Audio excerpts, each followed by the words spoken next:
The Secret of Father Brown. Flambeau, once the most famous criminal in France and later a very private detective in England, had long retired from both professions, some say. A career of crime had left him with too many scruples for a career of detection anyhow. After a life of romantic escapes and tricks of evasion, he had ended at what some might consider an appropriate address in a castle in Spain. The castle, however, was solid though relatively small, and the black vineyard and green stripes of kitchen garden covered a respectable square on the brown hillside for Flambeau, after all his violent adventures, still possessed what is possessed by so many Latins, what is absent for instance in so many Americans.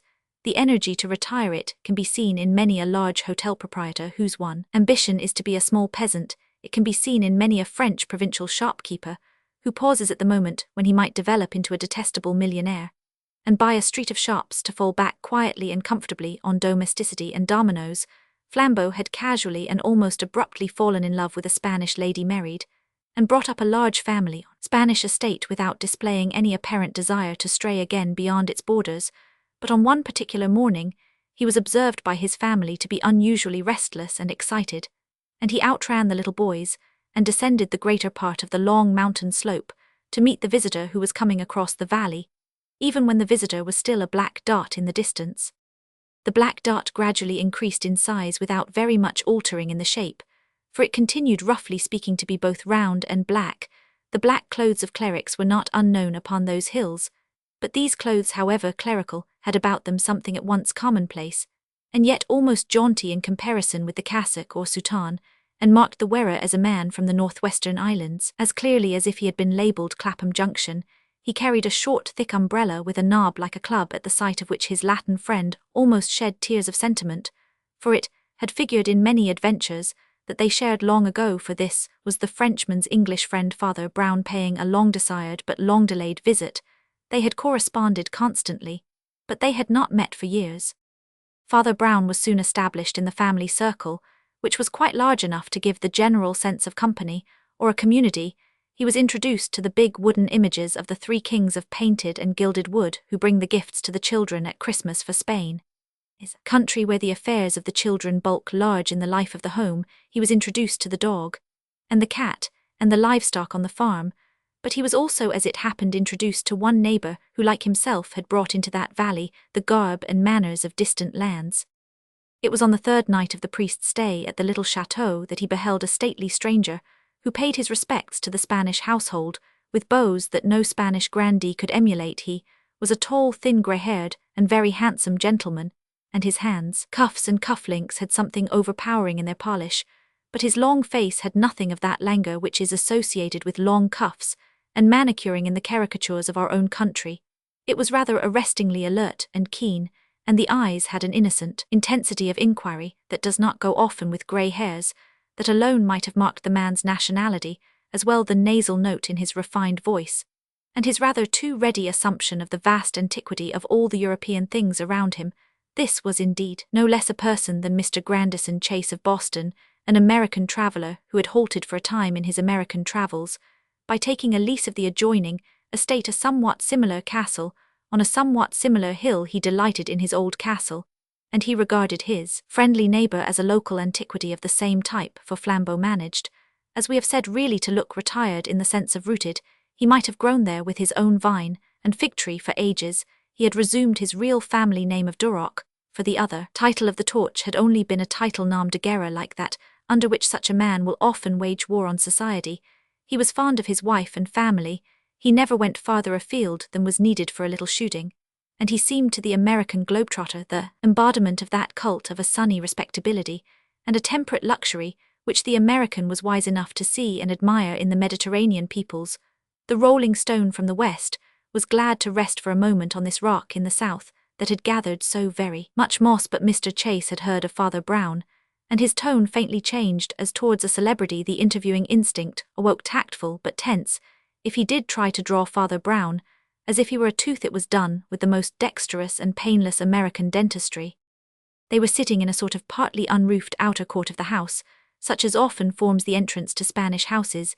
It was dusk turning to dark, and as all that mountain air sharpens suddenly after sunset, a small stove stood on the flagstones, glowing with red eyes like a goblin, and painting a red pattern on the pavement.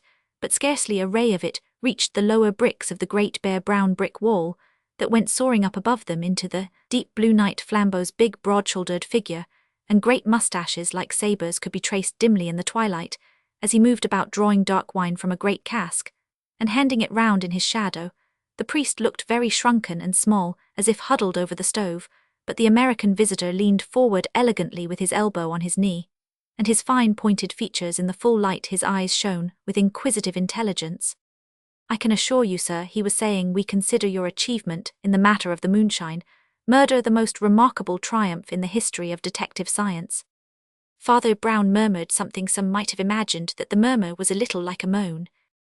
"We are well acquainted," went on the stranger firmly, "with the alleged achievements of Dupin and others, and with those of Lecoq, Sherlock Holmes, Nicholas Carter, and other imaginative incarnations of the craft, but we observe there is in many ways a marked difference between your own method of approach and that of these other thinkers, whether fictitious or actual. Some have speculated, sir, as to whether the difference of method may perhaps involve rather the absence of method." Father Brown was silent, then he started a little, almost as if he had been nodding over the stove, and said, "I beg your pardon, yes, absence of method, absence of mind too, I am afraid.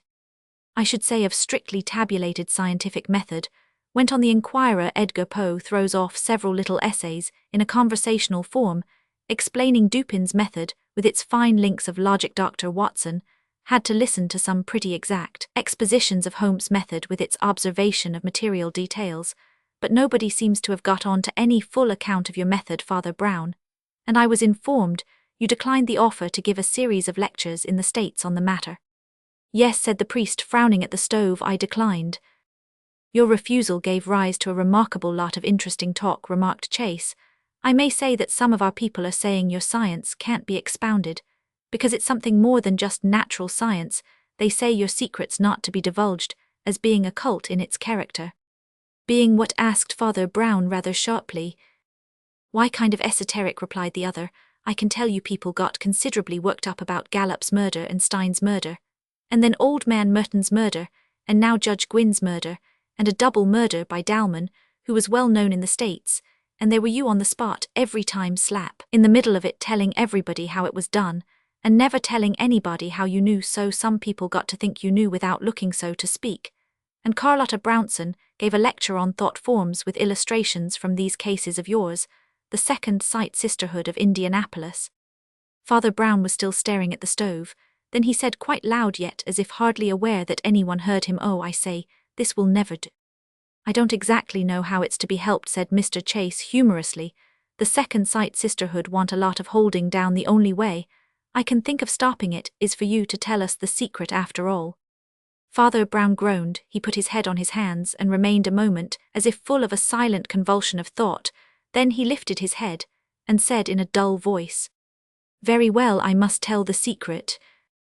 His eyes rolled darkly over the whole darkling scene, from the red eyes of the little stove to the stark expanse of the ancient wall over which were standing out more and more brightly the strong stars of the south. "The secret is," he said, and then stopped as if unable to go on. Then he began again and said, "You see, it was I who killed all those people." "What?" repeated the other in a small voice out of a vast silence. "You see, I had murdered them all myself," explained Father Brown patiently. "So of course I knew how it was done." Grandison Chase had risen to his great height like a man lifted to the ceiling by a sort of slow explosion. Staring down at the other, he repeated his incredulous question. "I had planned out each of the crimes very carefully," went on Father Brown. "I had thought out exactly how a thing like that could be done, and in what style or state of mind a man could really do it. And when I was quite sure that I felt exactly like the murderer myself, of course I knew who he was." Chase gradually released a sort of broken sigh. "You frightened me all right," he said. "For the minute, I really did think you meant you were the murderer. Just for the minute I kind of saw it splashed over all the papers in the States. Saintly sleuth exposed as killer, 100 crimes of Father Brown. Why, of course, if it's just a figure of speech, and means you tried to reconstruct the psychology." Father Brown rapped sharply on the stove with the short pipe. He was about to fill one, or his very rare spasms of annoyance contracted his face. No, no, no," he said almost angrily. "I don't mean just a figure of speech. This is what comes of trying to talk about deep things. What's the good of words if you try to talk about a truth? That's merely moral people always think it's merely metaphorical. A real live man with 2 legs once said to me, "I only believe in the Holy Ghost in a spiritual sense." "Naturally," I said, "in what other sense could you believe it?" And then he thought I meant he needn't believe in anything except evolution, or ethical fellowship, or some bilge. I mean that I really did see myself and my real self committing the murders. I didn't actually kill the men by material means. But that's not the point. Any brick or bit of machinery might have killed them by material means. I mean that I thought and thought about how a man might come to be like that until I realized that I really was like that in everything except actual final consent to the action. It was once suggested to me by a friend of mine, as a sort of religious exercise. I believe he got it from Pope Leo Roman XIII, who was always rather a hero of mine. "I'm afraid," said the American in tones that were still doubtful, and keeping his eye on the priest, rather as if he were a wild animal, "that you'd have to explain a lot to me before I knew what you were talking about, the science of detection." Father Brown snapped his fingers with the same animated annoyance. "That's it," he cried. "That's just where we part company. Science is a grand thing when you can get it in its real sense, one of the grandest words in the world. But what do these men mean 9 times out often, when they use it nowadays? When they say detection is a science, when they say criminology is a science, they mean getting outside a man and studying him as if he were a gigantic insect in what they would call dry impartial light, in what I should call a dead and dehumanized light. They mean getting a long way off him, as if he were a distant prehistoric monster, staring at the shape of his criminal skull, as if it were a sort of eerie growth like the horn on a rhinoceros nose. When the scientist talks about a type, he never means himself, but always his neighbor, probably his poorer neighbor. I don't deny the dry light may sometimes do good, though in one sense, it's the very reverse of science. So far from being knowledge, it's actually suppression of what we know. It's treating a friend as a stranger, and pretending that something familiar is really remote and mysterious. It's like saying that a man has a proboscis between the eyes, or that he falls down in a fit of insensibility once every 24 hours. Well, what you call the secret is exactly the opposite. I don't try to get outside the man, I try to get inside the murderer. Indeed, it's much more than that. Don't you see, I am inside a man. I am always inside a man, moving his arms and legs. But I wait till I know I am inside a murderer, thinking his thoughts, wrestling with his passions, till I have bent myself into the posture of his hunched and peering hatred, till I see the world with his bloodshot and squinting eyes, looking between the blinkers of his half-witted concentration, looking up the short and sharp perspective of a straight road to a pool of blood, till I am really a murderer." "Oh," said Mr. Chase, regarding him with a long grim face, and added, "and that is what you call a religious exercise?" "Yes," said Father Brown, "that is what I call a religious exercise." After an instant's silence, he resumed, "It's so real a religious exercise that I'd rather not have said anything about it, but I simply couldn't have you going off and telling all your countrymen that I had a secret magic connected with thought forms. Could I? I've put it badly. But it's true, no man's really any good till he knows how bad he is, or might be, till he's realized exactly how much right he has to. All this snobbery and sneering and talking about criminals, as if they were apes in a forest 10,000 miles away, till he's got rid of all the dirty self-deception of talking about low types and deficient skulls, till he's squeezed out of his soul the last drop of the oil of the Pharisees, till his only hope is somehow or other to have captured one criminal, and kept him safe and sane under his own hat." Flambeau came forward and filled a great goblet with Spanish wine, and set it before his friend, as he had already set one before his fellow guest. Then he himself spoke for the first time. "I believe Father Brown has had a new batch of mysteries. We were talking about them the other day. I fancy he has been dealing with some queer people since we last met." "Yes, I know the stories more or less, but not the application," said Chase, lifting his glass thoughtfully. "Can you give me any examples? I wonder, I mean, did you deal with this last batch in that introspective style?" Father Brown also lifted his glass, and the glow of the fire turned the red wine transparent, like the glorious blood-red glass of a martyr's window. The red flame seemed to hold his eyes, and absorb his gaze that sank deeper and deeper into it, as if that single cup held a red sea of the blood of all men, and his soul were a diver ever plunging in dark humility and inverted imagination lower than its lowest monsters, and its most ancient slime. In that cup, as in a red mirror, he saw many things. The doings of his last days moved in crimson shadows, the examples that his companions demanded danced in symbolic shapes, and there passed before him all the stories that are told here. Now the luminous wine was like a vast red sunset upon dark red sands, where stood dark figures of men. One was fallen, and another running towards him. then the sunset seemed to break up into patches red lanterns, swinging from garden trees, and a pond gleaming red with reflection. And then all the colour seemed to cluster again into a great rose of red crystal, a jewel that irradiated the world like a red sun save for the shadow of a tall figure with a high headdress as of some prehistoric priest, and then faded again, till nothing was left but a flame of wild red beard blowing in the wind upon a wild, grey moor. All these things, which may be seen later from other angles, and in other moods than his own, rose up in his memory at the challenge, and began to form themselves into anecdotes and arguments. Yes, he said as he raised the wine cup slowly to his lips, I can remember pretty well. The mirror of the magistrate.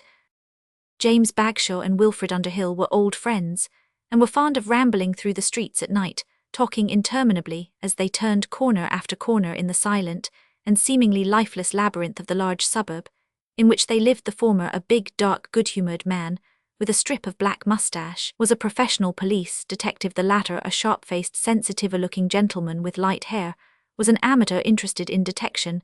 It will come as a shock to the readers of the best scientific romance to learn that it was the policeman who was talking, and the amateur who was listening, even with a certain respect.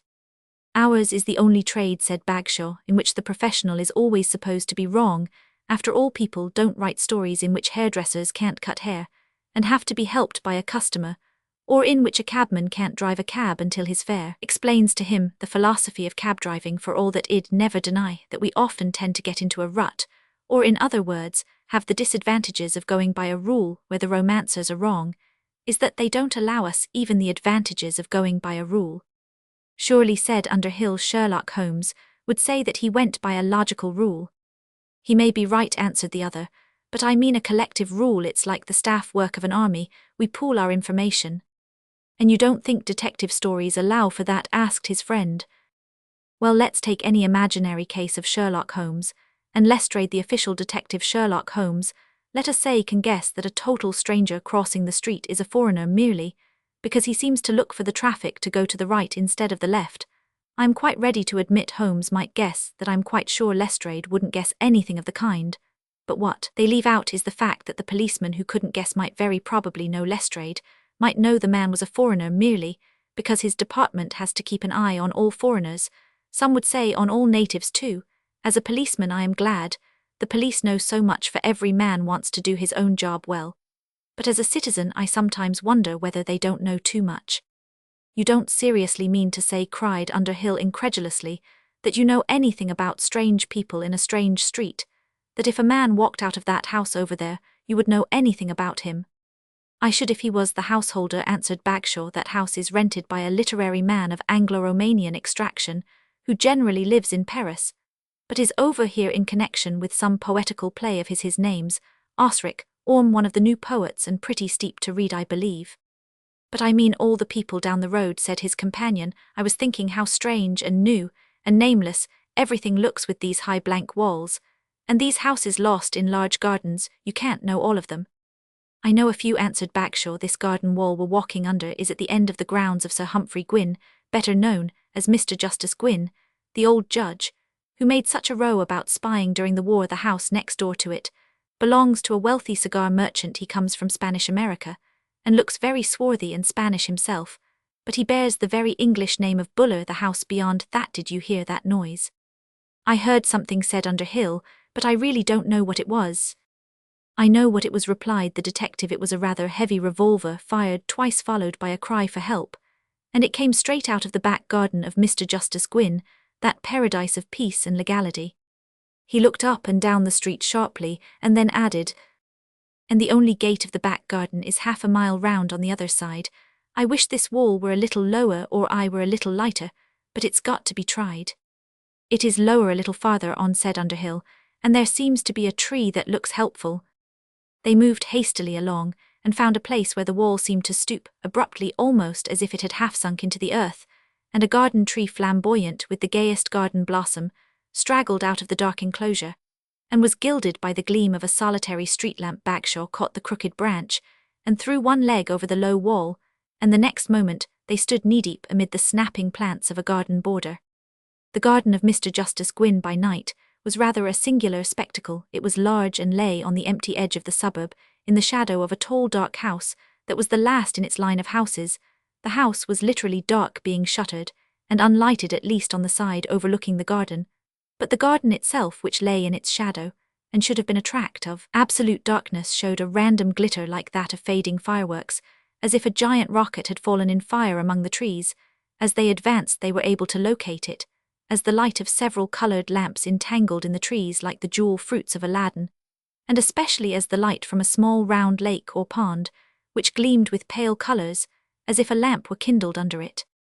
"Is he having a party?" asked Underhill. "The garden seems to be illuminated." "No," answered Bagshaw, "it's a hobby of his, and I believe he prefers to do it when he's alone. He likes playing with a little plant of electricity that he works from that bungalow or hut over there where he does his work, and keeps his papers. Buller, who knows him very well, says the coloured lamps are rather more often a sign he's not to be disturbed." "Sort of red danger signals," suggested the other. "Good Lord, I'm afraid they are danger signals," and he began suddenly to run. A moment after Underhill saw what he had seen, the opalescent ring of light, like the halo of the moon, round the sloping sides of the pond, was broken by two black stripes or streaks, which soon proved themselves to be the long black legs of a figure fallen head downwards into the hollow, with the head in the pond.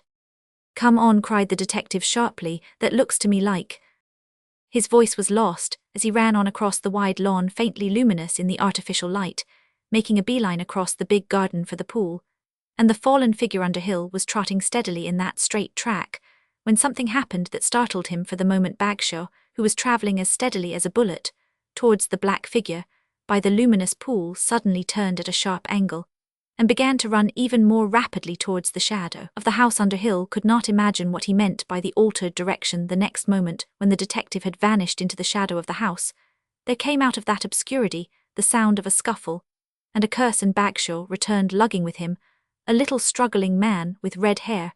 The captive had evidently been escaping under the shelter of the building, when the quicker ears of the detective had heard him rustling like a bird among the bushes. "Underhill," said the detective, "I wish you'd run on and see what's up by the pool.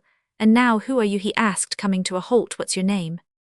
"Michael Flood," said the stranger in a snappy fashion. He was an unnaturally lean little man with a hooked nose too large for his face, which was colourless like parchment, in contrast with the ginger colour of his hair. "I've got nothing to do with this. I found him lying dead, and I was scared, but I only came to interview him for a paper." "When you interview celebrities for the press," said Bagshaw, "do you generally climb over the garden wall?" And he pointed grimly to a trail of footprints, coming and going along the path towards the flower bed. The man calling himself Flood wore an expression equally grim. "An interviewer might very well get over the wall," he said, "for I couldn't make anybody here at the front door. The servant had gone out." "How do you know he'd gone out?" asked the detective suspiciously. "Because," said Flood with an almost unnatural calm, "I am not the only person who gets over garden walls. It seems just possible that you did it yourself. But anyhow the servant did, for I've just this moment seen him drop over the wall away on the other side of the garden, just by the garden door." "Then why didn't he use the garden door?" demanded the cross-examiner. "How should I know?" retorted Flood. "Because it was shut, I suppose, but you'd better ask him, not me. He's coming towards the house at this minute." There was indeed another shadowy figure beginning to be visible through the fire-shot, gloaming, a squat square-headed figure wearing a red waistcoat as the most conspicuous part of a rather shabby livery. He appeared to be making with unobtrusive haste towards a side door in the house, until Bagshaw hallooed to him to halt. He drew nearer to them, very reluctantly, revealing a heavy yellow face, with a touch of something Asiatic which was consonant with his flat blue-black hair. Bagshaw turned abruptly to the man called Flood. "Is there anybody in this place," he said, "who can testify to your identity?" "Not many even in this country," growled Flood. "I've only just come from Ireland. The only man I know round here is the priest at St. Dominic's Church, Father Brown." "Neither of you must leave this place," said Bagshaw, and then added to the servant, "but you can go into the house and ring up St. Dominic's Presbytery and ask Father Brown if he would mind coming round here at once. No tricks, mind." While the energetic detective was securing the potential fugitives, his companion at his direction had hastened on to the actual scene of the tragedy. It was a strange enough scene, and indeed if the tragedy had not been tragic, it would have been highly fantastic. The man, for the briefest examination, proved him to be dead, lay with his head in the pond, where the glow of the artificial illumination encircled the head, with something of the appearance of an unholy halo. The face was gaunt, and rather sinister, the brow bald, and the scanty curls dark grey like iron rings, and despite the damage done by the bullet wound in the temple Underhill, had no difficulty in recognizing the features he had seen in the many portraits of Sir Humphrey Gwynne. The dead man was in evening dress, and his long black legs, so thin as to be almost spidery, were sprawling at different angles up the steep bank, from which he had fallen as, by some weird whim of diabolical arabesque blood, was eddying out very slowly into the luminous water in snaky rings, like the transparent crimson of sunset clouds. Underhill did not know how long he stood staring down at this macabre figure when he looked up, and saw a group of 4 figures standing above him on the bank. He was prepared for Bagshaw and his Irish captive, and he had no difficulty in guessing the status of the servant in the red waistcoat, but the 4th figure had a sort of grotesque solemnity that seemed strangely congruous to that incongruity. It was a stumpy figure with a round face, and a hat like a black halo. He realized that it was in fact a priest, but there was something about it that reminded him of some quaint old black woodcut at the end of a dance of death. Then he heard Bagshaw saying to the priest, "I am glad you can identify this man, but you must realize that he's to some extent under suspicion. Of course, he may be innocent, but he did enter the garden in an irregular fashion." "Well, I think he's innocent myself," said the little priest in a colorless voice, "but of course I may be wrong." "Why do you think he is innocent?" "Because he entered the garden in an irregular fashion," answered the cleric. "You see, I entered it in a regular fashion myself, but I seem to be almost the only person who Roman 999. All the best people seem to get over garden walls nowadays." "What do you mean by a regular fashion?" asked the detective. "Well," said Father Brown, looking at him with limpid gravity, "I came in by the front door. I often come into houses that way." "Excuse me," said Bagshaw, "but does it matter very much how you came in, unless you propose to confess to the murder?" "Yes, I think it does," said the priest mildly. "The truth is that, when I came in at the front door, I saw something. I don't think any of the rest of you have seen. It seems to me it might have something to do with it." "What did you see?" "I saw a sort of general smash-up," said Father Brown in his mild voice, "a big looking-glass broken, and a small palm tree knocked over, and the pot smashed all over the floor. Somehow it looked to me as if something had happened." "You are right," said Bagshaw after a pause. "If you saw that, it certainly looks as if it had something to do with it."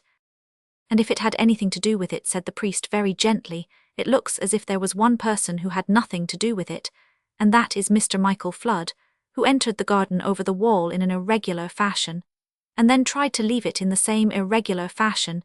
It is his irregularity that makes me believe in his innocence." "Let us go into the house," said Bagshaw abruptly. As they passed in at the side door, the servant leading the way, Bagshaw fell back a pace or 2, and spoke to his friend. "Something odd about that servant," he said. "Says his name is Green, though he doesn't look it, but there seems no doubt he's really Gwynne's servant, apparently, the only regular servant he had, but the queer thing is that he flatly denied that his master was in the garden at all, dead or alive. Said the old judge had gone out to a grand legal dinner, and couldn't be home for hours, and gave that as his excuse for slipping out." "Did he," asked Underhill, "give any excuse for his curious way of slipping in?" "No, none that I can make sense of," answered the detective. "I can't make him out. He seems to be scared of something." Entering by the side door, they found themselves at the inner end of the entrance hall, which ran along the side of the house, and ended with the front door surmounted by a dreary fanlight of the old-fashioned pattern. A faint grey light was beginning to outline its radiation upon the darkness like some dismal and discoloured sunrise, but what light there was in the hall came from a single shaded lamp, also of an antiquated sort, that stood on a bracket in a corner.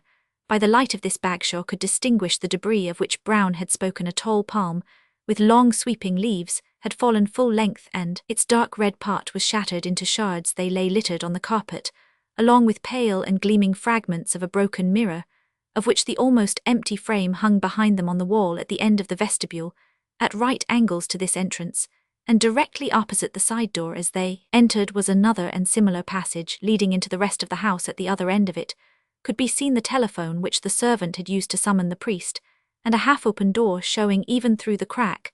The serried ranks of great leather-bound books marked the entrance to the judge's study. Bagshaw stood looking down at the fallen part and the mingled fragments at his feet. "You're quite right," he said to the priest. "There's been a struggle here, and it must have been a struggle between Gwynne and his murderer." It seemed to me, said Father Brown modestly, that something had happened here. Yes, it's pretty clear what happened, assented the detective. The murderer entered by the front door, and found Gwyn. Probably Gwyn let him in. There was a death grapple, possibly a chance shot, that hit the glass, though they might have broken it with a stray kick or anything. Gwyn managed to free himself, and fled into the garden, where he was pursued and shot finally by the pond. I fancy that's the whole story of the crime itself, but of course I must look round the other rooms. The other rooms, however, revealed very little, though Bagshaw pointed significantly to the loaded automatic pistol that he found in a drawer of the library desk. Looks as if he was expecting this, he said, yet it seems queer he didn't take it with him when he went out into the hall. Eventually they returned to the hall, making their way towards the front door, Father Brown letting his eye rove around in a rather absent-minded fashion. The two corridors, monotonously papered in the same grey and faded pattern, seemed to emphasize the dust and dingy floridity of the few early Victorian ornaments, the green rust that devoured the bronze of the lamp, the dull gold that glimmered in the frame of the broken mirror. They say it's bad luck to break a looking-glass. He said this looks like the very house of a luck. There's something about the very furniture. That's rather odd, said Bagshaw sharply. I thought the front door would be shut, but it's left on the latch. There was no reply, and they passed out of the front door into the front garden, a narrower and more formal plot of flowers, having at one end a curiously clipped hedge with a hole in it like a green cave, under the shadow of which some broken steps peeped out. Father Brown strolled up to the hole and ducked his head under it a few moments after he had disappeared. They were astonished to hear his quiet voice in conversation above their heads, as if he were talking to somebody at the top of a tree. The detective followed, and found that the curious covered stairway led to what looked like a broken bridge, overhanging the darker and emptier spaces of the garden. It just curled round the corner of the house, bringing in sight the field of coloured lights beyond, and beneath probably. It was the relic of some abandoned architectural fancy, of building a sort of terrace on arches across the lawn. Bagshaw thought it a curious cul-de-sac in which to find anybody in the small hours between night and morning, but he was not looking at the details of it. Just then he was looking at the man who was found. As the man stood with his back turned, a small man in light grey clothes. The one outstanding feature about him was a wonderful head of hair, as yellow and radiant as the head of a huge dandelion. It was literally outstanding, like a halo, and something in that association made the face, when it was slowly and sulkily turned on them, rather a shock of contrast. That halo should have enclosed an oval face of the mildly angelic sort, but the face was crabbed and elderly, with a powerful jowl, and a short nose that somehow suggested the broken nose of a pugilist. This is Mr. Orme, the celebrated poet, I understand, said Father Brown as calmly as if he were introducing two people in a drawing-room. Whoever he is, said Bagshaw, I must trouble him to come with me and answer a few questions. Mr. Osric Orme, the poet, was not a model of self-expression when it came to the answering of questions there, in that corner of the old garden. As the grey twilight before dawn began to creep over the heavy hedges and the broken bridge, and afterwards, in a succession of circumstances and stages of legal inquiry that grew more and more ominous, he refused to say anything except that he had intended to call on Sir Humphrey Gwyn, but had not done so, because he could not get anyone to answer the bell. When it was pointed out that the door was practically open, he snorted. When it was hinted that the hour was somewhat late, he snarled. The little that he said was obscure, either because he really knew hardly any English, or because he knew better than to know any. His opinions seemed to be of a nihilistic and destructive sort, as was indeed the tendency of his poetry for those who could follow it, and it seemed possible that his business with the judge, and perhaps his quarrel with the judge, had been something in the anarchist line. Gwyn was known to have had something of a mania about Bolshevist spies, as he had about German spies. Anyhow, one coincidence, only a few moments after his capture, confirmed Bagshaw in the impression that the case must be taken seriously. As they went out of the front gate into the street, they so happened to encounter yet another neighbour, Buller, the cigar merchant from next door, conspicuous by his brown shrewd face and the unique orchid in his buttonhole, for he had a name in that branch of horticulture. Rather to the surprise of the rest, he hailed his neighbour the poet in a matter-of-fact manner, almost as if he had expected to see him. "Hallo, here we are again," he said. "Had a long talk with old Gwyn, I suppose?" "Sir Humphrey Gwyn is dead," said Bagshaw. "I am investigating the case, and I must ask you to explain." Buller stood as still as the lamppost beside him, possibly stiffened with surprise. The red end of his cigar brightened and darkened rhythmically, but his brown face was in shadow. When he spoke, it was with quite a new voice. I only mean he said that, when I passed 2 hours ago, Mr. Orme was going in at this gate to see Sir Humphrey. He says he hasn't seen him yet, observed Bagshaw, or even been into the house. It's a long time to stand on the doorstep, observed Buller. Yes, said Father Brown, it's rather a long time to stand in the street. I've been home since then, said the cigar merchant, been writing letters, and came out again to post them. You'll have to tell all that later, said Bagshaw. Good night or good morning. The trial of Osric Orme for the murder of Sir Humphrey Gwynn, which filled the newspapers for so many weeks, really turned entirely on the same crux as that little talk under the lamp-post, when the grey-green dawn was breaking about the dark streets and gardens. Everything came back to the enigma of those 2 empty hours, between the time when Buller saw Orme going in at the garden gate and the time when Father Brown found him apparently still lingering in the garden. He had certainly had the time to commit 6 murders, and might almost have committed them for want of something to do, for he could give no coherent account of what he was doing. It was argued by the prosecution that he had also the opportunity, as the front door was unlatched, and the side door into the larger garden left standing open. The court followed with considerable interest Bagshaw's clear reconstruction of the struggle, in the passage of which the traces were so evident. Indeed, the police had since found the shot that had shattered the glass. Finally, the hole in the hedge, to which he had been tracked, had very much the appearance of a hiding place. On the other hand, Sir Matthew Blake, the very able counsel for the defence, turned this last argument the other way, asking why any man should entrap himself in a place without possible exit, when it would obviously be much more sensible to slip out into the street. Sir Matthew Blake also made effective use of the mystery that still rested upon the motive for the murder. Indeed, upon this point, the passages between Sir Matthew Blake and Sir Arthur Travers, the equally brilliant advocate for the prosecution, turned rather to the advantage of the prisoner. Sir Arthur could only throw out suggestions about a Bolshevist conspiracy, which sounded a little thin. But when it came to investigating the facts of Orme's mysterious behaviour that night, he was considerably more effective. The prisoner went into the witness box chiefly because his astute counsel calculated that it would create a bad impression if he did not, but he was almost as uncommunicative to his own counsel as to the prosecuting counsel. Sir Arthur Travers made all possible capital out of his stubborn silence, but did not succeed in breaking it. Sir Arthur was a long, gaunt man with a long, cadaverous face, in striking contrast to the sturdy figure and bright bird-like eye of Sir Matthew Blake. But if Sir Matthew suggested a very cocksure sort of cocksparrow, Sir Arthur might more truly have been compared to a crane or stork. As he leaned forward prodding the poet with questions, his long nose might have been a long beak.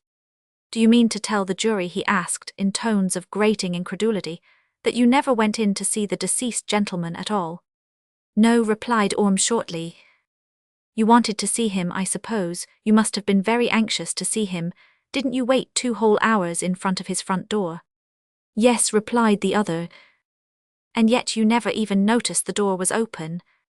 "No," said Orme. "What in the world were you doing for 2 hours in somebody else's front garden?" insisted the barrister. "You were doing something, I suppose?" "Yes." "Is it a secret?" asked Sir Arthur with adamantine jocularity. "It's a secret from you," answered the poet.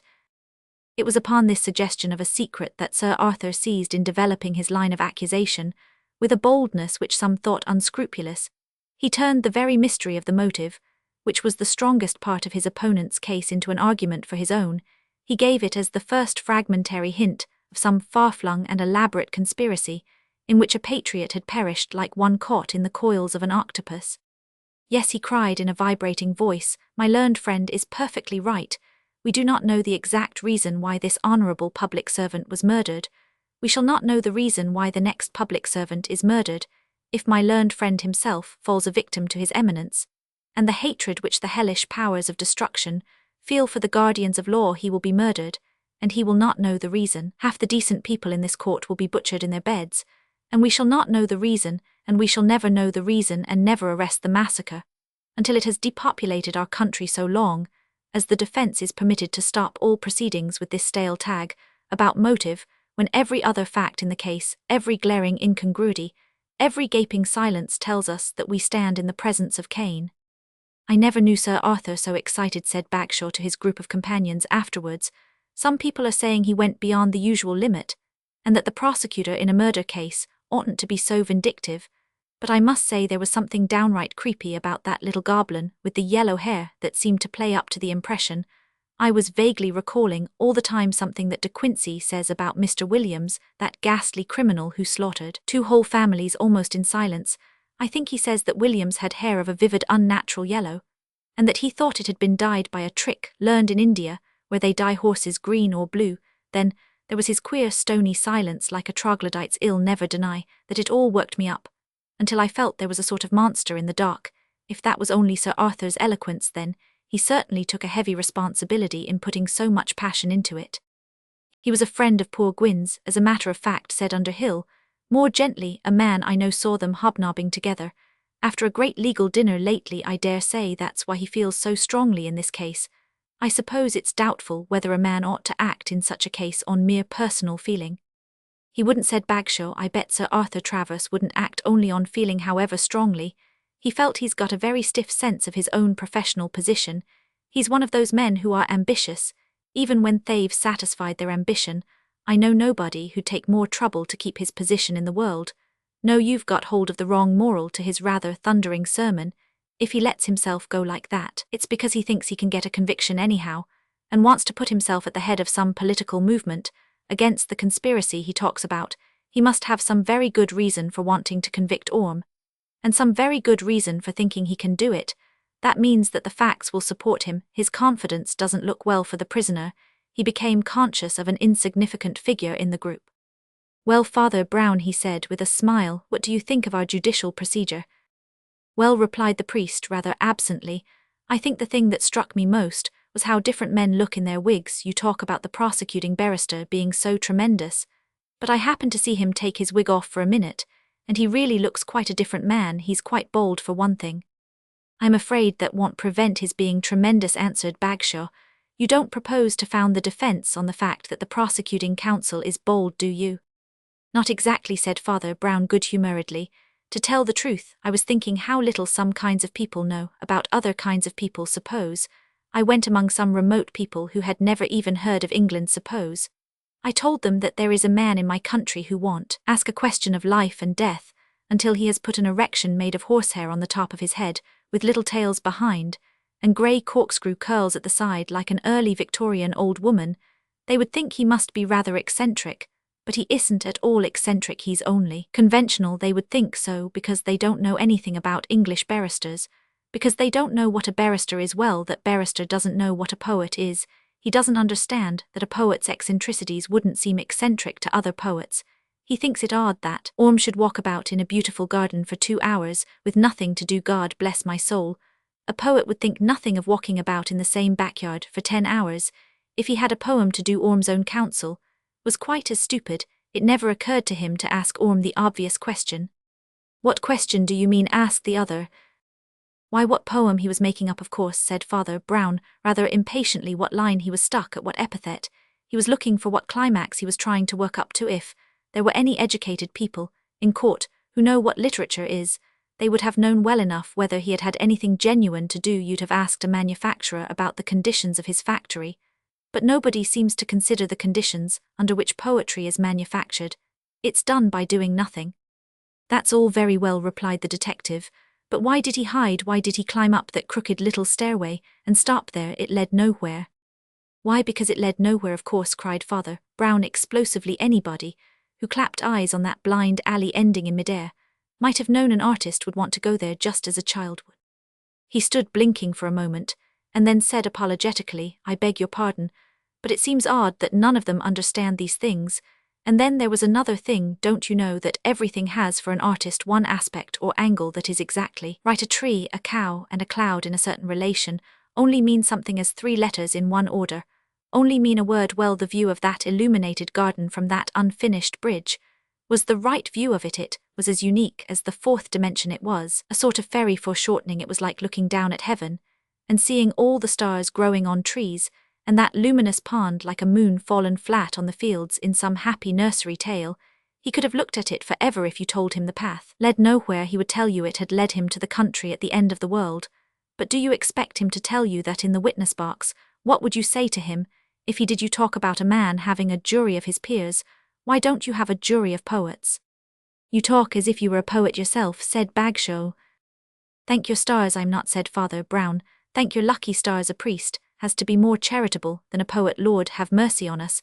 If you knew what a crushing, what a cruel contempt he feels for the lot of you, you'd feel as if you were under Niagara. You may know more about the artistic temperament than I do, said Bagshaw after a pause, but after all the answer is simple. You can only show that he might have done what he did without committing the crime, but it's equally true that he might have committed the crime, and who else could have committed it? Have you thought about the servant Green? Asked Father Brown reflectively. He told a rather queer story. Ah, cried Bagshaw quickly, you think Green did it after all? I'm quite sure he didn't, replied the other. I only asked if you'd thought about his queer story. He only went out for some trifle, a drink or an assignation or what not, but he went out by the garden door and came back over the garden wall. In other words, he left the door open, but he came back to find it shut. Why? Because somebody else had already passed out that way. The murderer, muttered the detective doubtfully. Do you know who he was? I know what he looked like, answered Father Brown quietly. That's the only thing I do know. I can almost see him as he came in at the front door in the gleam of the hall lamp, his figure, his clothes, even his face. What's all this? He looked like Sir Humphrey Gwynne, said the priest. What the devil do you mean? Demanded Bagshaw. Gwynne was lying dead with his head in the pond. Oh yes, said Father Brown. After a moment he went on, let's go back to that theory of yours, which was a very good one, though I don't quite agree with it. You suppose the murderer came in at the front door, met the judge in the front hall struggling with him, and breaking the mirror, that the judge then retreated into the garden, where he was finally shot somehow. It doesn't sound natural to me. Granted, he retreated down the hall. There are two exits at the end, one into the garden, and one into the house. Surely, he would be more likely to retreat into the house. His gun was there, his telephone was there, his servant, so far as he knew, was there, even the nearest neighbors were in that direction. Why should he stop to open the garden door, and go out alone on the deserted side of the house? But we know he did go out of the house, replied his companion, puzzled. We know he went out of the house, because he was found in the garden. He never went out of the house, because he never was in the house, said Father Brown. Not that evening, I mean. He was sitting in that bungalow. I read that lesson in the dark at the beginning in red and golden stars across the garden. They were worked from the hut. They wouldn't have been burning at all if he hadn't been in the hut. He was trying to run across to the house. And the telephone when the murderer shot him beside the pond. But what about the pot, and the palm and the broken mirror? Cried Bagshaw. Why, it was you who found them, it was you yourself, who said there must have been a struggle in the hall. The priest blinked rather painfully. Did I? He muttered. Surely. I didn't say that. I never thought that. What I think I said was that something had happened in the hall, and something did happen, but it wasn't a struggle. Then what broke the mirror? Asked Bagshaw shortly. A bullet broke the mirror, answered Father Brown gravely. A bullet fired by the criminal. The big fragments of falling glass were quite enough to knock over the pot, and the palm. Well, what else could he have been firing at except Gwynne? Asked the detective. It's rather a fine metaphysical point, answered his clerical companion, almost dreamily. In one sense, of course, he was firing at Gwynne, but Gwynne wasn't there to be fired at. The criminal was alone in the hall.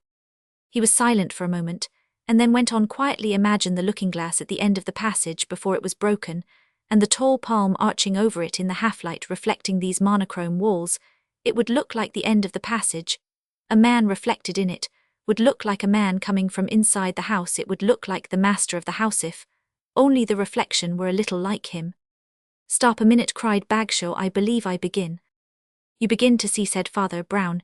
You begin to see why all the suspects in this case must be innocent. Not one of them could possibly have mistaken his own reflection for old Gwynne Orme, would have known at once that his bush of yellow hair was not a bald head flood, would have seen his own red head and Green his own red waistcoat. Besides, they're all short and shabby. None of them could have thought his own image was a tall, thin old gentleman in evening dress. We want another equally tall and thin to match him. That's what I meant by saying that I knew what the murderer looked like. And what do you argue from that? Asked Bagshaw, looking at him steadily. The priest uttered a sort of sharp, crisp laugh, oddly different from his ordinary mild manner of speech. I am going to argue, he said, the very thing that you said was so ludicrous and impossible. What do you mean? I am going to base the defense, said Father Brown, on the fact that the prosecuting counsel has a bald head. Oh my God, said the detective quietly, and got to his feet staring. Father Brown had resumed his monologue in an unruffled manner. You've been following the movements of a good many people in this business. You policemen were prodigiously interested in the movements of the poet, and the servant, and the Irishman, the man whose movements seem to have been rather forgotten, is the dead man himself. His servant was quite honestly astonished at finding his master had returned. His master had gone to a great dinner of all the leaders of the legal profession, but had left it abruptly, and come home. He was not ill, for he summoned no assistance. He had almost certainly quarrelled with some leader of the legal profession. It's among the leaders of that profession that we should have looked first for his enemy. He returned, and shut himself up in the bungalow, where he kept all his private documents about treasonable practices. But the leader of the legal profession, who knew there was something against him in those documents, was thoughtful enough to follow his accuser home, he also being in evening dress, but with a pistol in his pocket. That is all, and nobody could ever have guessed it, except for the mirror. He seemed to be gazing into vacancy for a moment, and then added, "A queer thing is a mirror, a picture frame that holds hundreds of different pictures, all vivid, and all vanished forever. Yet there was something specially strange about the glass that hung at the end of that grey corridor, under that green palm. It is as if it was a magic glass, and had a different fate from others, as if its picture could somehow survive it hanging in the air of that twilight house like a spectre, or at least like an abstract diagram, the skeleton of an argument we could at least conjure out of the void, the thing that Sir Arthur Travers saw. And by the way, there was one very true thing that you said about him." "I am glad to hear it," said Bagshaw with grim good nature. "What was it?" "You said," observed the priest, "that Sir Arthur must have some good reason for wanting to get Orme hanged." A week later the priest met the police detective once more, and learned that the authorities had already been moving on the new lines of inquiry, when they were interrupted by a sensational event. "Sir Arthur Travers," began Father Brown. "Sir Arthur Travers is dead," said Bagshaw briefly. "Ah," said the other with a little catch in his voice, "you mean that he—" "Yes," said Bagshaw, "he shot at the same man again, but not in a mirror. Roman 2. The man with two beards." This tale was told by Father Brown to Professor Craik, the celebrated criminologist, after dinner, at a club where the two were introduced to each other, as sharing a harmless hobby of murder and robbery. But as Father Brown's version rather minimized his own part in the matter, it is here retold in a more impartial style. It arose out of a playful passage of arms, in which the professor was very scientific, and the priest rather sceptical. "My good sir," said the professor in remonstrance, "don't you believe that criminology is a science?" "I'm not sure," replied Father Brown. "Do you believe that hagiology is a science?" "What's that?" asked the specialist sharply. "No, it's not the study of hags, and has nothing to do with burning witches," said the priest, smiling. "It's the study of holy things, saints, and so on. You see, the Dark Ages tried to make a science about good people, but our own humane and enlightened age is only interested in a science about bad ones. Yet I think our general experience is that every conceivable sort of man has been a saint, and I suspect you will find too that every conceivable sort of man has been a murderer." "Well, we believe murderers can be pretty well classified," observed Craik. "The list sounds rather long and dull, but I think it's exhaustive. First, all killing can be divided into rational and irrational, and well, take the last first, because they are much fewer. There is such a thing as homicidal mania, or love of butchery in the abstract. There is such a thing as irrational antipathy, though it's very seldom homicidal. Then we come to the true motives of these. Some are less rational, in the sense of being merely romantic and retrospective acts of pure revenge, are acts of hopeless revenge. Thus a lover will sometimes kill a rival he could never supplant, or a rebel assassinate a tyrant after the conquest is complete. But more often even, these acts have a rational explanation. They are hopeful murders. They fall into the larger section of the second division of what we may call prudential crimes. These again fall chiefly under two descriptions. A man kills either in order to obtain what the other man possesses, either by theft or inheritance, or to stop the other man from acting in some way, as in the case of killing a blackmailer or a political opponent, or in the case of a rather more passive obstacle, a husband or wife, whose continued functioning as such interferes with other things. We believe that classification is pretty thoroughly thought out, and properly applied covers the whole ground, but I am afraid that it perhaps sounds rather dull. I hope I'm not boring you." "Not at all," said Father Brown. "If I seemed a little absent-minded, I must apologize. The truth is I was thinking of a man. I once knew he was a murderer, but I can't see where he fits into your museum of murderers. He was not mad, nor did he like killing. He did not hate the man he killed. He hardly knew him, and certainly had nothing to avenge on him. The other man did not possess anything that he could possibly want. The other man was not behaving in any way which the murderer wanted to stop the murdered man. was not in a position to hurt or hinder or even affect the murderer in any way. There was no woman in the case. There were no politics in the case. This man killed a fellow creature who was practically a stranger. And that for a very strange reason, which is possibly unique in human history. And so in his own more conversational fashion, he told the story. The story may well begin in a sufficiently respectable setting, at the breakfast table of a worthy though wealthy suburban family named Banks, where the normal discussion of the newspaper had for once been silenced by the discussion about a mystery nearer home. Such people are sometimes accused of gossip about their neighbours, but they are in that matter almost inhumanly innocent. Rustic villagers tell tales about their neighbours, true and false, but the curious culture of the modern suburb will believe anything it is told in the papers about the wickedness of the Pope or the martyrdom of the King of the Cannibal Islands, and in the excitement of these topics never knows what is happening next door. In this case, however, the two forms of interest actually coincided in a coincidence of thrilling intensity. Their own suburb had actually been mentioned in their favourite newspaper. It seemed to them like a new proof of their own existence. When they saw the name in print, it was almost as if they had been unconscious and invisible before, and now they were as real as the King of the Cannibal Islands. It was stated in the paper that a once famous criminal known as Michael Moonshine, and many other names that were presumably not his own, had recently been released after a long term of imprisonment for his numerous burglaries, that his whereabouts was being kept quiet, but that he was believed to have settled down in the suburb in question, which we will call for convenience Kisham. A resume of some of his famous and daring exploits and escapes was given in the same issue, for it is a character of that kind of press, intended for that kind of public, that it assumes that its reader have no memories, while the peasant will remember an outlaw like Robin Hood or Rob Roy. For centuries the clerk will hardly remember the name of the criminal, about whom he argued in trams and tubes 2 years before, yet Michael Moonshine had really shown some of the heroic rascality of Rob Roy or Robin Hood. He was worthy to be turned into legend, and not merely into news. He was far too capable a burglar to be a murderer, but his terrific strength, and the ease with which he knocked policemen over like ninepins, stunned people and bound and gagged them, gave something almost like a final touch of fear or mystery to the fact that he never killed them. People almost felt that he would have been more human if he had.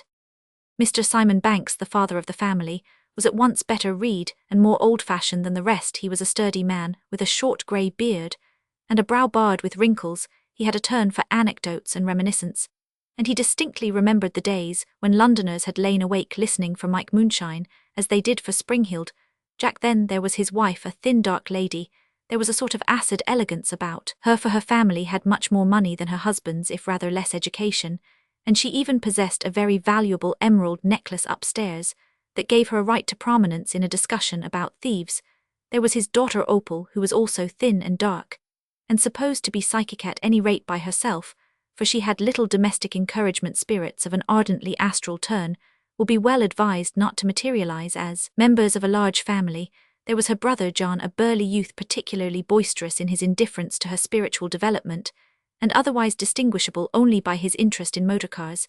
He seemed to be always in the act of selling one car and buying another, and by some process hard for the economic theorist to follow, it was always possible to buy a much better article by selling the one that was damaged or discredited. There was his brother Philip, a young man with dark curly hair, distinguished by his attention to dress, which is doubtless part of the duty of a stockbroker's clerk. But as the stockbroker was prone to hint hardly the whole of it, finally, there was present at this family scene his friend Daniel Devine, who was also dark and exquisitely dressed, but bearded in a fashion that was somewhat foreign and therefore for many slightly menacing. It was Devine who had introduced the topic of the newspaper paragraph, tactfully insinuating so effective an instrument of distraction, at what looked like the beginning of a small family quarrel, for the psychic lady had begun the description of a vision she had had of pale faces floating in empty night outside her window, and John Banks was trying to roar down this revelation of a higher state with more than his usual heartiness. But the newspaper reference to their new and possibly alarming neighbour soon put both controversialists out of court. "How frightful," cried Mrs. Banks. "He must be quite a newcomer, but who can he possibly be?" "I don't know any particularly newcomers," said her husband, "except Sir Leopold Pullman at Beechwood House." "My dear," said the lady, "how absurd you are. Sir Leopold, then." After a pause she added, "If anybody suggested his secretary, now that man with the whiskers, I've always said, ever since he got the place, Philip ought to have had." Nothing doing, said Philip languidly, making his sole contribution to the conversation not good enough. The only one I know, observed Devine, is that man called Carver who is stopping at Smith's farm. He lives a very quiet life, but he's quite interesting to talk to. I think John has had some business with him. Knows a bit about cars, conceded the monomaniac John. Hell, know a bit more when he's been in my new car. Devine smiled slightly. Everybody had been threatened with the hospitality of John's new car. Then, he added reflectively, that's a little what I feel about him. He knows a lot about motoring and travelling, and the active ways of the world. And yet he always stays at home pottering about round old Smith's beehives, says he's only interested in bee culture, and that's why he's staying with Smith. It seems a very quiet hobby for a man of his sort. However, I've no doubt John's car will shake him up a bit. As Devine walked away from the house that evening, his dark face wore an expression of concentrated thought. His thoughts would perhaps have been worthy of our attention even at this stage. But it is enough to say that their practical upshot was a resolution to pay an immediate visit to Mr. Carver at the house of Mr. Smith. As he was making his way thither, he encountered Barnard the secretary at Beechwood House, conspicuous by his lanky figure, and the large side whiskers which Mrs. Banks counted among her private wrongs. Their acquaintance was slight, and their conversation brief and casual, but Devine seemed to find in it food for further cogitation. Look here, he said abruptly, excuse my asking, but is it true that Lady Pullman has some very famous jewellery up at the house? I am not a professional thief, but I've just heard there's one hanging about. I'll get her to give an eye to them, answered the secretary. To tell the truth, I've ventured to warn her about them already myself. I hope she has attended to it. As they spoke, there came the hideous cry of a motor horn just behind, and John Banks came to a stop beside them, radiant at his own steering wheel. When he heard of Devon's destination, he claimed it as his own, though his tone suggested rather an abstract relish for offering people a ride. The ride was consumed in continuous praises of the car, now mostly in the matter of its adaptability to weather. Shuts up as tight as a box, he said, and opens as easy as opening your mouth. Devon's mouth at the moment did not seem so easy to open, and they arrived at Smith's farm to the sound of a soliloquy. Passing the outer gate, Devine found the man he was looking for without going into the house. The man was walking about in the garden with his hands in his pockets, wearing a large limp straw hat. Man with a long face and a large chin, the wide brim cut off the upper part of his face with a shadow that looked a little like a mask in the background, was a row of sunny beehives, along which an elderly man, presumably Mr. Smith, was moving, accompanied by a short, commonplace-looking companion in black clerical costume. I say, burst in the irrepressible John, before Devine could offer any polite greeting. I've brought her round to give you a little run, you see, if she isn't better than a thunderbolt. Mr. Carver's mouth set into a smile that may have been meant to be gracious, but looked rather grim. I'm afraid I shall be too busy for pleasure this evening, he said. How doth the little busy bee, observed Devine equally enigmatically. Your bees must be very busy, if they keep you at it all night. I was wondering if... Well, demanded Carver with a certain cool defiance. Well, they say we should make hay while the sun shines, said Devine. Perhaps you make honey while the moon shines. There came a flash from the shadow of the broad-brimmed hat, as the whites of the man's eyes shifted and shone. Perhaps there is a good deal of moonshine in the business, he said, but I warn you my bees do not only make honey, they sting. Are you coming along in the car? Insisted the staring John, but Carver, though he threw off the momentary air of sinister significance with which he had been answering Devine, was still positive in his polite refusal. I can't possibly go, he said, got a lot of writing to do. Perhaps you'd be kind enough to give some of my friends a run. If you want a companion, this is my friend Mr. Smith, Father Brown. Of course, cried Banks, let 'em all come. Thank you very much, said Father Brown. I'm afraid I shall have to decline. I've got to go on to benediction in a few minutes. Mr. Smith is your man, then, said Carver, with something almost like impatience. I am sure Smith is longing for a motor ride. Smith, who wore a broad grin, bore no appearance of longing for anything. He was an active little old man, with a very honest wig, one of those wigs that look no more natural than a hat.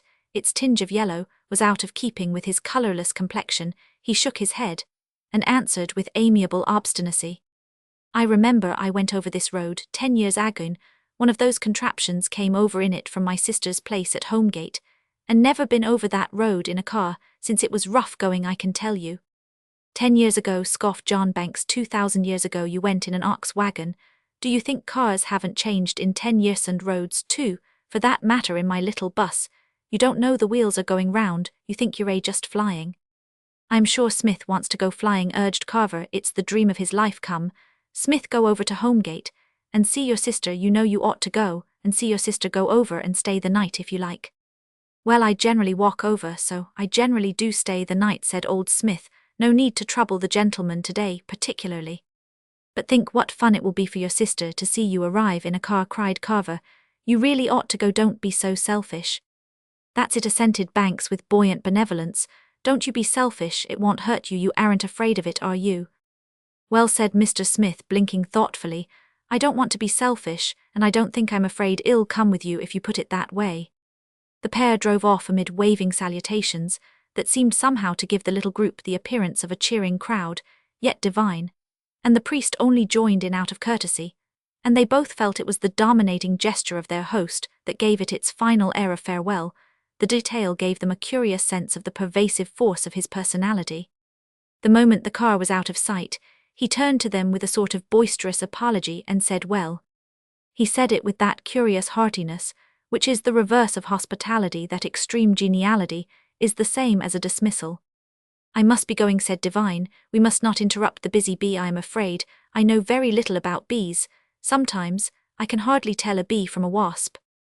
I've kept wasps too, answered the mysterious Mr. Carver, when his guests were a few yards down the street. Divine said rather impulsively to his companion, rather an odd scene, that don't you think? Yes, replied Father Brown, and what do you think about it? Divine looked at the little man in black, and something in the gaze of his great grey eyes seemed to renew his impulse.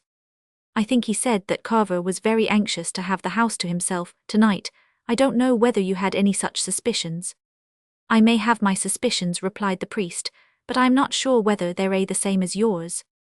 That evening, when the last dusk was turning into dark in the gardens round, the family mansion, Opal Banks was moving through some of the dim and empty rooms with even more than her usual abstraction, and anyone who had looked at her closely would have noted that her pale face had more than its usual pallor despite its bourgeois luxury. The house as a whole had a rather unique shade of melancholy. It was the sort of immediate sadness that belongs to things that are old rather than ancient. It was full of faded fashions rather than historic customs of the order and ornament that is just recent enough to be recognized as dead here. And their early Victorian coloured glass tinted the twilight. The high ceilings made the long rooms look narrow, and at the end of the long room down which she was walking was one of those round windows to be found in the buildings of its period.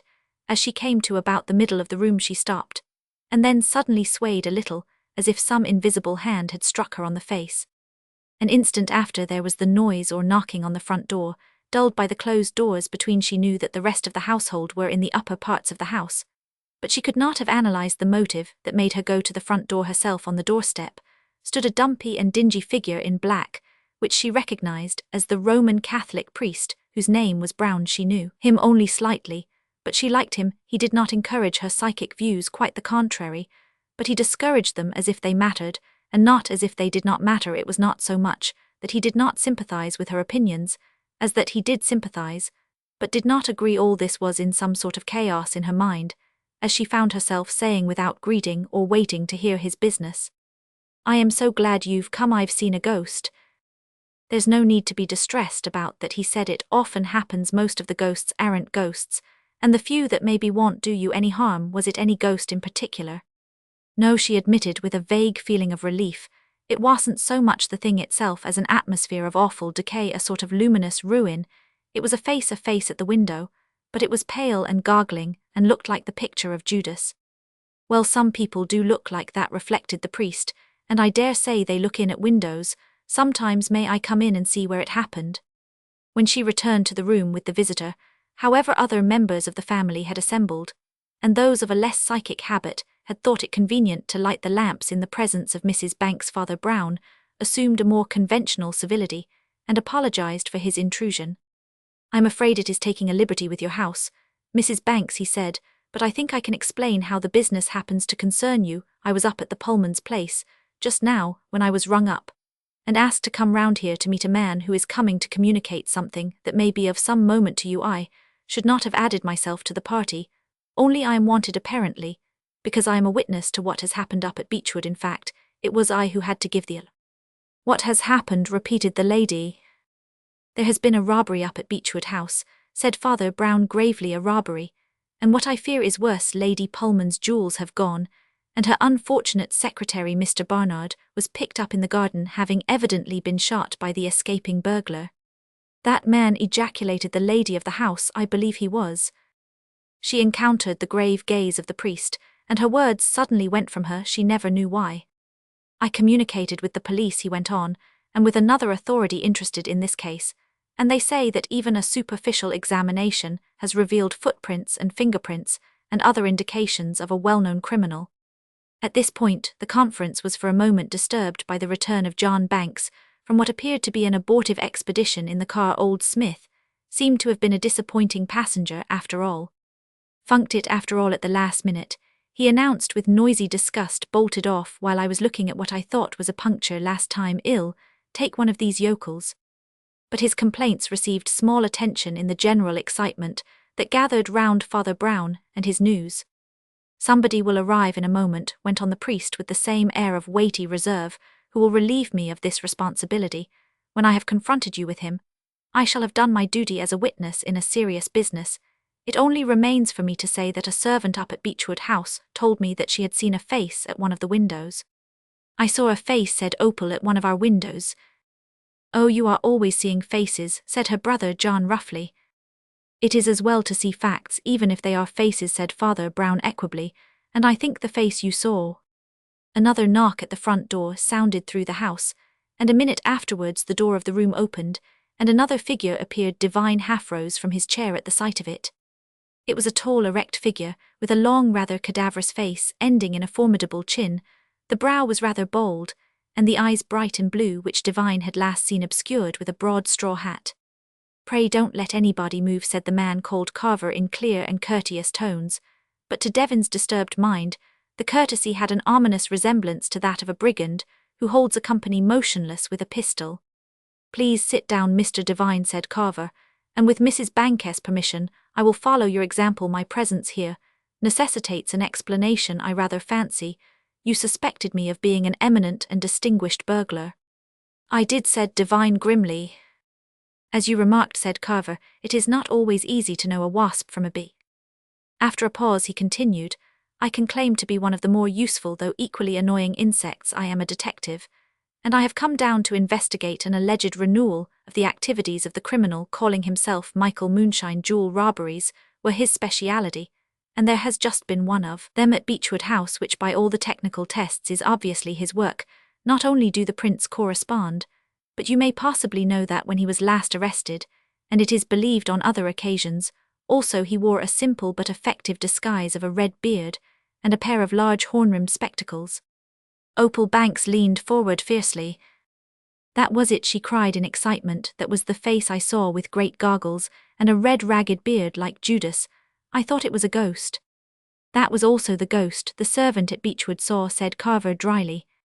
He laid some papers and packages on the table, and began carefully to unfold them. As I say, he continued, I was sent down here to make inquiries about the criminal plans of this man Moonshine.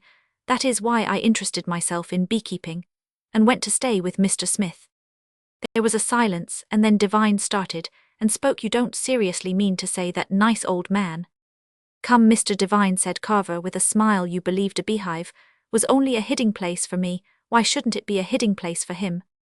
Devine nodded gloomily, and the detective turned back to his papers, suspecting Smith.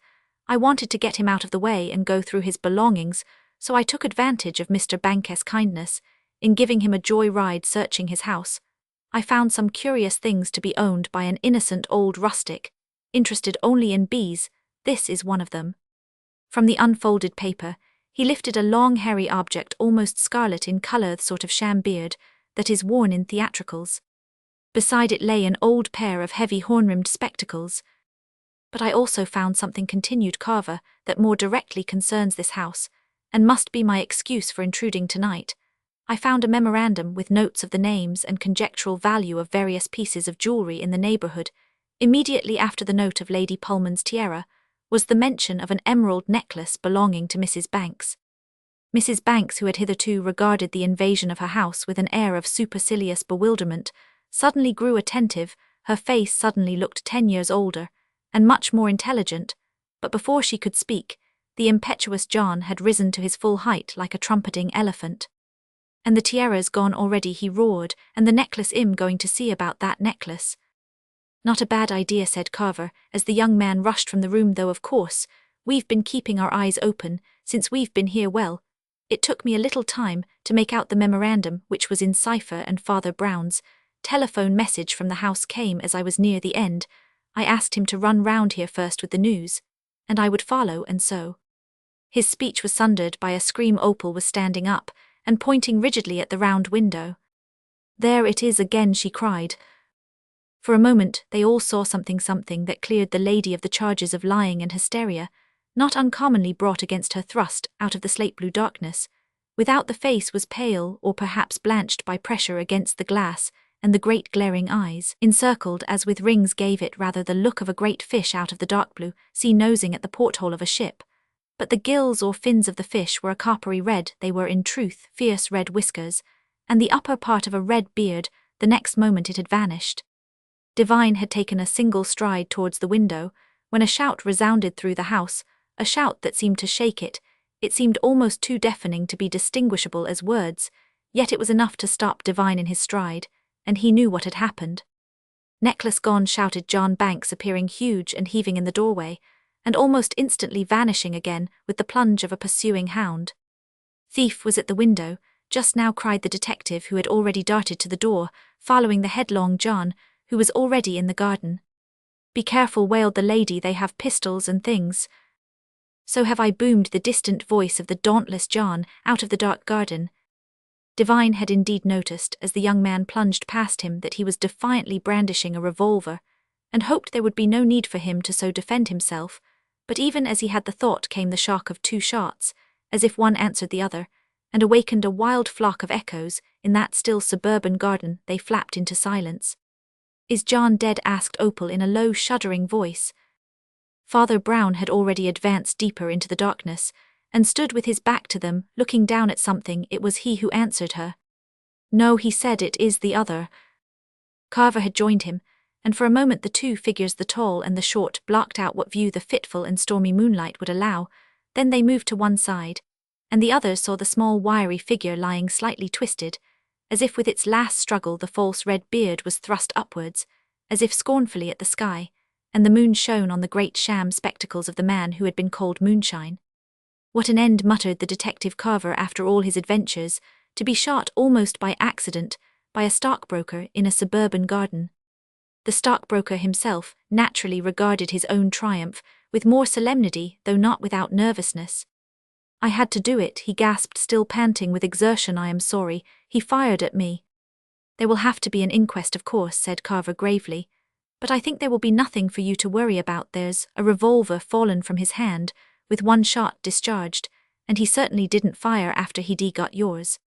By this time they had assembled again in the room, and the detective was getting his papers together for departure. Father Brown was standing opposite to him, looking down at the table, as if in a brown study. Then he spoke abruptly. Mr. Carver, you have certainly worked out a very complete case, in a very masterly way. I rather suspected your professional business, but I never guessed you would link everything up together so quick. Like bees, and the beard, and the spectacles, and the cipher, and the necklace, and everything. Always satisfactory to get a case really rounded off, said Carver. Yes, said Father Brown, still looking at the table. I admire it very much. Then, he added with a modesty verging on nervousness, it's only fair to you to say that I don't believe a word of it. Devine leaned forward with sudden interest. Do you mean you don't believe he is Moonshine, the burglar? I know he is the burglar, but he didn't burgle, answered Father Brown. I know he didn't come here, or to the great house, to steal jewels, or get shot getting away with them. Where are the jewels? Where they generally are in such cases, said Carver. He's either hidden them, or passed them on to a confederate. This was not a one-man job, of course. My people are searching the garden and warning the district. Perhaps, suggested Mrs. Banks, the confederate stole the necklace, while Moonshine was looking in at the window. Why was Moonshine looking in at the window? Asked Father Brown quietly. Why should he want to look in at the window? Well, what do you think? Cried the cheery John. I think, said Father Brown, that he never did want to look in at the window. Then why did he do it? Demanded Carver. What's the good of talking in the air like that? We've seen the whole thing acted before our very eyes. I've seen a good many things acted before my eyes that I didn't believe in, replied the priest. So have you on the stage and off. Father Brown, said Divine with a certain respect in his tones, will you tell us why you can't believe your eyes? Yes, I will try to tell you, answered the priest. Then he said gently, you know what I am, and what we are. We don't bother you much. We try to be friends with all our neighbors. But you can't think we do nothing. You can't think we know nothing. We mind our own business. But we know our own people. I knew this dead man very well indeed. I was his confessor and his friend, so far as a man can. I knew his mind when he left that garden today. And his mind was like a glass hive full of golden bees. It's an understatement to say his reformation was sincere. He was one of those great penitents who managed to make more out of penitence than others can make out of virtue. I say I was his confessor. But indeed it was I who went to him for comfort. It did me good to be near so good a man. And when I saw him lying there dead in the garden, it seemed to me as if certain strange words that were said of old were spoken over him aloud in my ear. They might well be, for if ever a man went straight to heaven it might be he. Hang it all, said John Banks restlessly, after all he was a convicted thief. Yes, said Father Brown, and only a convicted thief has ever in this world heard that assurance. This night shalt thou be with me in paradise. Nobody seemed to know what to do with the silence that followed, until Divine said abruptly at last, then how in the world would you explain it all? The priest shook his head. I can't explain it at all just yet, he said simply. I can see one or two odd things, but I don't understand them as yet. I've nothing to go on to prove the man's innocence, except the man, but I'm quite sure I'm right. He sighed and put out his hand for his big black hat. As he removed it, he remained gazing at the table, with rather a new expression, his round, straight-haired head cocked at a new angle. It was rather as if some curious animal had come out of his hat, as out of the hat of a conjurer. But the others looking at the table could see nothing there but the detective's documents and the tawdry old property beard and spectacles. Lord bless us, muttered Father Brown, and he's lying outside dead in a beard and spectacles. He swung round suddenly upon Divine. Here's something to follow up if you want to know. Why did he have two beards? With that he bustled in his undignified way out of the room, but Divine was now devoured with curiosity and pursued him into the front garden. I can't tell you now, said Father Brown. I'm not sure, and I'm bothered about what to do. Come round and see me tomorrow, and I may be able to tell you the whole thing. It may already be settled for me. And did you hear that noise? A motorcar starting, remarked Divine. Mr. John Banks' motorcar, said the priest. I believe it goes very fast. He certainly is of that opinion, said Divine with a smile. It will go far as well as fast tonight, said Father Brown. And what do you mean by that? Demanded the other. I mean it will not return, replied the priest. John Banks suspected something of what I knew from what I said. John Banks has gone, and the emeralds, and all the other jewels with him. Next day Divine found Father Brown moving to and fro in front of the row of beehives sadly, but with a certain serenity. I've been telling the bees, he said. You know one has to tell the bees, those singing masons building roofs of gold. What a line! Then more abruptly, he would like the bees looked after. I hope he doesn't want the human beings neglected when the whole swarm is buzzing with curiosity. Observed the young man. You were quite right when you said that Banks was gone with the jewels, but I don't know how you knew or even what there was to be known. Father Brown blinked benevolently at the beehives and said, one sort of stumbles on things, and there was one stumbling block at the start. I was puzzled by poor Barnard being shot up at Beechwood House. Now, even when Michael was a master criminal, he made it a point of honor, even a point of vanity, to succeed without any killing. It seemed extraordinary that when he had become a sort of saint he should go out of his way to commit the sin he had despised. When he was a sinner, the rest of the business puzzled me to the last. I could make nothing out of it, except that it wasn't true. Then I had a belated gleam of sense when I saw the beard and goggles, and remembered the thief had come in another beard with other goggles. Now, of course, it was just possible that he had duplicates, but it was at least a coincidence that he used neither the old glasses nor the old beard, both in good repair again. It was just possible that he went out without them and had to procure new ones, but it was unlikely. There was nothing to make him go motoring with Banks at all. If he was really going burgling, he could have taken his outfit easily in his pocket. Besides, beards don't grow on bushes. He would have found it hard to get such things anywhere in the time. No, the more I thought of it, the more I felt there was something funny about his having a completely new outfit.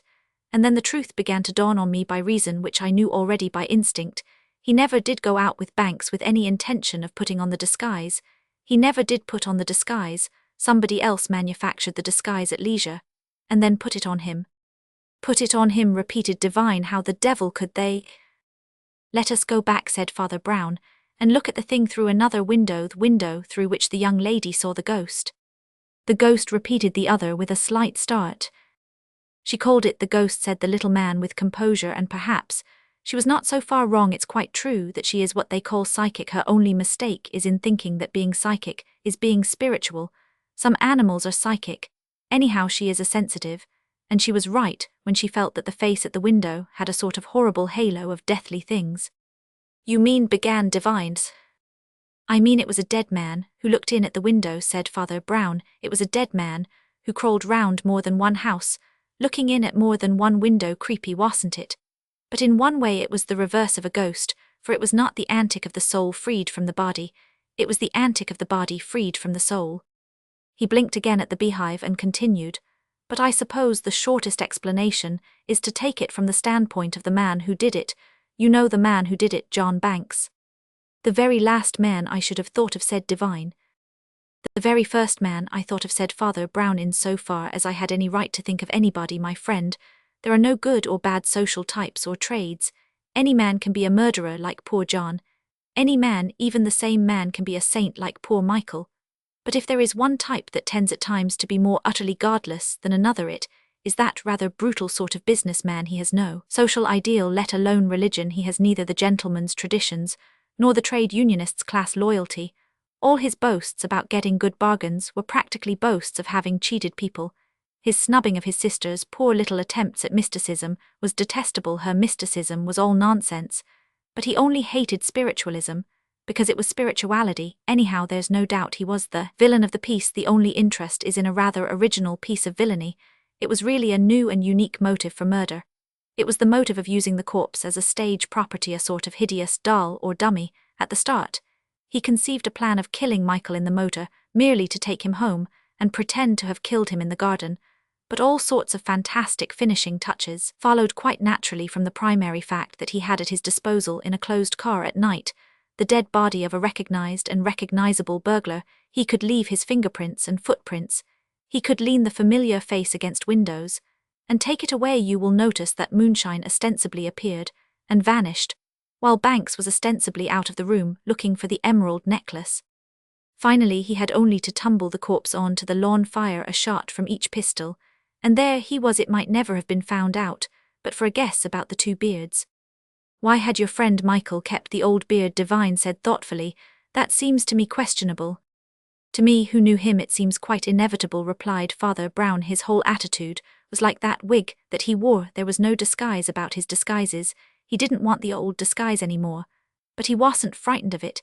He would have felt it false to destroy the false beard. It would have been like hiding. And he was not hiding. He was not hiding from God. He was not hiding from himself. He was in the broad daylight. If they'd taken him back to prison, he'd still have been quite happy. He was not whitewashed, but washed white. There was something very strange about him, almost as strange as the grotesque dance of death through which he was dragged after he was dead, when he moved to and fro smiling among these beehives. Even then, in a most radiant and shining sense, he was dead. He was out of the judgment of this world. There was a short pause, and then Devine shrugged his shoulders and said, it all comes back to bees and wasps looking very much alike in this world, doesn't it? Roman 3. The song of the flying fish. The soul of Mr. Peregrine Smart hovered like a fly round one possession, and one joke. It might be considered a mild joke, for it consisted merely of asking people if they had seen his goldfish. It might also be considered an expensive joke. But it is doubtful whether he was not secretly more attached to the joke than to the evidence of expenditure in talking to his neighbours in the little group of new houses that had grown up round the old village green. He lost no time in turning the conversation in the direction of his hobby to Dr. Burdock, a rising biologist with a resolute chin and hair, brushed back like a German's. Mr. Smart made the easy transition. You are interested in natural history. Have you seen my goldfish? To so orthodox an evolutionist as Dr. Burdock, doubtless all nature was one. But at first sight the link was not close, as he was a specialist who had concentrated entirely upon the primitive ancestry of the giraffe. To Father Brown, from a neighbouring provincial town, he traced a rapid train of thought which touched on the topics of Rome, St. Peter, fishermanfish, goldfish, In talking to Mr. Imlac Smith, the bank manager, a slim and sallow gentleman of dressy appearance, but quiet demeanour, he violently wrenched the conversation to the subject of the gold standard, from which it was merely a step to goldfish, in talking to that brilliant Oriental traveller and scholar Count Ivan de Lara, whose title was French, and his face rather Russian, not to say Tartar. The versatile conversationalist showed an intense and intelligent interest in the Ganges and the Indian Ocean, leading naturally to the possible presence of goldfish in those waters, from Mr. Harry Hartop, the very rich but very shy and silent young gentleman, who had recently come down from London. He had at last extorted the information that the embarrassed youth in question was not interested in fishing, and had then added, talking about fishing, "Have you seen my goldfish?" The peculiar thing about the goldfish was that they were made of gold. They were part of an eccentric but expensive toy, said to have been made by the freak of some rich Eastern prince, and Mr. Smart had picked it up at some sale, or in some curiosity shop, such as he frequented for the purpose of lumbering up his house with unique and useless things. From the other end of the room it looked like a rather unusually large bowl, containing rather unusually large living fish. A closer inspection showed it to be a huge bubble of beautifully blown Venetian glass, very thin and delicately clouded with faintly iridescent colour, in the tinted twilight of which hung grotesque golden fishes with great rubies for eyes. The whole thing was undoubtedly worth a great deal in solid material. How much more would depend upon the waves of lunacy passing over the world of collectors. Mr. Smart's new secretary, a young man named Francis Boyle, though an Irishman and not credited with caution, was mildly surprised at his talking so freely of the gems of his collection to the group of comparative strangers who happened to have alighted in a rather nomadic fashion in the neighbourhood. For collectors are commonly vigilant and sometimes secretive in the course of settling down to his new duties. Mr. Boyle found he was not alone in this sentiment, and that in others it passed from a mild wonder to a grave disapproval. "It's a wonder his throat isn't cut," said Mr. Smart's valet Harris, not without a hypothetical relish, almost as if he had said in a purely artistic sense, "It's a pity." "It's extraordinary how he leaves things about," said Mr. Smart's head clerk Jameson, who had come up from the office to assist the new secretary, "and he won't even put up those ramshackle old bars across his ramshackle old door." "It's all very well with Father Brown and the doctor," said Mr. Smart's housekeeper, with a certain vigorous vagueness that marked her opinions, "but when it comes to foreigners, I call it tempting Providence. It isn't only the Count either. That man at the bank looks to me much too yellow to be English." "Well, that young Hartop is English enough," said Boyle, good-humouredly, to the extent of not having a word to say for himself. "He thinks the more," said the housekeeper. "He may not be exactly a foreigner, but he is not such a fool as he looks. Foreign is as foreign, does I say," she added darkly. Her disapproval would probably have deepened if she had heard the conversation in her master's drawing-room that afternoon, a conversation of which the goldfish were the text. Though the offensive foreigner tended more and more to be the central figure, it was not that he spoke so very much, but even his silences had something positive about them.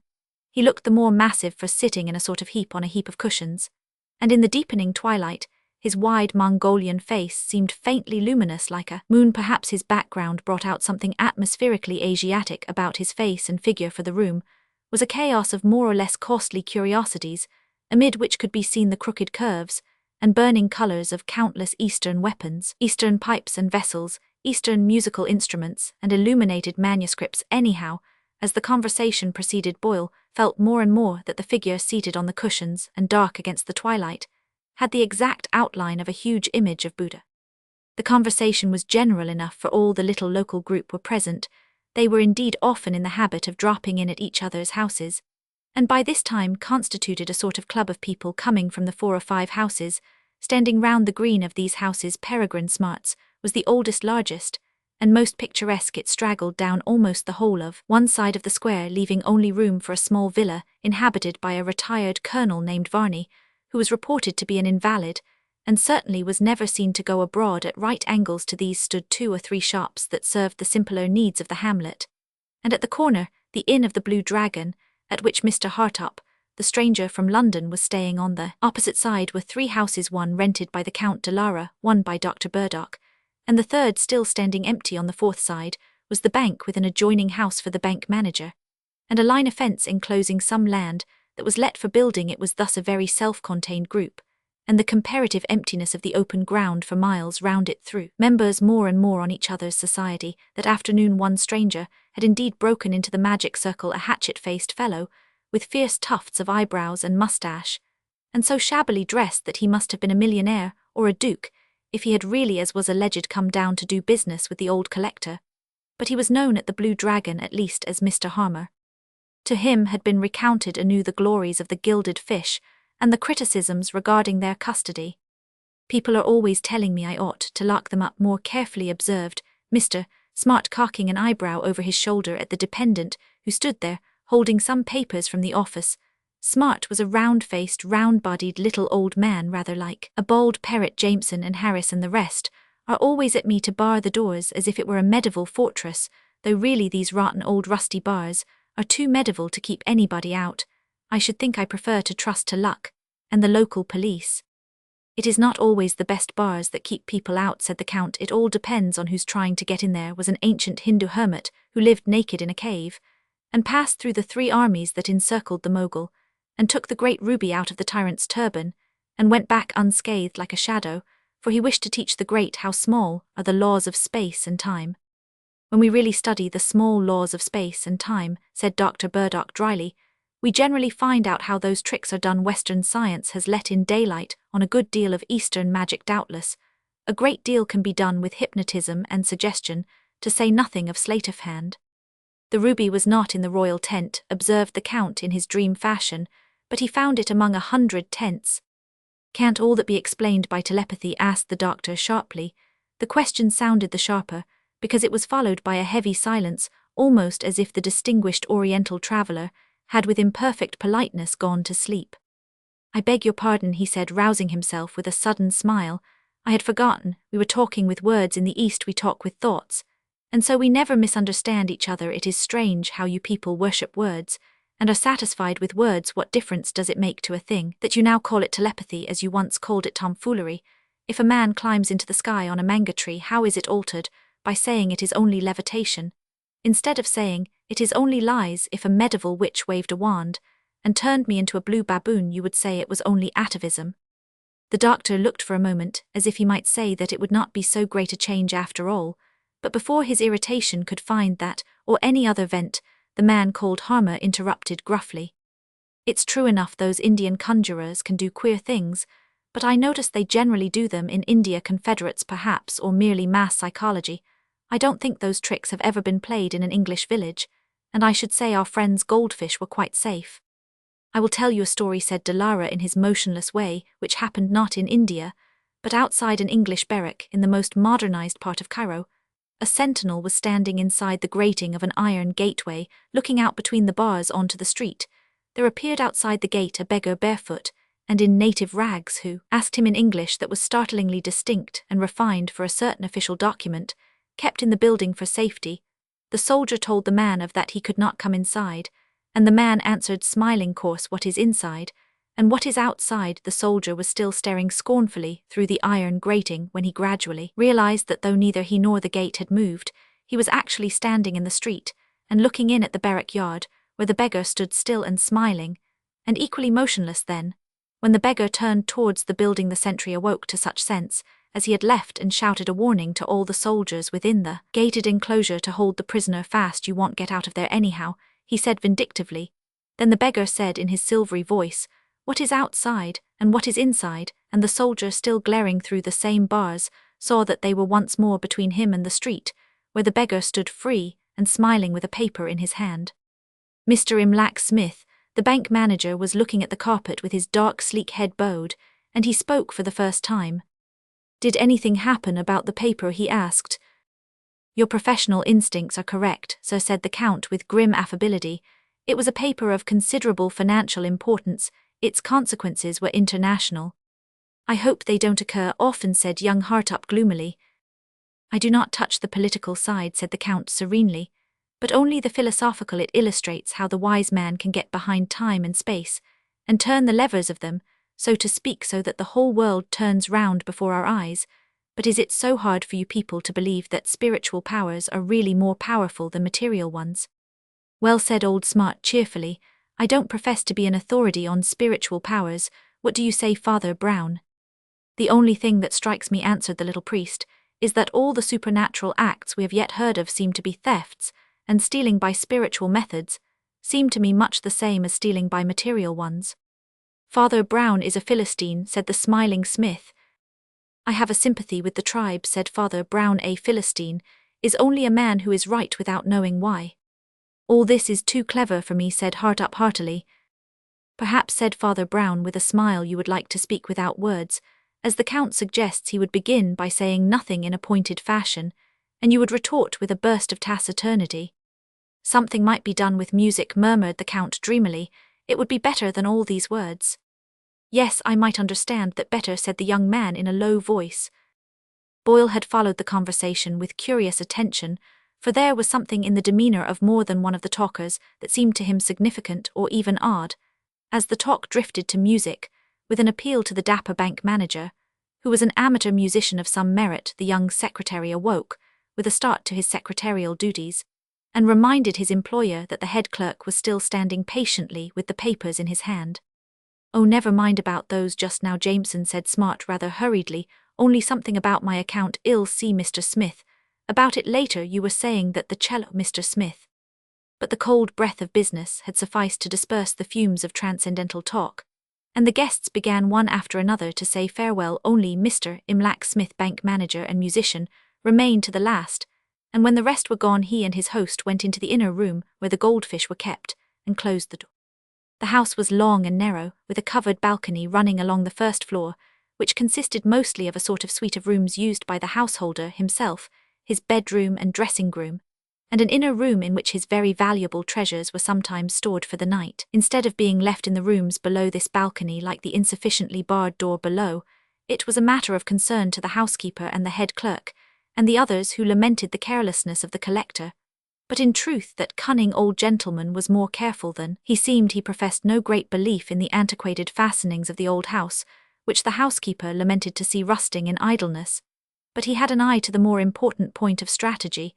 He always put his favourite goldfish in the room at the back of his bedroom for the night and slept in front of it, as it were, with a pistol under his pillow.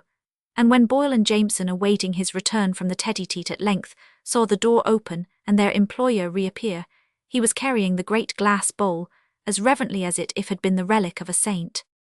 Outside, the last edges of the sunset still clung to the corners of the green square, but inside a lamp had already been kindled, and in the mingling of the two lights, the coloured globe glowed like some monstrous jewel, and the fantastic outlines of the fiery fishes seemed to give it, indeed, something of the mystery of a talisman, like strange shapes, seen by a seer in the crystal of doom over the old man's shoulder. The olive face of Imlac Smith stared like a sphinx. "I am going up to London tonight," Mr. Boyle said, Old Smart, with more gravity than he commonly showed Mr. Smith, "and I are catching the 6:45. I should prefer you, Jameson, to sleep upstairs in my room tonight. If you put the bowl in the back room as usual, it will be quite safe then. Not that I suppose anything could possibly happen." "Anything may happen anywhere," said the smiling Mr. Smith. "I think you generally take a gun to bed with you. Perhaps you had better leave it behind in this case." Peregrine Smart did not reply, and they passed out of the house on to the road round the village green. The secretary and the head clerk slept that night as directed in their employer's bedroom. To speak more strictly, Jameson, the head clerk, slept in a bed in the dressing-room, but the door stood open between, and the two rooms running along the front were practically one only. The bedroom had a long French window giving on the balcony, and an entrance at the back into the inner apartment where the goldfish bowl had been placed for safety. Boyle dragged his bed right across so as to bar this entrance, put the revolver under his pillow, and then undressed and went to bed, feeling that he had taken all possible precautions against an impossible or improbable event. He did not see why there should be any particular danger of normal burglary, and as for the spiritual burglary that figured in the travellers' tales of the Count de Lara, if his thoughts ran on them so near to sleep, it was because they were such stuff as dreams are made of. They soon turned into dreams, with intervals of dreamless slumber. The old clerk was a little more restless as usual, but after fussing about a little longer, and repeating some of his favourite regrets and warnings, he also retired to his bed in the same manner, and slept. The moon brightened and grew dim again above the green square and the grey blocks of houses, in a solitude and silence that seemed to have no human witness, and it was when the white cracks of daybreak had already appeared in the corners of the grey sky that the thing happened. Boyle, being young, was naturally both the healthier and the heavier sleeper of the two, though active enough when he was once awake, he always had a load to lift in waking. Moreover, he had dreams of the sort that cling to the emerging minds like the dim tentacles of an octopus. They were a medley of many things, including his last look from the balcony, across the 4 grey roads and the green square, but the pattern of them changed and shifted, and turned dizzily to the accompaniment of a low grinding noise, which sounded somehow like a subterranean river, and may have been no more than old Mr. Jameson snoring in the dressing-room. But in the dreamer's mind all that murmur and motion was vaguely connected with the words of the Count de Lara, about a wisdom that could hold the levers of time and space and turn the world. In the dream it seemed as if a vast murmuring machinery under the world were really moving whole landscapes hither and thither, so that the ends of the earth might appear in a man's front garden, or his own front garden be exiled beyond the sea. The first complete impressions he had were the words of a song, with a rather thin metallic accompaniment. They were sung in a foreign accent, and a voice that was still strange, and yet faintly familiar, and yet he could hardly feel sure that he was not making up poetry in his sleep. Over the land and over the sea, my flying fishes will come to me, for the note is not of the world that wakes them, but in. He struggled to his feet, and saw that his fellow guardian was already out of bed. Jameson was peering out of the long window on to the balcony, and calling out sharply to someone in the street below. "Who's that?" he called out sharply. "What do you want?" He turned to Boyle in agitation, saying, "There's somebody prowling about just outside. I knew it wasn't safe. I'm going down to bar that front door, whatever they say." He ran downstairs in a flutter, and Boyle could hear the clattering of the bars upon the front door, but Boyle himself stepped out upon the balcony and looked out on the long grey road that led up to the house, and he thought he was still dreaming.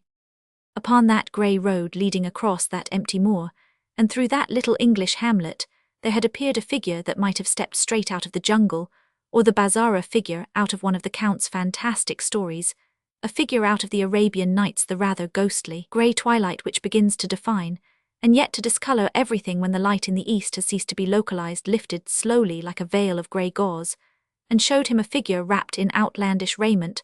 A scarf of a strange sea-blue, vast and voluminous, went round the head like a turban, and then again round the chin, giving rather the general character of a hood so far as the face was concerned. It had the effects of a mask, for the raiment round the head was drawn close as a veil, and the head itself was bowed over a queer-looking musical instrument made of silver or steel, and shaped like a deformed or crooked violin. It was played with something like a silver comb, and the notes were curiously thin and keen. Before Boyle could open his mouth, the same haunting alien accent came from under the shadow of the Burness, singing words of the same sort. "As the golden birds go back to the tree, my golden fishes return to me." "Return? You've no right here," called out Boyle in exasperation, hardly knowing what he said.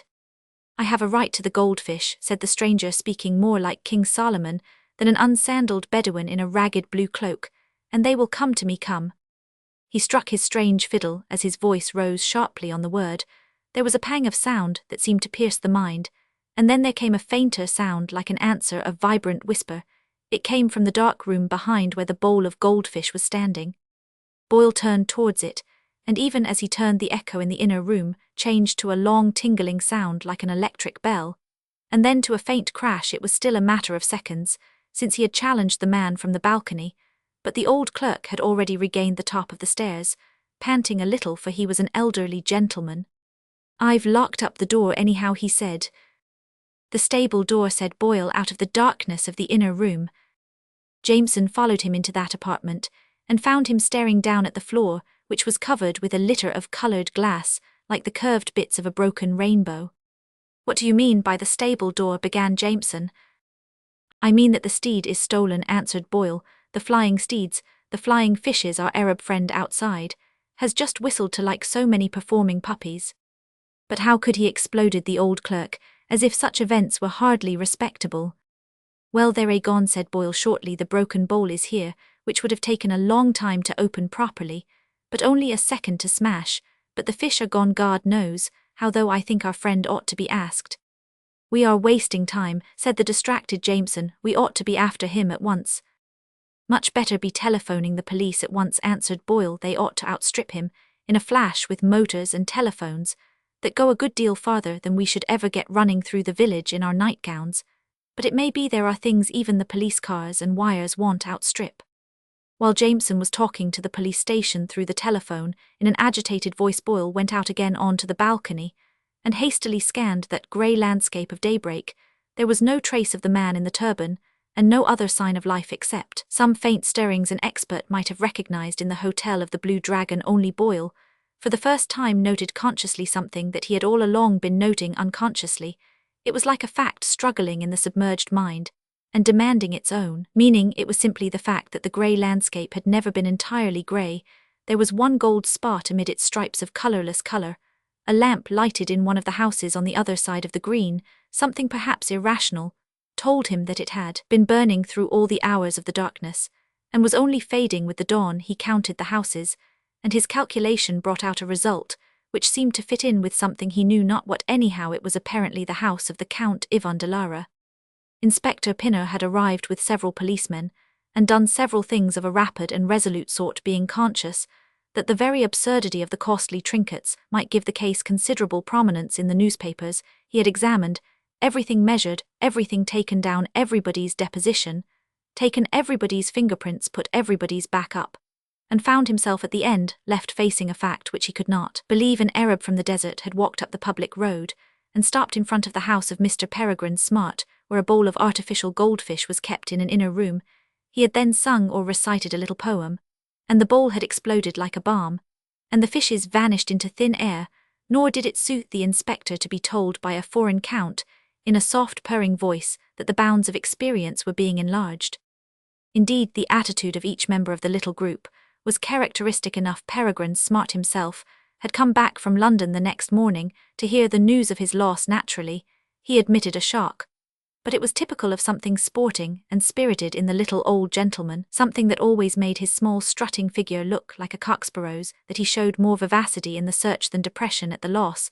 The man named Harmer, who had come to the village on purpose to buy the goldfish, might be excused for being a little testy on learning they were not there to be bought, but in truth his rather aggressive moustache and eyebrows seemed to bristle with something more definite than disappointment, and the eyes that darted over the company were bright with a vigilance that might well be suspicion. The sallow face of the bank manager, who had also returned from London, though by a later train, seemed again and again to attract those shining and shifting eyes like a magnet. Of the two remaining figures of the original circle, Father Brown was generally silent when he was not spoken to, and the dazed Hartup was often silent even when he was. But the Count was not a man to let anything pass that gave an apparent advantage to his views. He smiled at his rationalistic rival, the doctor, in the manner of one who knows how it is possible to be irritating by being ingratiating. "You will admit, doctor," he said, "that at least some of the stories you thought so improbable look a little more realistic today than they did yesterday, when a man as ragged as those I described is able by speaking a word to dissolve a solid vessel inside the four walls of the house. He stands outside. It might perhaps be called an example of what I said about spiritual powers and material barriers. And it might be called an example of what I said the doctor sharply, about a little scientific knowledge being enough to show how the tricks are done." "Do you really mean, doctor," asked Smart in some excitement, "that you can throw any scientific light on this mystery?" "I can throw light on what the Count calls a mystery," said the doctor, "because it is not a mystery at all. That part of it is plain enough. A sound is only a wave of vibration, and certain vibrations can break glass if the sound is of a certain kind.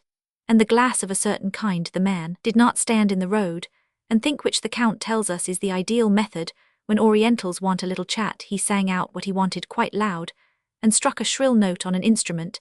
It is similar to many experiments by which glass of special composition has been cracked. Such as the experiment," said the Count lightly, "by which several lumps of solid gold have suddenly ceased to exist." "Here comes Inspector Pinner," said Boyle, between ourselves. I think he would regard the doctor's natural explanation as quite as much of a fairy tale as the Count's preternatural one. A very sceptical intellect, Mr. Pinner's, especially about me. I rather think I am under suspicion." "I think we are all under suspicion," said the Count. It was the presence of this suspicion in his own case that led Boyle to seek the personal advice of Father Brown. They were walking round the village green together, some hours later in the day, when the priest, who was frowning thoughtfully at the ground as he listened, suddenly stopped. "Do you see that?" he asked. "Somebody's been washing the pavement here, just this little strip of pavement outside Colonel Varney's house, I wonder whether that was done yesterday. Father Brown looked rather earnestly at the house, which was high and narrow, and carried rows of striped sunblinds of gay, but already faded colours. The chinks or crannies that gave glimpses of the interior looked all the darker. Indeed, they looked almost black in contrast with the facade thus golden in the morning light. "That is Colonel Varney's house, isn't it?" he asked. "He comes from the east too, I fancy. What sort of man is he?" "I've never even seen him," answered Boyle. "I don't think anybody's seen him, except Dr. Burdock, and I rather fancy the doctor doesn't see him more than he need." "Well, I'm going to see him for a minute," said Father Brown. The big front door opened and swallowed the small priest, and his friend stood staring at it in a dazed and irrational manner, as if wondering whether it would ever open again. It opened in a few minutes, and Father Brown emerged still smiling, and continued his slow and pottering progress round the square of roads. Sometimes he seemed to have forgotten the matter in hand altogether, for he would make passing remarks on historical and social questions, or on the prospects of development in the district. He remarked on the soil used for the beginning of a new road by the bank. He looked across the old village green with a vague expression. "Common land, I suppose people ought to feed their pigs and geese on it, if they had any pigs or geese. As it is, it seems to feed nothing but nettles and thistles. What a pity that what was supposed to be a sort of large meadow has been turned into a small and petty wilderness. That's Dr. Burdock's house opposite, isn't it?" "Yes," answered Boyle, almost jumping at this abrupt postscript. "Very well," answered Father Brown, "then I think we'll go indoors again." As they opened the front door of Smart's house and mounted the stairs, Boyle repeated to his companion many details of the drama enacted there at daybreak. "I suppose you didn't doze off again?" asked Father Brown, giving time for somebody to scale the balcony, while Jameson ran down to secure the door. "No," answered Boyle. "I am sure of that. I woke up to hear Jameson challenging the stranger from the balcony, then I heard him running downstairs and putting up the bars, and then in 2 strides I was on the balcony myself." "Or could he have slipped in between you from another angle? Are there any other entrances besides the front entrance?" "Apparently there are not," said Boyle gravely. "I had better make sure, don't you think?" asked Father Brown apologetically, and scuttled softly downstairs again. Boyle remained in the front bedroom, gazing rather doubtfully after him. After a comparatively brief interval, the round and rather rustic visage appeared again at the head of the stairs, looking rather like a turnip ghost with a broad grin. "No, I think that settles the matter of entrances," said the turnip ghost cheerfully, "and now I think, having got everything in a tight box, so to speak, we can take stock of what we've got. It's rather a curious business." "Do you think," asked Boyle, "that the Count or the Colonel or any of these Eastern travellers have anything to do with it? Do you think it is preternatural?" "I will grant you this," said the priest gravely. "If the Count or the Colonel or any of your neighbours did dress up in Arab masquerade and creep up to this house in the dark, then it was preternatural." "What do you mean? Why?" "Because the Arab left no footprints," answered Father Brown. "The Colonel on the one side and the banker on the other are the nearest of your neighbours. That loose red soil is between you and the bank. It would print off bare feet like a plaster cast, and probably leave red marks everywhere. I braved the Colonel's curry-seasoned temper to verify the fact that the front pavement was washed yesterday, and not today. It was wet enough to make wet footprints all along the road. Now, if the visitor were the Count or the doctor in the houses opposite, he might possibly, of course, have come across the common, but he must have found it exceedingly uncomfortable with bare feet, for it is, as I remarked, one mass of thorns and thistles and stinging nettles. He would surely have pricked himself and probably left traces of it, unless, as you say, he was a preternatural being." Boyle looked steadily at the grave and indecipherable face of his clerical friend. "Do you mean that he asked at length." "There is one general truth to remember," said Father Brown after a pause. "A thing can sometimes be too close to be seen, as for instance a man cannot see himself. There was a man who had a fly in his eye when he looked through the telescope, and he discovered that there was a most incredible dragon in the moon, and I am told that if a man hears the exact reproduction of his own voice, it sounds like the voice of a stranger. In the same way, if anything is right in the foreground of our life, we hardly see it, and if we did we might think it quite odd. If the thing in the foreground got into the middle distance, we should probably think it had come from the remote distance. Just come outside the house again. For a moment I want to show you how it looks from another standpoint." He had already risen, and as they descended the stairs, he continued his remarks in a rather groping fashion, as if he were thinking aloud. The Count and the Asiatic atmosphere all come in, because in a case like this everything depends on the preparation of the mind. A man can reach a condition in which a brick falling on his head will seem to be a Babylonian brick, carved with cuneiform, and dropped from the hanging gardens of Babylon, so that he will never even look at the brick, and see it is of one pattern with the bricks or his own house. So in your case. What does this mean? Interrupted Boyle, staring and pointing at the entrance. What in the name of wonder does it mean the door is barred again? He was staring at the front door by which they had entered, but a little while before and across which stood once more the great dark bands of rusty iron, which had once, as he had said, locked the stable door too late. There was something darkly and dumbly ironic in those old fastenings closing behind them, and imprisoning them as if of their own motion. Of those, said Father Brown casually, I put up those bars myself just now, didn't you hear me? No, answered Boyle, staring, I heard nothing. Well, I rather thought you wouldn't, said the other equably. There's really no reason why anybody upstairs should hear those bars being put up. A sort of hook fits easily into a sort of hole. When you're quite close you hear a dull click. But that's all. The only thing that makes any noise a man could hear upstairs is this. And he lifted the bar out of its socket and let it fall with a clang at the side of the door. It does make a noise if you unbar the door, said Father Brown gravely, even if you do it pretty carefully. You mean, I mean, said Father Brown, that what you heard upstairs was Jameson opening the door, and not shutting it, and now let's open the door ourselves and go outside. When they stood outside in the street under the balcony, the little priest resumed his previous explanation as coolly as if it had been a chemical lecture. I was saying that a man may be in the mood to look for something very distant, and not realize that it is something very close to himself, perhaps something very like himself. It was a strange and outlandish thing that you saw when you looked down at this road, I suppose. It never occurred to you to consider what he saw when he looked up at that balcony. Boyle was staring at the balcony and did not answer, and the other added, You thought it very wild and wonderful that an Arab should come through civilized England with bare feet. You did not remember that at the same moment you had bare feet yourself. Boyle at last found words, and it was to repeat words already spoken. Jameson opened the door, he said mechanically.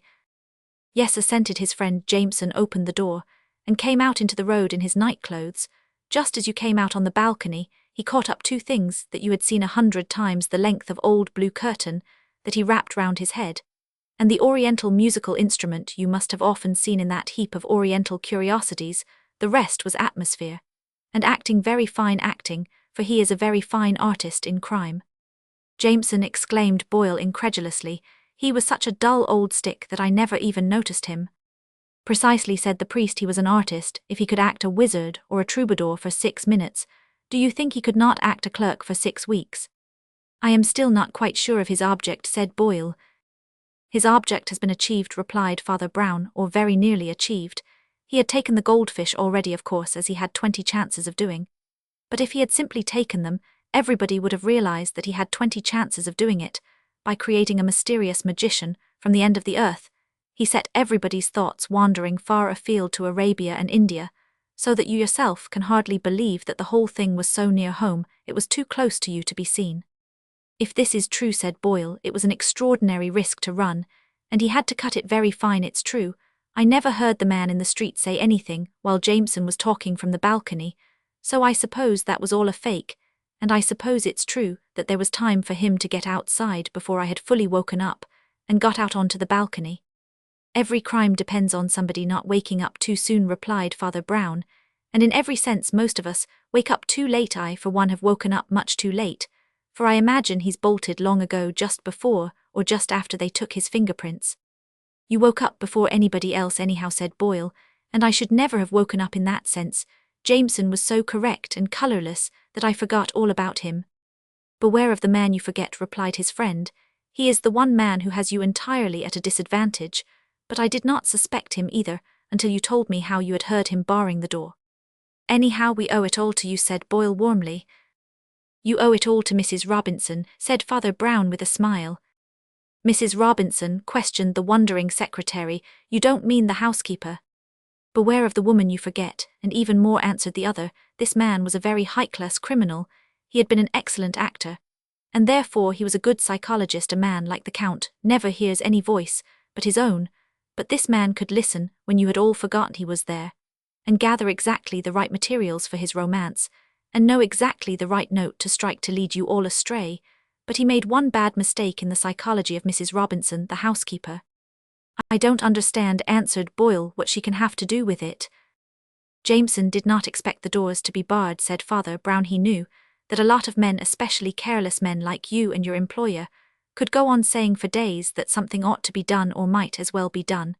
But if you convey to a woman that something ought to be done, there is always a dreadful danger that she will suddenly do it. Roman 4. The Actor and the Alibi. Mr. Undone Mandeville, the theatrical manager, walked briskly through the passages behind the scenes, or rather below the scenes. His attire was smart and festive, perhaps a little too festive. The flower in his buttonhole was festive, the very varnish on his boots was festive, but his face was not at all festive. He was a big, bull-necked, black-browed man, and at the moment his brow was blacker than usual. He had in any case, of course, the 100 botherations that besiege a man in such a position, and they ranged from large to small, and from new to old. It annoyed him to pass through the passages where the old pantomime scenery was stacked, because he had successfully begun his career at that theatre with very popular pantomimes, and had since been induced to gamble in more serious and classical drama, over which he had dropped a good deal of money. Hence, to see the sapphire gates of Bluebeard's Blue Palace, or portions of the enchanted grove of golden orange trees, leaning up against the wall to be festooned with cobwebs, or nibbled by mice, did not give him that soothing sense of a return to simplicity, which we all ought to have when given a glimpse of that wonderland of our childhood. Nor had he any time to drop a tear where he had dropped the money, or to dream of this paradise of Peter Pan, for he had been summoned hurriedly to settle a practical problem, not of the past, but of the moment. It was the sort of thing that does sometimes happen in that strange world behind the scenes, but it was big enough to be serious. Miss Maroney, the talented young actress of Italian parentage, who had undertaken to act an important part in the play that was to be rehearsed that afternoon, and performed that evening, had abruptly and even violently refused at the last moment to do anything of the kind. He had not even seen the exasperating lady yet, and as she had locked herself up in her dressing-room and defied the world through the door, it seemed unlikely for the present that he would. Mr. Undone Mandeville was sufficiently British to explain it by murmuring that all foreigners were mad, but the thought of his good fortune in inhabiting the only sane island of the planet did not suffice to soothe him any more than the memory of the enchanted grove. All these things, and many more, were annoying, and yet a very intimate observer might have suspected that something was wrong with Mr. Mandeville that went beyond annoyance. If it be possible for a heavy and healthy man to look haggard, he looked haggard. His face was full, but his eye sockets were hollow. His mouth twitched as if it were always trying to bite the black strip of mustache that was just too short to be bitten. He might have been a man who had begun to take drugs, but even on that assumption there was something that suggested that he had a reason for doing it, that the drug was not the cause of the tragedy, but the tragedy the cause of the drug. Whatever was his deeper secret, it seemed to inhabit that dark end of the long passage, where was the entrance to his own little study, and as he went along the empty corridor, he threw back a nervous glance now and then. However, business is business, and he made his way to the opposite end of the passage, where the blank green door of Miss Maroney defied the world. A group of actors and other people involved were already standing in front of it, conferring and considering, one might almost fancy, the advisability of battering-ram. The group contained one figure at least who was already well enough known, whose photograph was on many mantelpieces, and his autograph in many albums, for though Norman Knight was playing the hero in a theatre that was still a little provincial and old-fashioned, and capable of calling him the first walking gentleman, he at least was certainly on the way to wider triumphs. He was a good-looking man, with a long cleft chin, and fair hair low on his forehead, giving him a rather Neronian look that did not altogether correspond to his impulsive and plunging movements. The group also contained Ralph Randall, who generally acted elderly character parts, and had a humorous hatchet face, blue with shaving, and discoloured with grease paint. It contained Mandeville's second walking gentleman, carrying on the not yet wholly vanished tradition of Charles Friend, a dark curly-haired youth of somewhat Semitic profile, bearing the name of Aubrey Vernon. It included Mr. Undone Mandeville's wife's maid or dresser, a very powerful-looking person with tight red hair and a hard wooden face. It also incidentally included Mandeville's wife, a quiet woman in the background, with a pale, patient face, the lines of which had not lost a classical symmetry and severity, but which looked all the paler because her very eyes were pale, and her pale yellow hair lay in two plain bands like some very archaic Madonna.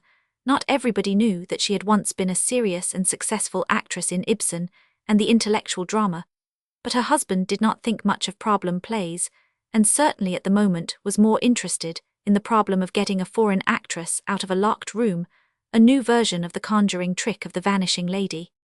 Hasn't she come out yet? He demanded, speaking to his wife's business-like attendant rather than to his wife.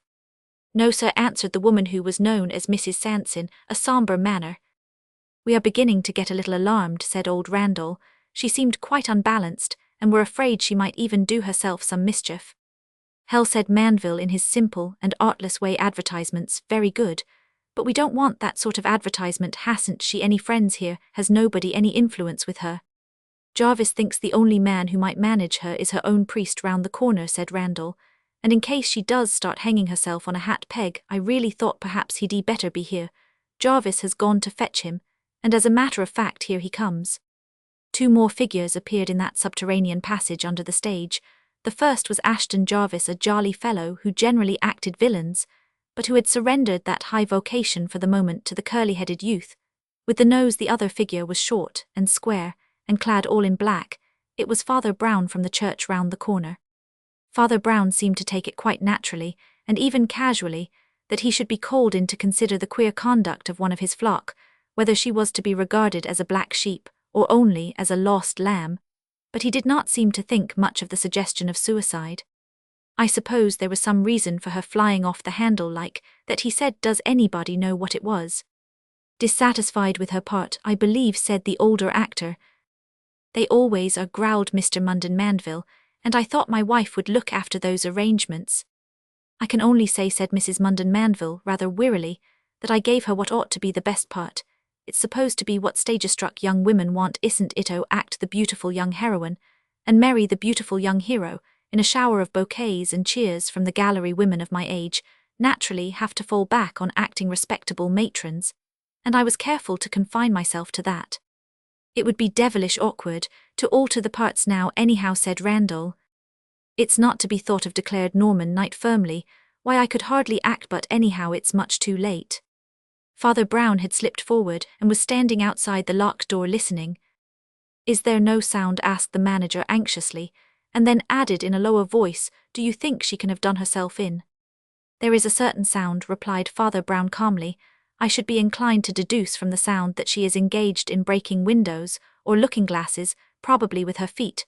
No, I do not think there is much danger of her going on to destroy herself. Breaking looking-glasses with your feet is a very unusual prelude to suicide. If she had been a German gone away to think quietly about metaphysics and Weltschmerz, I should be all for breaking the door down. These Italians don't really die so easily, and are not liable to kill themselves in a rage. Somebody else perhaps, yes, possibly.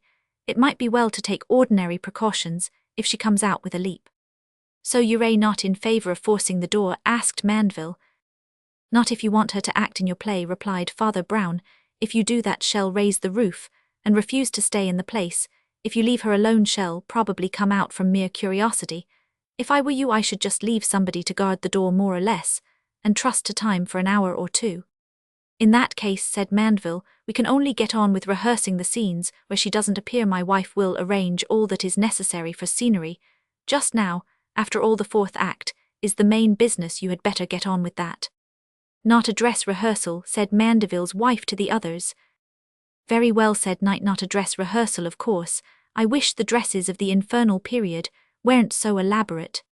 What is the play? Asked the priest with a touch of curiosity. The School for Scandal, said Mandeville. It may be literature, but I want plays. My wife likes what she calls classical comedies, a long sight more classic than comic. At this moment, the old doorkeeper known as Sam and the solitary inhabitant of the theatre during off-hours came waddling up to the manager, with a card to say that Lady Miriam Marden wished to see him. He turned away, but Father Brown continued to blink steadily for a few seconds in the direction of the manager's wife, and saw that her wan face wore a faint smile, not altogether a cheerful smile. Father Brown moved off in company with the man who had brought him in, who happened indeed to be a friend and person of a similar persuasion, which is not uncommon among actors. As he moved off, however, he heard Mrs. Manville give quiet directions to Mrs. Sands that she should take up the post of watcher beside the closed door. Mrs. Mandeville seems to be an intelligent woman, said the priest to his companion, though she keeps so much in the background. She was once a highly intellectual woman, said Jarvis sadly, rather washed out and wasted, some would say, by marrying a bounder like Mandeville. She has the very highest ideals of the drama, you know. But of course it isn't often she can get her lord and master to look at anything in that light, do you know. He actually wanted a woman like that to act as a pantomime boy, admitted that she was a fine actress, but said pantomimes paid better. That will give you about a measure of his psychological insight and sensibility. But she never complained, as she said to me once. Complaint always comes back in an echo from the ends of the world. But silence strengthens us. If only she were married to somebody who understood her ideas, she might have been one of the great actresses of the age. Indeed, the highbrow critics still think a lot of her. As it is, she is married to that.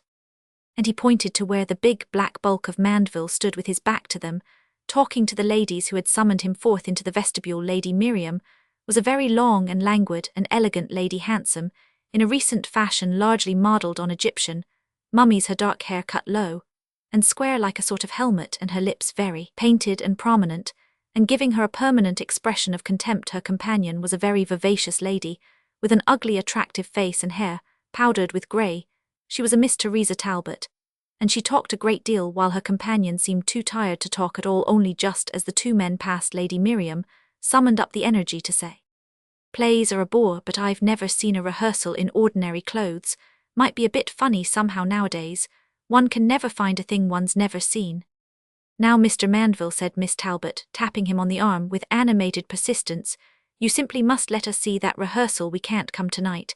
And we want to see all the funny people in the wrong clothes." "Of course I can give you a box if you wish it," said Mandeville hastily. "Perhaps your ladyship would come this way," and he led them off down another corridor. "I wonder," said Jarvis in a meditative manner, "whether even Mandeville prefers that sort of woman." "Well," asked his clerical companion, "have you any reason to suppose that Mandeville does prefer her?" Jarvis looked at him steadily for an instant before answering. "Mandeville is a mystery," he said gravely. "Oh yes, I know that he looks about as commonplace a cad as ever walked down Piccadilly. But he really is a mystery for all that. There's something on his conscience, there's a shadow in his life, and I doubt whether it has anything more to do with a few fashionable flirtations than it has with his poor neglected wife. If it has, there's something more in them than meets the eye. As a matter of fact, I happen to know rather more about it than anyone else does, merely by accident. But even I can't make anything of what I know, except a mystery."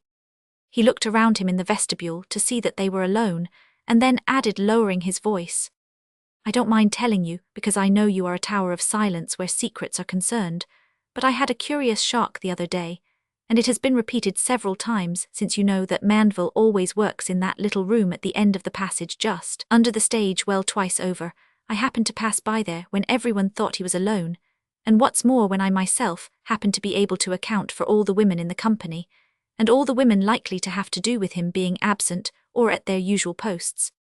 "All the women?" remarked Father Brown inquiringly. "There was a woman with him," said Jarvis almost in a whisper. "There is some woman who is always visiting him, somebody that none of us knows. I don't even know how she comes there, since it isn't down the passage to the door. But I think I once saw a veiled or cloaked figure passing out into the twilight at the back of the theatre like a ghost, but she can't be a ghost, and I don't believe she's even an ordinary affair. I don't think it's love-making, I think it's blackmail." "What makes you think that?" asked the other. "Because," said Jarvis, his face turning from grave to grim, "I once heard sounds like a quarrel, and then the strange woman said in a metallic, menacing voice, 4 words, 'I am your wife.'" "You think he's a bigamist?" said Father Brown reflectively. "Well, bigamy and blackmail often go together, of course, but she may be bluffing as well as blackmailing. She may be mad. These theatrical people often have monomaniacs running after them. You may be right, but I shouldn't jump to conclusions. And talking about theatrical people, isn't the rehearsal going to begin, and aren't you a theatrical person?" "I'm not on in this scene," said Jarvis with a smile. "They're only doing one act, you know, until your Italian friend comes to her senses." "Talking about my Italian friend," observed the priest, "I should rather like to know whether she has come to her senses." "We can go back and see if you like," said Jarvis, and they descended again to the basement, and the long passage at one end of which was Mandeville's study, and at the other the closed door of Signora Moroni. The door seemed to be still closed, and Mrs. Sands sat grimly outside it, as motionless as a wooden idol.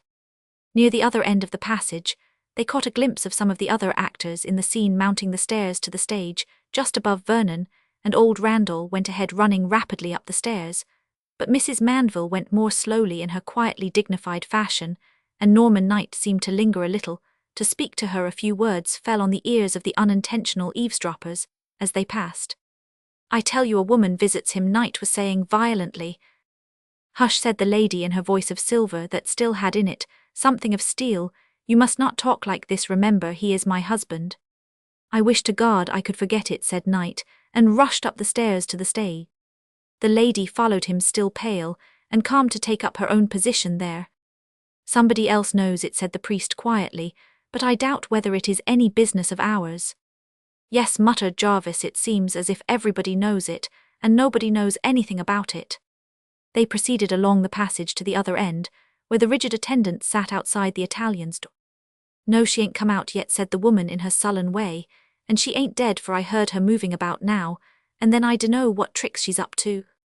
"Do you happen to know, ma'am," said Father Brown with abrupt politeness, "where Mr. Manville is just now?" "Yes," she replied promptly, "saw him go into his little room at the end of the passage a minute or two ago, just before the prompter called, and the curtain went up, must be there still, for I ain't seen him come out." "There's no other door to his office, you mean," said Father Brown in an off-hand way. "Well, I suppose the rehearsal's going in full swing now, for all the signora's sulking." "Oh," said Jarvis after a moment's silence, "I can just hear the voices on the stage from here. Old Randall has a splendid carrying voice." They both remained for an instant in a listening attitude, so that the booming voice of the actor on the stage could indeed be heard rolling faintly down the stairs, and along the passage before they had spoken again, or resumed their normal poise. Their ears were filled with another sound. It was a dull but heavy crash, and it came from behind the closed door of Mundon Mandeville's private room. Father Brown went racing along the passage like an arrow from the bow, and was struggling with the door handle before Jarvis had wakened with a start and begun to follow him. "The door is locked," said the priest, turning a face that was a little pale, "and I am all in favour of breaking down this door." "Do you mean," asked Jarvis with a rather ghastly look, "that the unknown visitor has got in here again? Do you think it's anything serious?" After a moment, he added, "I may be able to push back the bolt. I know the fastening on these doors." He knelt down and pulled out a pocket knife with a long steel implement, manipulated it for a moment, and the door swung open on the manager's study. Almost the first thing they noticed was that there was no other door and even no window, but a great electric lamp stood on the table. But it was not quite the first thing that they noticed, for even before that they had seen that Manville was lying flat on his face in the middle of the room, and the blood was crawling out from under his fallen face like a pattern of scarlet snakes that glittered evilly in that unnatural subterranean light. They did not know how long they had been staring at each other, when Jarvis said, like one letting loose something that he had held back with his breath, "If the stranger got in somehow, she has gone somehow." "Perhaps we think too much about the stranger," said Father Brown. "There are so many strange things in this strange theatre that you rather tend to forget some of them." "Why, which things do you mean?" asked his friend quickly. "There are many," said the priest. "There is the other locked door, for instance." "But the other door is locked," cried Jarvis, staring. "But you forgot it all the same," said Father Brown a few moments afterwards. He said thoughtfully that Mrs. Sands is a grumpy and gloomy sort of card. "Do you mean," asked the other in a lowered voice, "that she's lying, and the Italian did come out?" "No," said the priest calmly. "I think I meant it more or less as a detached study of character." "You can't mean," cried the actor, "that Mrs. Sands did it herself?" "I didn't mean a study of her character," said Father Brown. While they had been exchanging these abrupt reflections, Father Brown had knelt down by the body, and ascertained that it was beyond any hope or question a dead body lying beside it. Though not immediately visible from the doorway, was a dagger of the theatrical sort lying as if it had fallen from the wound, or from the hand of the assassin. According to Jarvis, who recognized the instrument, there was not very much to be learned from it. Unless the experts could find some fingerprints, it was a property dagger. That is, it was nobody's property. It had been kicking about the theatre for a long time, and anybody might have picked it up. Then the priest rose and looked gravely round the room. "We must send for the police," he said, "and for a doctor, though the doctor comes too late. Looking at this room, by the way, I don't see how our Italian friend could manage it." "The Italian?" cried his friend. "I should think not. I should have thought she had an alibi if anybody had two separate rooms, both locked at opposite ends of a long passage, with a fixed witness watching it." No, said Father Brown, not quite. The difficulty is how she could have got in this end. I think she might have got out the other end. And why? Asked the other. I told you, said Father Brown, that it sounded as if she was breaking glass mirrors or windows. Stupidly enough, I forgot something I knew quite well, that she is pretty superstitious. She wouldn't be likely to break a mirror. So I suspect she broke a window. It's true that all this is under the ground floor, but it might be a skylight or a window opening on an area, but there don't seem to be any skylights or areas here, and he stared at the ceiling very intently for a considerable time. Suddenly he came back to conscious life again. With a start, we must go upstairs and telephone, and tell everybody. It is pretty painful, my God. Can you hear those actors still shouting and ranting upstairs? The play is still going on. I suppose that's what they mean by tragic irony. When it was fated that the theatre should be turned into a house of mourning, an opportunity was given to the actors to show many of the real virtues of their type, and trade they did, as the phrase goes, behave like gentlemen, and not only like first-walking gentlemen. They had not all of them liked or trusted Mandeville, but they knew exactly the right things to say about him.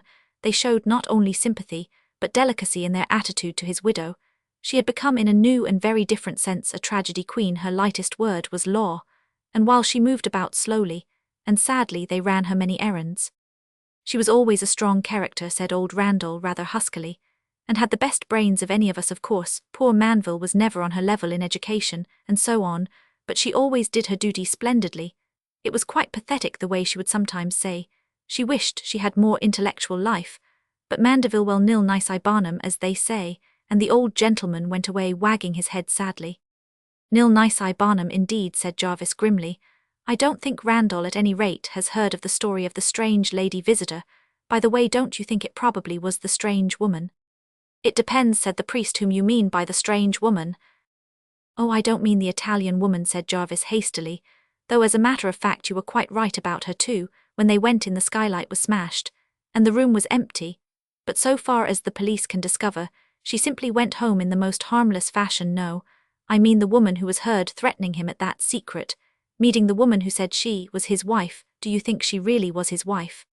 It is possible, said Father Brown, staring blankly into the void, that she really was his wife. That would give us the motive of jealousy over his bigamous remarriage, reflected Jarvis, for the body was not robbed in any way. No need to poke about for thieving servants or even impecunious actors. But as for that, of course you've noticed the outstanding and peculiar thing about the case.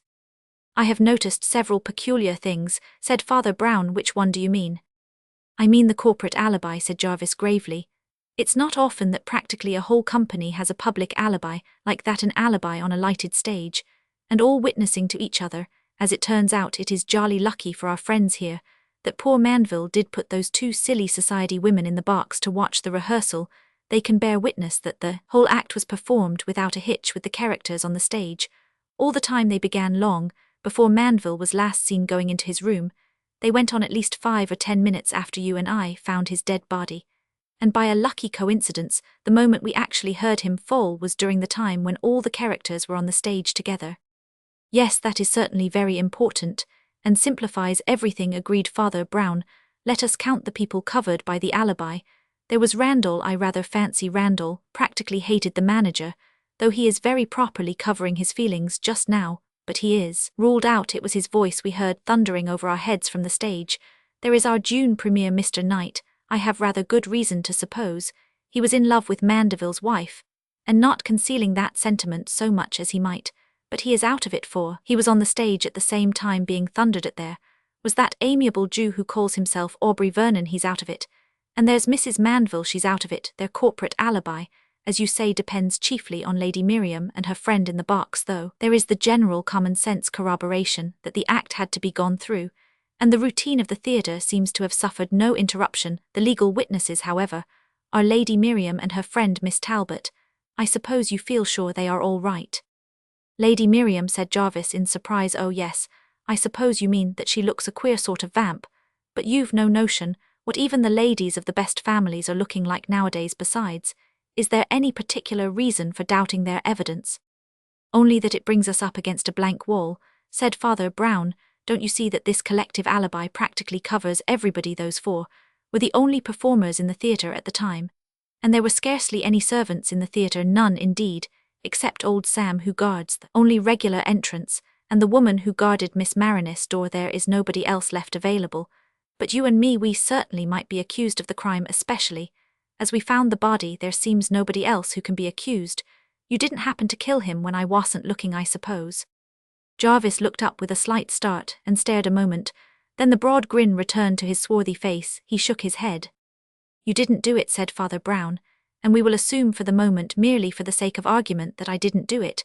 The people on the stage being out of it really leaves the Signora behind her locked door, the sentinel in front other door, and old Sam. Or are you thinking of the two ladies in the box? Of course, they might have slipped out of the box." "No," said Jarvis, "I am thinking of the unknown woman who came and told Mandeville she was his wife."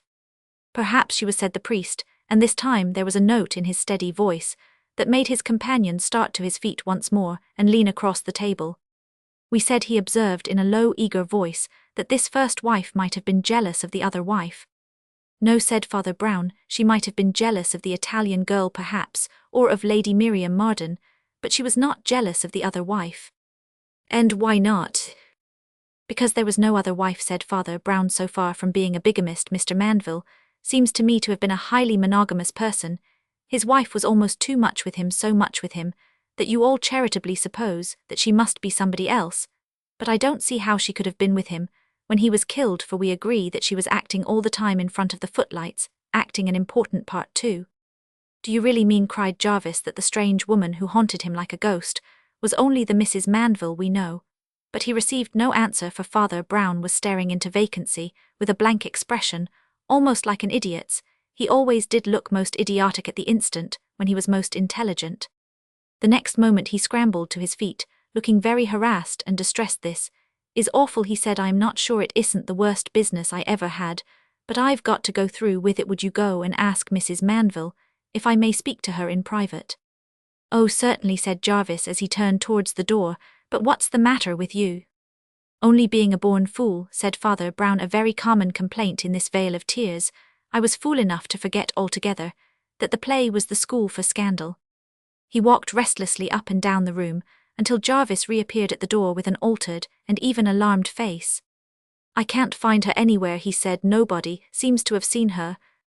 "They haven't seen Norman Knight either, have they?" asked Father Brown dryly. "Well, it saves me the most painful interview of my life, saving the grace of God. I was very nearly frightened of that woman. But she was frightened of me too, frightened of something I'd seen or said. Knight was always begging her to bolt with him. Now she's done it, and I am devilish sorry for him." "For him?" inquired Jarvis.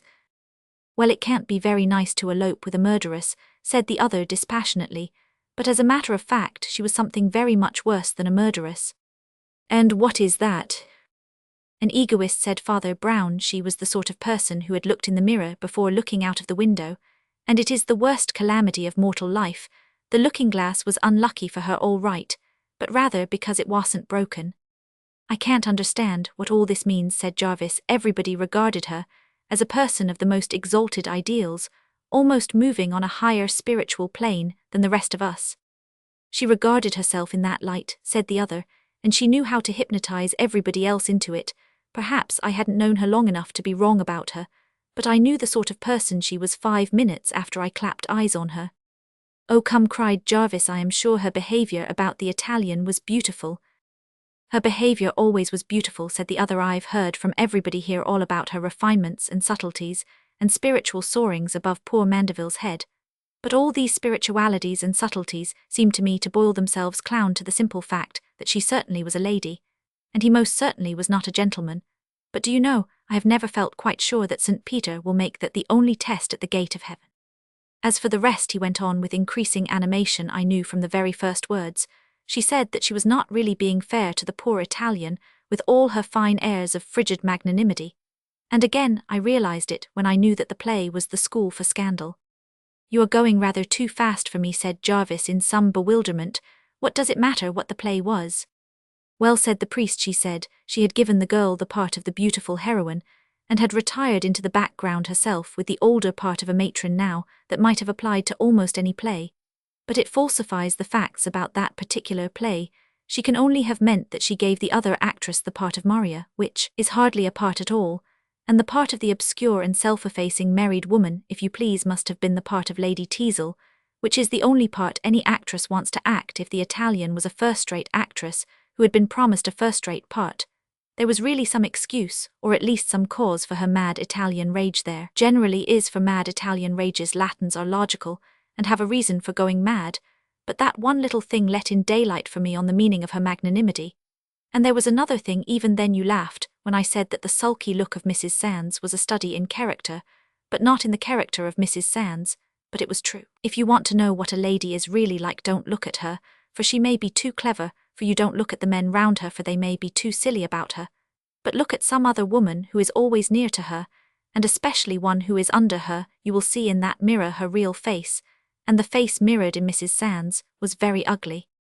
And as for all the other impressions, what were they? I heard a lot about the unworthiness of poor old Mandeville, but it was all about his being unworthy and I am pretty certain it came indirectly from her, and even so it betrayed itself obviously from what every man said. She had confided in every man about her confounded intellectual loneliness. You yourself said she never complained, and then quoted her about how her uncomplaining silence strengthened her soul, and that is just the note. That's the unmistakable style. People who complain are just jolly human Christian nuisances. I don't mind them. But people who complain that they never complain are the devil. They are really the devil. Isn't that swagger of stoicism the whole point of the Byronic cult of Satan? I heard all this, but for the life of me I couldn't hear of anything tangible. She had to complain of nobody, pretended that her husband drank or beat her or left her without money or even was unfaithful, until the rumor about the secret meetings, which were simply her own melodramatic habit of pestering him with curtain lectures in his own business office. And when one looked at the facts apart from the atmospheric impression of martyrdom, she contrived to spread the facts were really quite the other way. Mandeville left off making money on pantomimes to please her. He started losing money on classical drama to please her. She arranged the scenery and furniture as she liked. She wanted Sheridan's play, and she had it. She wanted the part of Lady Teazle, and she had it. She wanted a rehearsal without costume at that particular hour, and she had it. It may be worth remarking on the curious fact that she wanted that. But what is the use of all this tirade? Asked the actor, who had hardly ever heard his clerical friend make so long a speech. Before we seem to have got a long way from the murder in all this psychological business. She may have eloped with Knight, she may have bamboozled Randall, she may have bamboozled me, but she can't have murdered her husband, for everyone agrees. She was on the stage through the whole scene. She may be wicked, but she isn't a witch. Well, I wouldn't be so sure, said Father Brown with a smile, but she didn't need to use any witchcraft in this case. I know now that she did it, and very simply indeed. Why are you so sure of that? Asked Jarvis, looking at him in a puzzled way. Because the play was the School for Scandal, replied Father Brown, and that particular act of the School for Scandal. I should like to remind you, as I said just now, that she always arranged the furniture, how she liked. I should also like to remind you that this stage was built and used for pantomimes. It would naturally have trapdoors and trick exits of that sort. And when you say that witnesses could attest to having seen all the performers on the stage, I should like to remind you that, in the principal scene of the School for Scandal, one of the principal performers remains for a considerable time on the stage, but is not seen. She is technically on, but she might practically be very much off. That is the screen of Lady Teazle, and the alibi of Mrs. Mann. There was a silence, and then the actor said, you think she slipped through a trapdoor, behind a screen, down to the floor below where the manager's room was? She certainly slipped away in some fashion, and that is the most probable fashion, said the other. I think it all the more probable, because she took the opportunity of an undress rehearsal, and even indeed arranged for one. It is a guess, but I fancy if it had been a dress rehearsal, it might have been more difficult to get through a trapdoor in the hoops of the 18th century. There are many little difficulties, of course, but I think they could all be met in time and in turn. What I can't meet is the big difficulty, said Jarvis, putting his head on his hand with a sort of groan. I simply can't bring myself to believe that a radiant and serene creature like that could so lose, so to speak, her bodily balance, to say nothing of her moral balance. Was any motive strong enough? Was she very much in love with Knight? I hope so, replied his companion, for really, it would be the most human excuse. But I am sorry to say that I have my doubts. She wanted to get rid of her husband, who was an old-fashioned provincial hack, not even making much money. She wanted to have a career as the brilliant wife of a brilliant and rapidly rising actor, but she didn't want in that sense to act in the School for Scandal. She wouldn't have run away with a man. Except in the last resort, it wasn't a human passion with her, but a sort of hellish respectability she was always, dogging her husband in secret, and badgering him to divorce himself or otherwise get out of the way. And as he refused, he paid at last for his refusal. There's another thing you've got to remember. You talk about these highbrows having a higher art and a more philosophical drama, but remember what a lot of the philosophy is. Remember what sort of conduct those highbrows often present to the highest, all about the will to power, and the right to live, and the right to experience damned nonsense, and more than damned nonsense, a nonsense that can damn. Father Brown frowned, which he did very rarely, and there was still a cloud on his brow as he put on his hat and went out into the night. The vanishing of Vaudrey. Sir Arthur Vaudrey, in his light grey summer suit, and wearing on his grey head the white hat which he so boldly affected, went walking briskly up the road by the river from his own house to the little group of houses that were almost like outhouses to his own, entered that little hamlet, and then vanished completely, as if he had been carried away by the fairies. The disappearance seemed the more absolute and abrupt because of the familiarity of the scene and the extreme simplicity of the conditions of the problem. The hamlet could not be called a village. Indeed, it was little more than a small and strangely isolated street. It stood in the middle of wide and open fields, and plains, a mere string of the 4 or 5 shops absolutely needed by the neighbours, that is, by a few farmers, and the family at the great house. There was a butcher's at the corner, at which it appeared Sir Arthur had last been seen. He was seen by 2 young men staying at his house, Evan Smith, who was acting as his secretary, and John Dalman, who was generally supposed to be engaged to his ward. There was next to the butcher's a small shop, combining a large number of functions, such as is found in villages, in which a little old woman sold sweets, walking sticks, golf balls, gum balls of string, and a very faded sort of stationery beyond.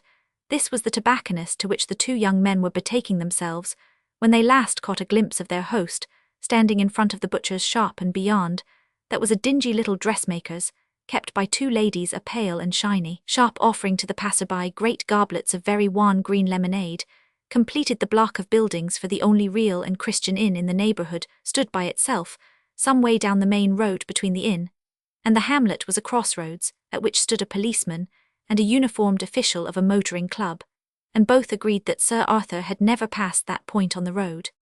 It had been at an early hour of a very brilliant summer day that the old gentleman had gone gaily striding up the road, swinging his walking stick and flapping his yellow gloves. He was a good deal of a dandy, but one of a vigorous and virile sort, especially for his age. His bodily strength and activity were still very remarkable, and his curly hair might have been a yellow, so pale as to look white instead of a white, that was a faded yellow. His clean-shaven face was handsome, with a high-bridged nose like the Duke of Wellington's, but the most outstanding features were his eyes. They were not merely metaphorically outstanding. Something prominent and almost bulging about them was perhaps the only disproportion in his features, but his lips were sensitive and set a little tightly, as if by an act of will. He was the squire of all that country, and the owner of the little hamlet in that sort of place. Everybody not only knows everybody else, but generally knows where anybody is at any given moment. The normal course would have been for Sir Arthur to walk to the village, to say whatever he wanted to say to the butcher or anybody else, and then walk back to his house again, all in the course of about half an hour, as the 2 young men did when they had bought their cigarettes. But they saw nobody on the road returning. Indeed, there was nobody in sight, except the one other guest at the house, a certain Dr. Abbot, who was sitting with his broad back to them on the river bank, very patiently fishing.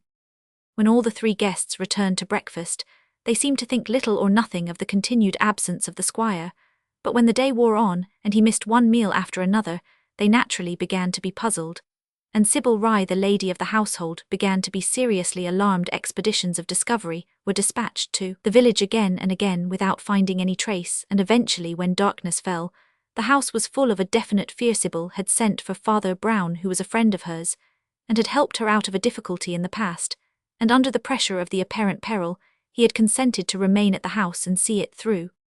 Thus it happened that when the new day's dawn broke without news, Father Brown was early afoot, and on the lookout for anything. His black stumpy figure could be seen pacing the garden path, where the garden was embanked along the river, as he scanned the landscape up and down with his short-sighted and rather misty gaze. He realized that another figure was moving even more restlessly along the embankment, and saluted Evan Smith, the secretary, by name. Evan Smith was a tall, fair-haired young man, looking rather harassed, as was perhaps natural in that hour of distraction, but something of the sort hung about him at all times. Perhaps it was more marked because he had the sort of athletic reach and poise, and the sort of leonine yellow hair and moustache which accompany always in fiction, and, sometimes in fact, a frank and cheerful demeanour of English youth, as in his case they accompanied deep and cavernous eyes, and a rather haggard look. The contrast with the conventional tall figure and fair hair of romance may have had a touch of something sinister, but Father Brown smiled at him amiably enough, and then said more seriously, "This is a trying business." "It's a very trying business for Miss Rye," answered the young man gloomily, "and I don't see why I should disguise what's the worst part of it for me, even if she is engaged to Dalman." "Shocked, I suppose?" Father Brown did not look very much shocked, but his face was often rather expressionless. He merely said mildly, "Naturally, we all sympathize with her anxiety. I suppose you haven't any news or views in the matter?" "I haven't any news exactly," answered Smith, "no news from outside, at least. As for views," and he relapsed into moody silence. "I should be very glad to hear your views," said the little priest, pleasantly. "I hope you don't mind my saying that you seem to have something on your mind." The young man stirred rather than started, and looked at the priest steadily, with a frown that threw his hollow eyes into dense shadow. "Well, you're right enough," he said at last. "I suppose I shall have to tell somebody, and you seem a safe sort of person to tell."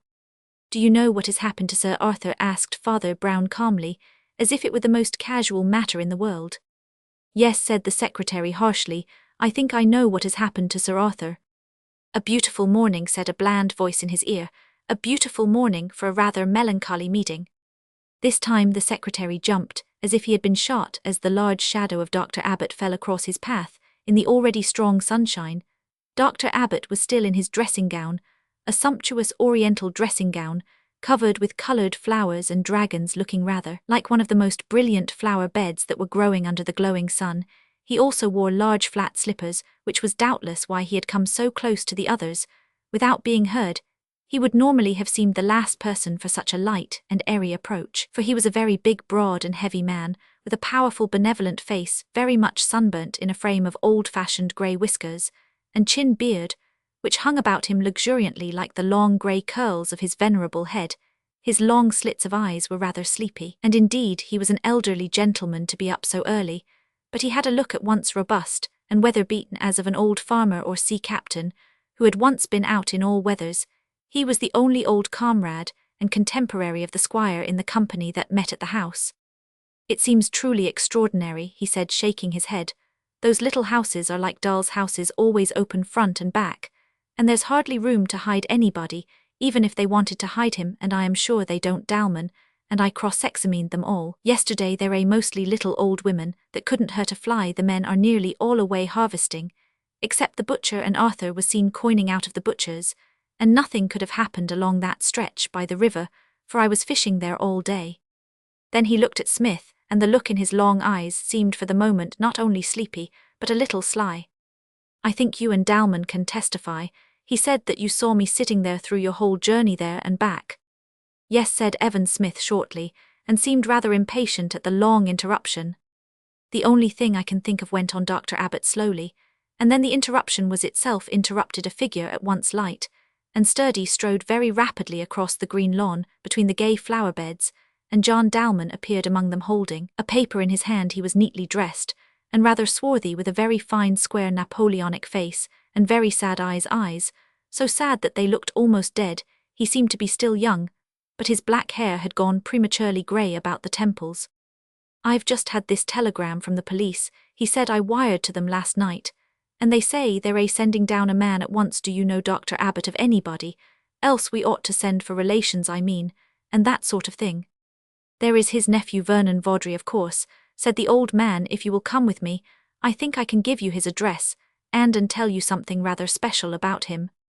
Dr. Abbot and Dalman moved away in the direction of the house, and when they had gone a certain distance, Father Brown said simply, as if there had been no interruption, "You were saying—" "You're a cool hand," said the secretary. "I suppose it comes of hearing confessions. I feel rather as if I were going to make a confession.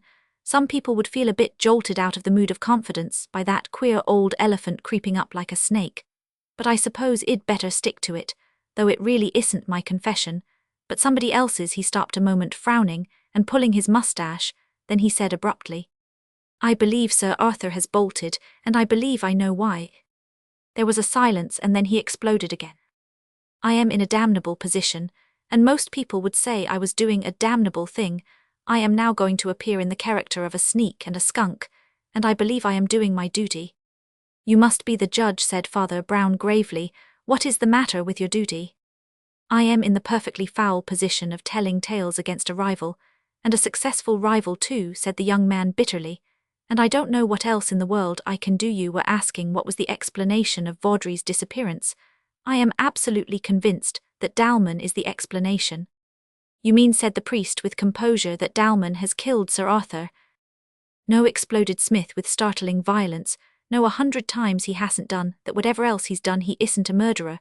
Whatever else he is, he has the best of all alibis, the evidence of a man who hates him. I am not likely to perjure myself for love of Dalman, and I could swear in any court he did nothing to the man yesterday. Dalman and I were together all day, or all that part of the day, and he did nothing in the village except buy cigarettes, and nothing here except smoke them, and read in the library. No, I believe he is a criminal, but he did not kill Vaudrey. I might even say more, because he is a criminal, he did not kill Vaudrey. Yes, said the other patiently, and what does that mean? It means, replied the secretary, that he is a criminal committing another crime, and his crime depends on keeping Vaudrey alive. Oh, I see, said Father Brown. I know Sybil Rye pretty well, and her character is a great part of this story. It is a very fine character in both senses, that is, it is of a noble quality, and only too delicate a texture. She is one of those people who are terribly conscientious without any of that armor of habit and hard common sense that many conscientious people get. She is almost insanely sensitive, and at the same time quite unselfish. Her history is curious. She was left literally penniless like a foundling, and Sir Arthur took her into his house and treated her with consideration, which puzzled many, for without being hard on the old man, it was not much in his line.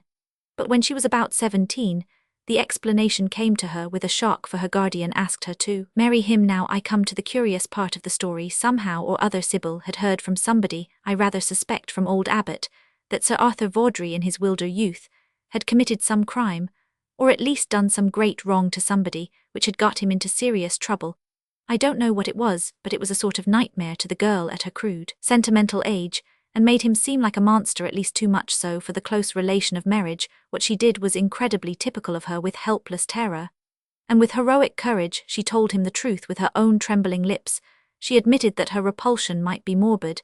She confessed it like a secret madness. To her relief and surprise, he took it quietly and courteously, and apparently said no more on the subject, and her sense of his generosity was greatly increased. By the next stage of the story, there came into her lonely life the influence of an equally lonely man. He was camping out, like a sort of hermit, on one of the islands in the river, and I suppose the mystery made him attractive, though I admit he is attractive enough, gentleman, and quite witty, though very melancholy, which I suppose increased the romance. It was this man Dalman, of course, and to this day I'm not sure how far she really accepted him, but it got as far as his getting permission to see her guardian.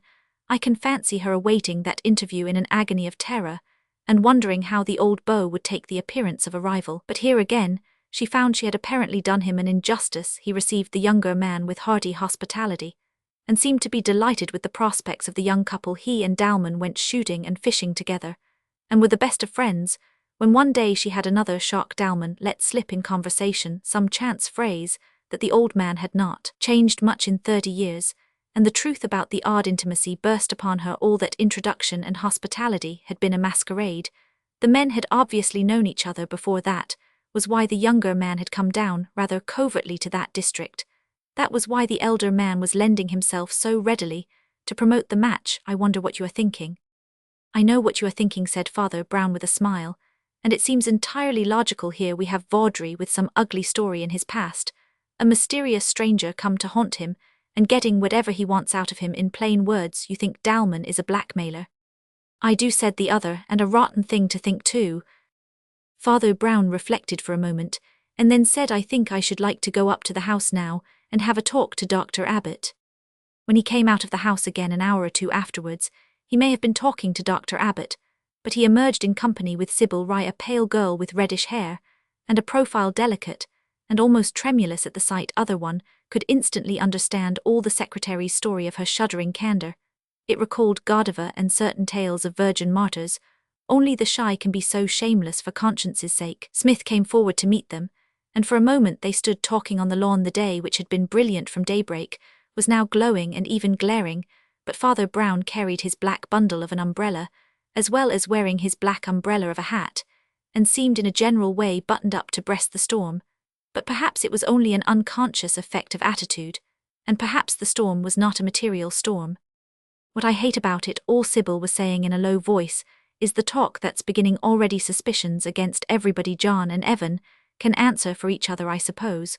But Dr. Abbott has had an awful scene with the butcher, who thinks he is accused, and is throwing accusations about in consequence. Evan Smith looked very uncomfortable, then blurted out, "Look here, Sybil, I can't say much, but we don't believe there's any need for all that. It's all very beastly, but we don't think there's been any violence." "Have you got a theory?" then said the girl, looking instantly at the priest. "I have heard a theory," he replied, "which seems to me very convincing." He stood looking rather dreamily towards the river, and Smith and Sybil began to talk to each other swiftly in lowered tones. The priest drifted along the river bank, ruminating, and plunged into a plantation of thin trees on an almost overhanging bank. The strong sun beat on the thin veil of little dancing leaves like small green flames, and all the birds were singing as if the tree had 100 tongues. A minute or two later Evan Smith heard his own name called cautiously, and yet clearly from the green depths of the thicket. He stepped rapidly in that direction, and met Father Brown returning. The priest said to him in a very low voice, "Don't let the lady come down here. Can't you get rid of her? Ask her to telephone or something, and then come back here again." Evan Smith turned with a rather desperate appearance of carelessness, and approached the girl, but she was not the sort of person whom it is hard to make busy with small jobs for others. In a very short time, she had vanished into the house, and Smith turned to find that Father Brown had once more vanished into the thicket. Just beyond the clump of trees was a sort of small chasm where the turf had subsided to the level of the sand. By the river, Father Brown was standing on the brink of this cleft looking down, but either by accident or design, he was holding his hat in his hand, in spite of the strong sun pouring on his head. "You had better see this yourself," he said heavily, "as a matter of evidence, but I warn you to be prepared." "Prepared for what?" asked the other. "Only for the most horrible thing I ever saw in my life," said Father Brown. Even Smith stepped to the brink of the bank of turf, and with difficulty repressed a cry rather like a scream. Sir Arthur Vawdrey was glaring and grinning up at him. The face was turned up so that he could have put his foot on it. The head was thrown back, with its wig of whitish-yellow hair, towards him, so that he saw the face upside down. This made it seem all the more like a part of a nightmare, as if a man were walking about with his head stuck on the wrong way. What was he doing? Was it possible that Vawdrey was really creeping about, hiding in the cracks of field and bank, and peering out at them in this unnatural posture? The rest of the figure seemed hunched and almost crooked, as if it had been crippled or deformed. But on looking more closely, this seemed only the foreshortening of limbs fallen in a heap. Was he mad? Was he? The more Smith looked at him, the stiffer the posture seemed. "You can't see it from here properly," said Father Brown, "but his throat is cut." Smith shuddered suddenly. "I can well believe it's the most horrible thing you've seen," he said. "I think it's seeing the face upside down. I've seen that face at breakfast or dinner every day for 10 years, and it always looked quite pleasant and polite. You turn it upside down, and it looks like the face of a fiend." "The face really is smiling," said Father Brown soberly, "which is perhaps not the least part of the riddle. Not many men smile while their throats are being cut, even if they do it themselves. That smile, combined with those gooseberry eyes of his that always seemed standing out of his head, is enough, no doubt, to explain the expression. But it's true, things look different upside down. Artists often turn their drawings upside down to test their correctness. Sometimes, when it's difficult to turn the object itself upside down, as in the case of the Matterhorn, let us say, they have been known to stand on their heads, or at least look between their legs." The priest, who was talking thus flippantly to steady the other man's nerves, concluded by saying in a more serious tone, "I quite understand how it must have upset you. Unfortunately, it also upset something else." "What do you mean?" "It has upset the whole of our very complete theory," replied the other, and he began clambering down the bank on to the little strip of sand by the river. "Perhaps he did it himself," said Smith abruptly. "After all, that's the most obvious sort of escape, and fits in with our theory very well. He wanted a quiet place, and he came here and cut his throat." "He didn't come here at all," said Father Brown, "at least not alive, and not by land. He wasn't killed here. There's not enough blood. This sun has dried his hair and clothes pretty well by now." But there are the traces of 2 trickles of water in the sand, just about here. The tide comes up from the sea, and makes an eddy that washed the body into the creek, and left it when the tide retired. But the body must first have been washed down the river, presumably from the village, for the river runs just behind the row of little houses, and Sharp's poor Vaudrey died up in the hamlet. Somehow, after all, I don't think he committed suicide, but the trouble is who would or could have killed him up in that party little place. He began to draw rough designs with the point of his stumpy umbrella on the strip of sand. Let's see, how does the row of Sharps run first? The butcher's. Well, of course, a butcher would be an ideal performer with a large carving knife, but you saw Vaudrey come out, and it isn't very probable that he stood in the outer shop while the butcher said good morning. Allow me to cut your throat, thank you, and the next article please. Sir Arthur doesn't strike me as the sort of man who'd have stood there with a pleasant smile. While this happened, he was a very strong and vigorous man with rather a violent temper, and who else except the butcher could have stood up to him? The next shop is kept by an old woman, then comes the tobacconist, who is certainly a man, but I am told quite a small and timid one. Then there is the dressmaker's, run by 2 maiden ladies, and then a refreshment shop run by a man who happens to be in hospital and who has left his wife in charge. There are 2 or 3 village lads' assistants and errand boys, but they were away on a special job. The refreshment shop ends the street. There is nothing beyond that but the inn with the policeman between. He made a punch with the ferrule of his umbrella to represent the policeman and remained moodily staring up the river. Then he made a slight movement with his hand, and stepping quickly across, stooped over the corpse. Ah, he said, straightening himself, and letting out a great breath, the tobacconist. Why in the world didn't I remember that about the tobacconist? What is the matter with you? Demanded Smith, in some exasperation, for Father Brown was rolling his eyes and muttering, and he had uttered the word tobacconist as if it were a terrible word of doom. Did you notice, said the priest, after a pause, something rather curious about his face? Curious, my God, said Evan with a retrospective shudder. Anyhow, his throat was cut. I said his face, said the cleric quietly. Besides, don't you notice he has hurt his hand, and there's a small bandage round it?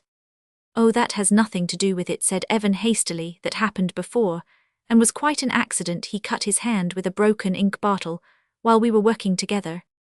It has something to do with it, for all that, replied Father Brown. There was a long silence, and the priest walked moodily along the sand, trailing his umbrella, and sometimes muttering the word tobacconist till the very word chilled his friend with fear. Then he suddenly lifted the umbrella and pointed to a boathouse among the rushes. Is that the family boat? He asked. I wish you'd just scull me up the river. I want to look at those houses from the back. There's no time to lose. They may find the body, but we must risk that. Smith was already pulling the little boat upstream towards the hamlet before Father Brown spoke again. Then he said, by the way, I found out from old Abbot what was the real story about poor Vaudrey's misdemeanor. It was a rather curious story about an Egyptian official who had insulted him by saying that a good Moslem would avoid swine and Englishmen, but preferred swine, or some such tactful remark. Whatever happened at the time, the quarrel was apparently renewed some years after, when the official visited England, and Vaudrey, in his violent passion, dragged the man to a pigsty on the farm attached to the country house, and threw him in, breaking his arm and leg, and leaving him there till next morning. There was rather a row about it, of course, but many people thought Vaudrey had acted in a pardonable passion of patriotism. Anyhow, it seems not quite the thing that would have kept a man silent under deadly blackmail for decades. Then you don't think it had anything to do with the story we are considering? Asked the secretary thoughtfully. I think it had a thundering lot to do with the story I am considering now, said Father Brown. They were now floating past the low wall and the steep strips of back garden running down from the back doors to the river. Father Brown counted them carefully, pointing with his umbrella, and when he came to the third, he said again, tobacconist. Is the tobacconist by any chance? But I think ill act on my guess, till I know only ill tell you what it was I thought odd about Sir Arthur's face. And what was that? Asked his companion, pausing and resting on his oars for an instant. He was a great dandy, said Father Brown, and the face was only half-shaved. Could you stop here a moment? We could tie up the boat to that post. A minute or two afterwards, they had clambered over the little wall, and were mounting the steep cobbled paths of the little garden, with its rectangular beds of vegetables and flowers. You see, the tobacconist does grow potatoes, said Father Brown. Associations with Sir Walter Raleigh, no doubt plenty of potatoes, and plenty of potato sacks. These little country people have not lost all the habits of peasants. they still run 2 or 3 jobs at once, but country tobacconists very often do one odd job extra that I never thought of till I saw Vaudrey's chin 9 times out of 10. You call the shop the tobacconist's, but it is also the barber's. He cut his hand, and couldn't shave himself, so he came up here. Does that suggest anything else to you? It suggests a good deal, replied Smith, but I expect it will suggest a good deal more to you. Does it suggest, for instance, observed Father Brown, the only conditions in which a vigorous and rather violent gentleman might be smiling pleasantly when his throat was cut? The next moment they had passed through a dark passage or two at the back of the house, and came into the back room of the shop, dimly lit by filtered light from beyond and a dingy and cracked looking-glass. It seemed somehow like the green twilight of a tank, but there was light enough to see the rough apparatus of a barber's shop, and the pale and even panic-stricken face of a barber. Father Brown's eye roamed round the room, which seemed to have been just recently cleaned and tidied, till his gaze found something in a dusty corner, just behind the door. It was a hat hanging on a hat peg. It was a white hat, and one very well known to all that village, and yet conspicuous as it had always seemed in the street. It seemed only an example of the sort of little thing a certain sort of man often entirely forgets when he has most carefully washed floors or destroyed stained rags.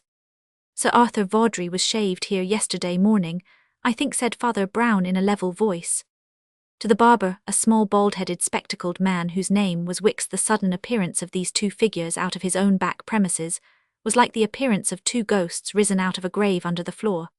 But it was at once apparent that he had more to frighten him than any fancy of superstition.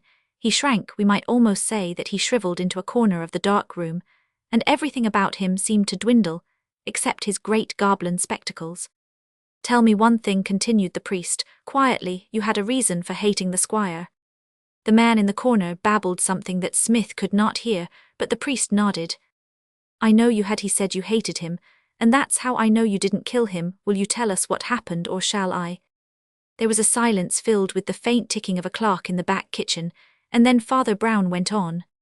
What happened was this: when Mr. Dalman stepped inside your outer shop, he asked for some cigarettes that were in the window. You stepped outside for a moment, as shopmen often do, to make sure of what he meant. And in that moment of time, he perceived in the inner room the razor you had just laid down, and the yellow-white head of Sir Arthur in the barber's chair, probably both, glimmering in the light of that little window beyond. It took but an instant for him to pick up the razor, and cut the throat, and come back to the counter. The victim would not even be alarmed at the razor, and the hand. He died smiling at his own thoughts. And what thoughts? Nor I think was Dalman alarmed. He had done it so quickly and quietly that Mr. Smith here could have sworn in court that the two were together all the time. But there was somebody who was alarmed very legitimately, and that was you. You had quarrelled with your landlord about arrears of rent, and so on. You came back into your own shop, and found your enemy murdered in your own chair with your own razor. It was not altogether unnatural that you despaired of clearing yourself, and preferred to clear up the mess to clean the floor and throw the corpse into the river at night, in a potato sack, rather loosely tied. It was rather lucky that there were fixed hours after which your barber's shop was shut, so you had plenty of time. You seem to have remembered everything, but the hat, oh, don't be frightened, I shall forget everything, including the hat. And he passed placidly through the outer shop into the street beyond, followed by the wondering Smith, and leaving behind the barber stunned and staring. You see, said Father Brown to his companion, it was one of those cases where a motive really is too weak to convict a man, and yet strong enough to acquit him. A little nervous fellow like that would be the last man really to kill a big strong man for a tiff about money. But he would be the first man to fear that he would be accused of having done it. There was a thundering difference in the motive of the man who did do it, and he relapsed into reflection, staring, and almost glaring at vacancy. It is simply awful, groaned Evan Smith. I was abusing Dalman as a blackmailer and a blackguard an hour or two ago, and yet it breaks me all up to hear he really did this after all. The priest still seemed to be in a sort of trance, like a man staring down into an abyss. At last his lips moved, and he murmured, more as if it were a prayer than an oath, merciful God, what a horrible revenge. His friend questioned him, but he continued as if talking to himself. What a horrible tale of hatred, what a vengeance for one mortal worm to take on another. Shall we ever get to the bottom of this bottomless human heart, where such abominable imaginations can abide? God save us all from pride. But I cannot yet make any picture in my mind of hate and vengeance like that. Yes, said Smith, and I can't quite picture why he should kill Vawdrey at all. If Dalman was a blackmailer, it would seem more natural for Vawdrey to kill him As you say, the throat-cutting was a horrid business. But Father Brown started and blinked like a man awakened from sleep. Oh, that he corrected hastily. I wasn't thinking about that. I didn't mean the murder in the barber's shop when I said a horrible tale of vengeance. I was thinking of a much more horrible tale than that, though of course that was horrible enough in its way. But that was much more comprehensible. Almost anybody might have done it. In fact, it was very nearly an act of self-defense. What? Exclaimed the secretary incredulously. A man creeps up behind another man and cuts his throat while he is smiling pleasantly at the ceiling in a barber's chair. And you say it was self-defense? I do not say it was justifiable self-defense, replied the other. I only say that many a man would have been driven to it to defend himself against an appalling calamity which was also an appalling crime. It was that other crime that I was thinking about to begin with. About that question you asked just now, why should the blackmailer be the murderer? Well, there are a good many conventional confusions and errors on a point like that. He paused, as if collecting his thoughts after his recent trance of horror, and went on in ordinary tones. You observe that two men, an older and a younger, go about together and agree on a matrimonial project, but the origin of their intimacy is old and concealed. One is rich, and the other poor, and you guess at blackmail. You are quite right, at least to that extent. Where you are quite wrong is in guessing which is which. You assume that the poor man was blackmailing the rich man. As a matter of fact, the rich man was blackmailing the poor man. But that seems nonsense, objected the secretary. It is much worse than nonsense, but it is not at all uncommon, replied the other. Half-modern politics consists of rich men blackmailing people. Your notion that it's nonsense rests on two illusions, which are both nonsensical. One is that rich men never want to be richer. The other is that a man can only be blackmailed for money. It's the last that is in question here. Sir Arthur Vawdrey was acting not for avarice, but for vengeance, and he planned the most hideous vengeance I ever heard of. But why should he plan vengeance on John Dalman? Inquired Smith.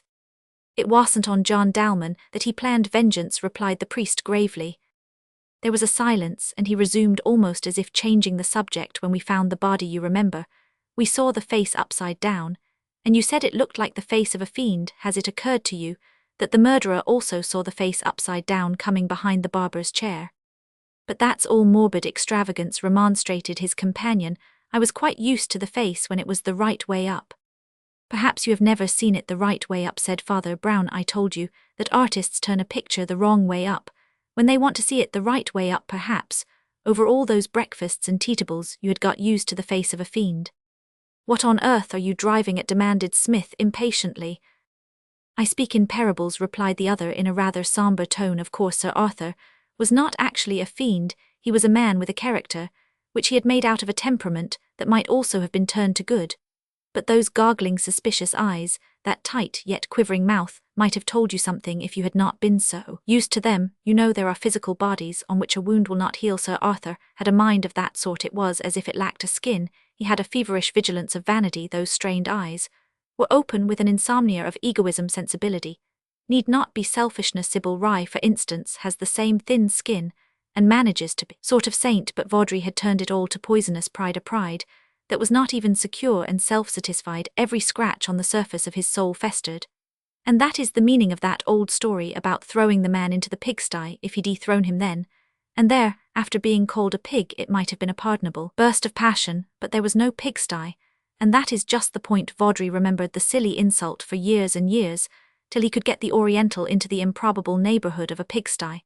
And then he took what he considered the only appropriate and artistic revenge. Oh my God, he liked his revenges to be appropriate and artistic.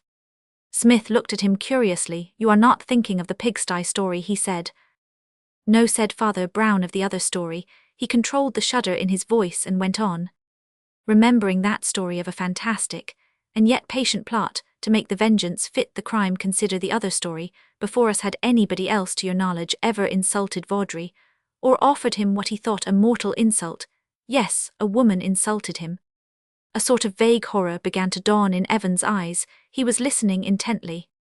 A girl, little more than a child, refused to marry him because he had once been a sort of criminal, had indeed been in prison for a short time for the outrage on the Egyptian, and that madman said in the hell of his heart, she shall marry a murderer. They took the road towards the great house and went along by the river for some time in silence before he resumed. Vawdrey was in a position to blackmail Dalman who had committed a murder long ago. Probably he knew of several crimes among the wild comrades of his youth. Probably it was a wild crime, with some redeeming features, for the wildest murders are never the worst, and Dalman looks to me like a man who knows remorse even for killing Vaudrey. But he was in Vaudrey's power, and between them, they entrapped the girl very cleverly into an engagement, letting the lover try his luck, first for instance, and the other only encouraging magnificently. But Dalman himself did not know nobody, but the devil himself did know what was really in that old man's mind. Then a few days ago Dalman made a dreadful discovery. He had obeyed not altogether unwillingly, he had been a tool, and he suddenly found how the tool was to be broken and thrown away. He came upon certain notes of Vaudrey's in the library, which, disguised as they were told of preparations for giving information to the police, he understood the whole plot, and stood stunned as I did when I first understood it.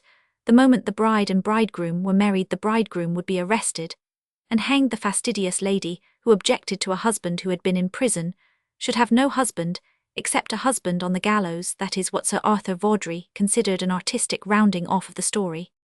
Evan Smith, deadly pale, was silent, and far away down the perspective of the road, they saw the large figure and wide hat of Dr. Abbott advancing towards them. Even in the outline, there was a certain agitation, but they were still shaken with their own private apocalypse. "As you say, hate is a hateful thing," said Evan at last, "and do you know, one thing gives me a sort of relief. All my hatred of poor Dalman is gone out of Menno. I know how he was twice a murderer." It was in silence that they covered the rest of the distance, and met the big doctor coming towards them, with his large gloved hands thrown out in a sort of despairing gesture, and his grey beard tossing in the wind. "There is dreadful news," he said. "Arthur's body has been found. He seems to have died in his garden." "Dear me," said Father Brown rather mechanically. "How dreadful." "And there is more," cried the doctor breathlessly. "John Dalman went off to see Vernon Vaudrey, the nephew, but Vernon Vaudrey hasn't heard of him, and Dalman seems to have disappeared entirely." "Dear me," said Father Brown, "how strange." Romans 6, the worst crime in the world. Father Brown was wandering through a picture gallery, with an expression that suggested that he had not come there to look at the pictures. Indeed, he did not want to look at the pictures, though he liked pictures well enough. Not that there was anything immoral or improper about those highly modern pictorial designs. He would indeed be of an inflammable temperament who was stirred to any of the more pagan passions by the display of interrupted spirals, inverted cones and broken cylinders, with which the art of the future inspired or menaced mankind. The truth is that Father Brown was looking for a young friend who had appointed that somewhat incongruous meeting place, being herself of a more futuristic turn. The young friend was also a young relative, one of the few relatives that he had. Her name was Elizabeth Fane, simplified into Betty, and she was the child of a sister who had married into a race of refined but impoverished squires. As the squire was dead as well as impoverished, Father Brown stood in the relation of a protector as well as a priest, and in some sense a guardian as well as an uncle. At the moment, however, he was blinking about at the groups in the gallery, without catching sight of the familiar brown hair and bright face of his niece. Nevertheless, he saw some people he knew, and a number of people he did not know, including some that, as a mere matter of taste, he did not much want to know. Among the people the priest did not know, and who yet aroused his interest, was a lithe and alert young man, very beautifully dressed, and looking rather like a foreigner, because while his beard was cut in a spade shape like an old Spaniard's, his dark hair was cropped so close as to look like a tight black skullcap. Among the people the priest did not particularly want to know was a very dominant-looking lady, sensationally clad in scarlet, with a mane of yellow hair too long to be called bobbed but too loose to be called anything else. She had a powerful and rather heavy face of a pale and rather unwholesome complexion, and when she looked at anybody, she cultivated the fascinations of a basilisk. She towed in attendance behind her a short man with a big beard and a very broad face with long sleepy slits of eyes. The expression of his face was beaming and benevolent if only partially awake, but his bull neck, when seen from behind, looked a little brutal. Father Brown gazed at the lady, feeling that the appearance and approach of his niece would be an agreeable contrast, yet he continued to gaze for some reason, until he reached the point of feeling that the appearance of anybody would be an agreeable contrast. It was therefore with a certain relief, though with a slight start as of awakening, that he turned at the sound of his name, and saw another face that he knew. It was the sharp but not unfriendly face of a lawyer named Granby, whose patches of grey hair might almost have been the powder from a wig, so incongruous were they with his youthful energy of movement. He was one of those men in the city who run about like schoolboys in and out of their offices. He could not run round the fashionable picture gallery quite in that fashion, but he looked as if he wanted to, and fretted as he glanced to left and right seeking somebody he knew. "I didn't know," said Father Brown smiling, "that you were a patron of the new art." "I didn't know that you were," retorted the other. "I came here to catch a man." "I hope you will have good sport," answered the priest. "I am doing much the same." "Said he was passing through to the continent," snorted the solicitor, "and could I meet him in this cranky place?" He ruminated a moment, and said abruptly, "Look here, I know you can keep a secret. Do you know Sir John Musgrave?" "No," answered the priest, "but I should hardly have thought he was a secret, though they say he does hide himself in a castle. Isn't he the old man they tell all those tales about, though? He lives in a tower with a real portcullis and drawbridge, and generally refuses to emerge from the Dark Ages. Is he one of your clients?" "No," replied Granby shortly, "it's his son Captain Musgrave, who has come to us, but the old man counts for a good deal in the affair. And I don't know him, that's the point. Look here, this is confidential as I say, but I can confide in you." He dropped his voice and drew his friend apart into a side gallery, containing representations of various real objects, which was comparatively empty. "This young Musgrave," he said, "wants to raise a big sum from us on a post obit on his old father in Northumberland. The old man's long past 70, and presumably will obit some time or other. But what about the post, so to speak? What will happen afterwards to his cash and castles and portcullises, and all the rest? It's a very fine old estate, and still worth a lot, but strangely enough it isn't entailed, so you see how we stand. The question is, as the man said in Dickens, is the old man friendly? If he's friendly to his son, you'll feel all the friendlier," observed Father Brown. "No, I'm afraid I can't help you. I never met Sir John Musgrave, and I understand very few people do meet him nowadays. But it seems obvious you have a right to an answer on that point before you lend the young gentleman your firm's money. Is he the sort that people cut off with a shilling?" "Well, I'm doubtful," answered the other. "He's very popular and brilliant and a great figure in society, but he's a great deal abroad, and he's been a journalist." "Well," said Father Brown, "that's not a crime, at least not always." "Nonsense," said Granby curtly. "You know what I mean. Is rather a rolling stone who's been a journalist and a lecturer and an actor and all sorts of things. I've got to know where I stand. Why, there he is." And the solicitor, who had been stamping impatiently about the emptier gallery, turned suddenly and darted into the more crowded room at a run. He was running towards the tall and well-dressed young man with the short hair and the foreign-looking beard. The two walked away together talking, and for some moments afterwards Father Brown followed them with his screwed, short-sighted eyes. His gaze was shifted, and recalled, however, by the breathless and even boisterous arrival of his niece Betty. Rather to the surprise of her uncle, she led him back into the emptier room, and planted him on a seat that was like an island in that sea of floor. "I've got something I must tell you," she said. "It's so silly that nobody else will understand it." "You overwhelm me," said Father Brown. "Is it about this business?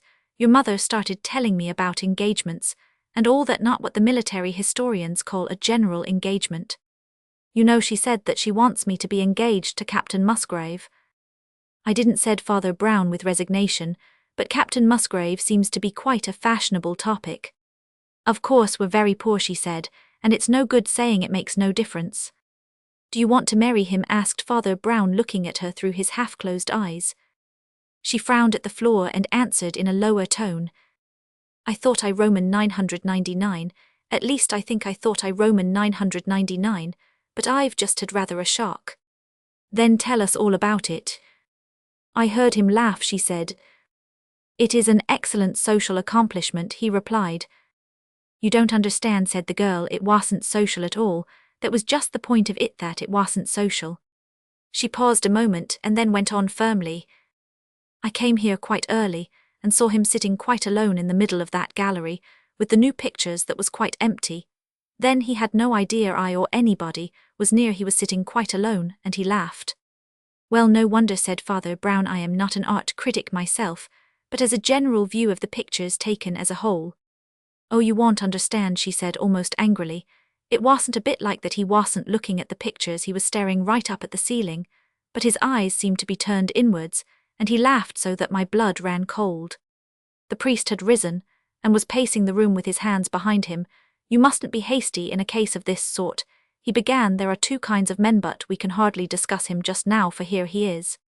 Captain Musgrave entered the room swiftly, and swept it with a smile. "Granby, The lawyer was just behind him, and his legal face bore a new expression of relief and satisfaction. "I must apologize for everything I said about the captain," he said to the priest, as they drifted together towards the door. "He's a thoroughly sensible fellow, and quite sees my point. He asked me himself why I didn't go north and see his old father. I could hear from the old man's own lips how it stood. About the inheritance, well, he couldn't say fairer than that, could he? But he's so anxious to get the thing settled that he offered to take me up in his own car to Musgrave Moss, that's the name of the estate. I suggested that if he was so kind we might go together, and we're starting tomorrow morning." As they spoke, Betty and the captain came through the doorway together, making in that framework at least a sort of picture that some would be sentimental enough to prefer to cones and cylinders. Whatever their other affinities, they were both very good-looking, and the lawyer was moved to a remark on the fact when the picture abruptly altered. Captain James Musgrave looked out into the main gallery, and his laughing and triumphant eyes were riveted on something that seemed to change him from head to foot. Father Brown looked round, as under an advancing shadow of premonition, and he saw the lowering, almost livid face of the large woman in scarlet under its leonine yellow hair. She always stood with a slight stoop like a bull lowering its horns, and the expression of her pale, pasty face was so oppressive and hypnotic that they hardly saw the little man with the large beard standing beside her. Musgrave advanced into the center of the room towards her, almost like a beautifully dressed waxwork wound up to walk. He said a few words to her that could not be heard. She did not answer, but they turned away together, walking down the long gallery, as if in debate, the short bull-necked man with the beard bringing up the rear like some grotesque goblin page. "Heaven help us," muttered Father Brown, frowning after them. "Who in the world is that woman?" "No pal of mine, I'm happy to say," replied Granby with grim flippancy. "Looks as if a little flirtation with her might end fatally, doesn't it?" "I don't think he's flirting with her," said Father Brown. Even as he spoke, the group in question turned at the end of the gallery and broke up, and Captain Musgrave came back to them in hasty strides. "Look here," he cried, speaking naturally enough, though they fancied his colour was changed. "I'm awfully sorry, Mr. Granby, but I find I can't come north with you tomorrow. Of course, you will take the car all the same. Please do. I shan't want it. I have to be in London for some days. Take a friend with you if you like." "My friend Father Brown," began the lawyer. "If Captain Musgrave is really so kind," said Father Brown gravely, "I may explain that I have some status in Mr. Granby's inquiry, and it would be a great relief to my mind if I could go." Which was how it came about that a very elegant car with an equally elegant chauffeur shot north the next day over the Yorkshire moors, bearing the incongruous burden of a priest who looked rather like a black bundle, and a lawyer who had the habit of running about on his feet instead of racing on somebody else's wheels. They broke their journey very agreeably in one of the great dales of the West Riding, dining and sleeping at a comfortable inn, and starting early next day began to run along the Northumbrian coast till they reached a country that was a maze of sand dunes and rank sea meadows, somewhere in the heart of which lay the old border castle, which had remained so unique and yet so secretive a monument of the old border wars. They found it at last by following a path running beside a long arm of the sea that ran inland and turned eventually into a sort of rude canal, ending in the moat of the castle. The castle really was a castle of the square embattled plan that the Normans built everywhere from Galilee to the Grampians. It did really and truly have a portcullis and a drawbridge, and they were very realistically reminded of the fact by an accident that delayed their entrance. They waded amid long coarse grass and thistle to the bank of the moat, which ran in a ribbon of black with dead leaves, and scum upon it like ebony inlaid with a pattern of gold. Barely a yard or two beyond the black ribbon was the other green bank, and the big stone pillars of the gateway, but so little it would seem had this lonely fastness been approached from outside that when the impatient Granby hallowed across to the dim figures behind the portcullis, they seemed to have considerable difficulty, even in lowering the great rusty drawbridge. It started on its way, turning over like a great falling tower above them, and then stuck sticking out in midair at a threatening angle. The impatient Granby, dancing upon the bank, called out to his companion, "Oh, I can't stand these stickin'-themed ways, why it be less trouble to jump." And with characteristic impetuosity, he did jump, landing with a slight stagger in safety on the inner shore. Father Brown's short legs were not adapted to jumping, but his temper was more adapted than most people's to falling with a splash into very muddy water by the promptitude of his companion. He escaped falling in very far, but as he was being hauled up the green slimy bank, he stopped with bent head, peering at a particular point upon the grassy slope.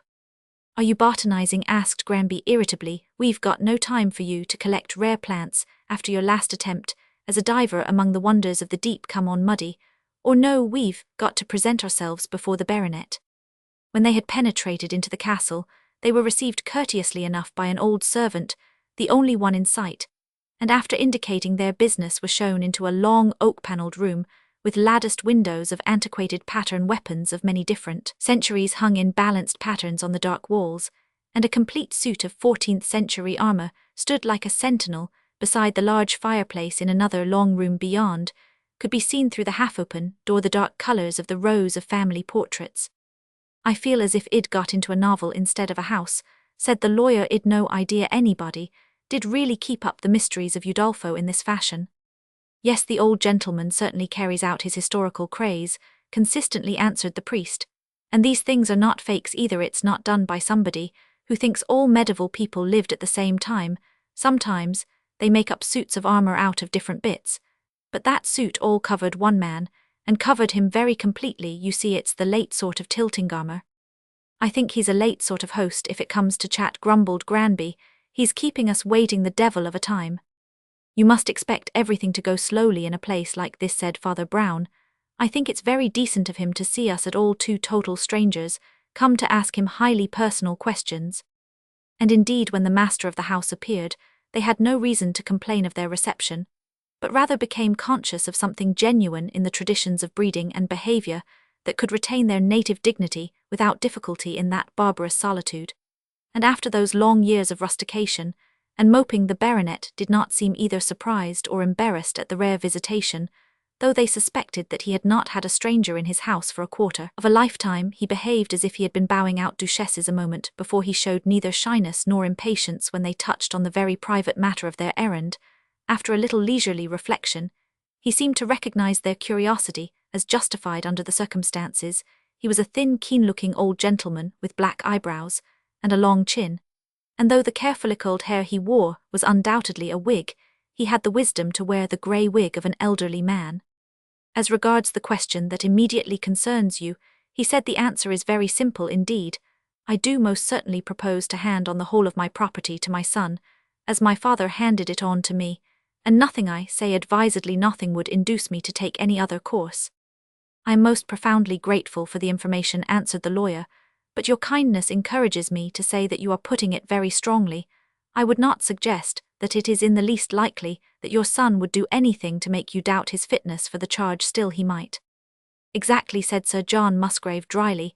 "He might. It is rather an understatement to say that he might. Will you be good enough to step into the next room with me for a moment?" He led them into the further gallery, of which they had already caught a glimpse, and gravely paused before a row of the blackened and lowering portraits. "This is Sir Roger Musgrave," he said, pointing to a long-faced person in a black periwig. "He was one of the lowest liars and rascals in the rascally time of William of Orange, a traitor to 2 kings, and something like the murderer of 2 wives, that is his father Sir Robert, a perfectly honest old cavalier, that is his son Sir James, one of the noblest of the Jacobite martyrs, and one of the first men to attempt some reparation to the church.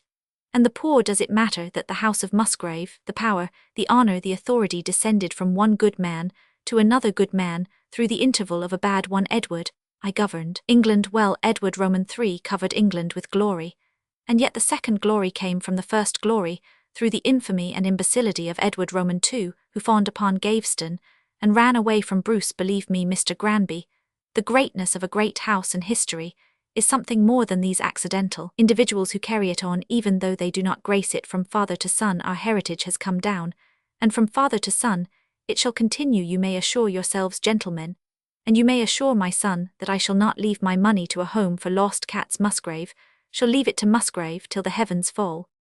"Yes," said Father Brown thoughtfully, "I see what you mean." "And we shall be only too glad," said the solicitor, "to convey such a happy assurance to your son." "You may convey the assurance," said their host gravely. "He is secure in any event of having the castle, the title, the land. And the money there is only a small and merely private addition to that arrangement. Under no circumstances whatever will I ever speak to him as long as I live."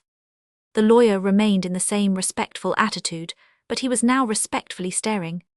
"Why, what on earth has he—" "I am a private gentleman," said Musgrave, "as well as the custodian of a great inheritance, And my son did something so horrible that he has ceased to be, I will not say a gentleman, but even a human being. It is the worst crime in the world. Do you remember what Douglas said when Marmion, his guest, offered to shake hands with him? Yes, said Father Brown. My castles are my king's alone from turret to foundation. Stone, said Musgrave. The hand of Douglas is his own. He turned towards the other room and showed his rather dazed visitors back into it. I hope you will take some refreshment, he said in the same equable fashion. If you have any doubt about your movements, I should be delighted to offer you the hospitality of the castle for the night. Thank you, Sir John, said the priest in a dull voice, but I think we had better go. I will have the bridge lowered at once, said their host, and in a few moments the creaking of that huge and absurdly antiquated apparatus filled the castle like the grinding of a Roman 1099 rusty. As it was, however, it worked successfully this time, and they found themselves standing once more on the grassy bank beyond the moat. Granby was suddenly shaken by a shudder. What in hell was it that his son did? He cried. Father Brown made no answer, but when they had driven off again in their car, and pursued their journey to a village not far off called Greystones, where they alighted at the Inn of the Seven Stars, the lawyer learned with a little mild surprise that the priest did not propose to travel much farther. In other words, that he had apparently every intention of remaining in the neighborhood. I cannot bring myself to leave it like this, he said gravely. I will send back the car, and you of course may very naturally want to go with it. Your question is answered. It is simply whether your firm can afford to lend money on young Musgrave's prospects. But my question isn't answered, it is whether he is a fit husband for Betty. I must try to discover whether he's really done something dreadful, or whether it's the delusion of an old lunatic.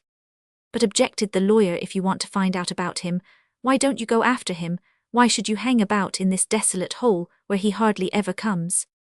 What would be the use of my going after him? Asked the other. There's no sense in going up to a fashionable young man in Barn Street and saying, excuse me, but have you committed a crime too horrible for a human being? If he's bad enough to do it, he's certainly bad enough to deny it.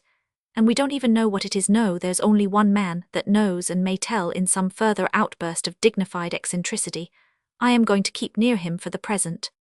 And in truth, Father Brown did keep near the eccentric baronet, and did actually meet him on more than one occasion, with the utmost politeness on both sides, for the baronet, in spite of his years, was very vigorous and a great walker, and could often be seen stumping through the village and along the country lanes. Only the day after their arrival, Father Brown, coming out of the inn on to the cobbled marketplace, saw the dark and distinguished figure stride past in the direction of the post office. He was very quietly dressed in black, but his strong face was even more arresting in the strong sunlight, with his silvery hair, swarthy eyebrows, and long chin.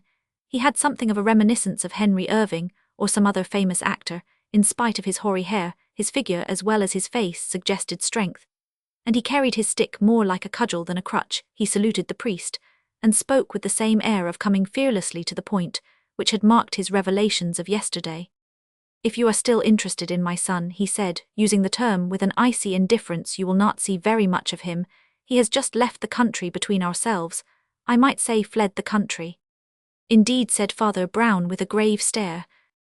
Some people I never heard of called Grunov have been pestering me of all people about his whereabouts, said Sir John, and I've just come in to send off a wire to tell them that so far as I know he's living in the post restant Riga.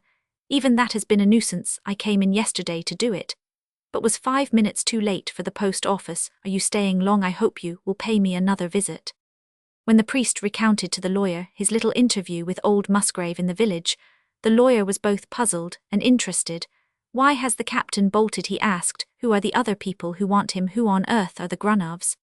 For the first, I don't know, replied Father Brown. Possibly his mysterious sin has come to light. I should rather guess that the other people are blackmailing him about it. For the third, I think I do know that horrible fat woman with yellow hair is called Madame Grunov, and that little man passes as her husband. The next day Father Brown came in rather wearily, and threw down his black bundle of an umbrella with the air of a pilgrim laying down his staff. He had an air of some depression, but it was as it was so often in his criminal investigations. It was not the depression of failure, but the depression of success. It's rather a shock, he said in a dull voice, but I ought to have guessed it. I ought to have guessed it when I first went in and saw the thing standing there. When you saw what? Asked Granby impatiently. When I saw there was only one suit of armor, answered Father Brown. There was a silence during which the lawyer only stared at his friend, And then the friend resumed. Only the other day I was just going to tell my niece that there are two types of men who can laugh when they are alone. One might almost say the man who does it is either very good or very bad. You see, he is either confiding the joke to God or confiding it to the devil. But anyhow, he has an inner life. Well, there really is a kind of man who confides the joke to the devil. He does not mind if nobody sees the joke, if nobody can safely be allowed even to know the joke. The joke is enough in itself, if it is sufficiently sinister and malignant. But what are you talking about? Demanded Granby. Whom are you talking about? Which of them? I mean, who is this person who is having a sinister joke with his satanic majesty? Father Brown looked across at him with a ghastly smile. Ah, he said, that's the joke. There was another silence, but this time the silence seemed to be rather full and oppressive than merely empty. It seemed to settle down on them like the twilight that was gradually turning from dusk to dark. Father Brown went on speaking in a level voice, sitting stolidly with his elbows on the table. I've been locking up the Musgrave family. He said they are vigorous and long-lived stock, and even in the ordinary way I should think you would wait a good time for your money. We're quite prepared for that, answered the solicitor, but anyhow it can't last indefinitely. The old man is nearly 80, though he still walks about, and the people at the inn here laugh and say they don't believe he will ever die. Father Brown jumped up with one of his rare but rapid movements, but remained with his hands on the table, leaning forward and looking his friend in the face. That's it, he cried in a low but excited voice. That's the only problem, that's the only real difficulty. How will he die? How on earth is he to die? What on earth do you mean? Asked Granby. I mean, came the voice of the priest out of the darkening room, that I know the crime that James Musgrave committed. His tones had such a chill in them that Granby could hardly repress a shiver. He murmured a further question. It was really the worst crime in the world, said Father Brown. At least many communities and civilizations have accounted it, so it was always from the earliest times marked out in tribe and village for tremendous punishment. But anyhow, I know now what young Musgrave really did, and why he did it. And what did he do? Asked the lawyer. He killed his father, answered the priest. The lawyer in his turn rose from his seat and gazed across the table with wrinkled brows.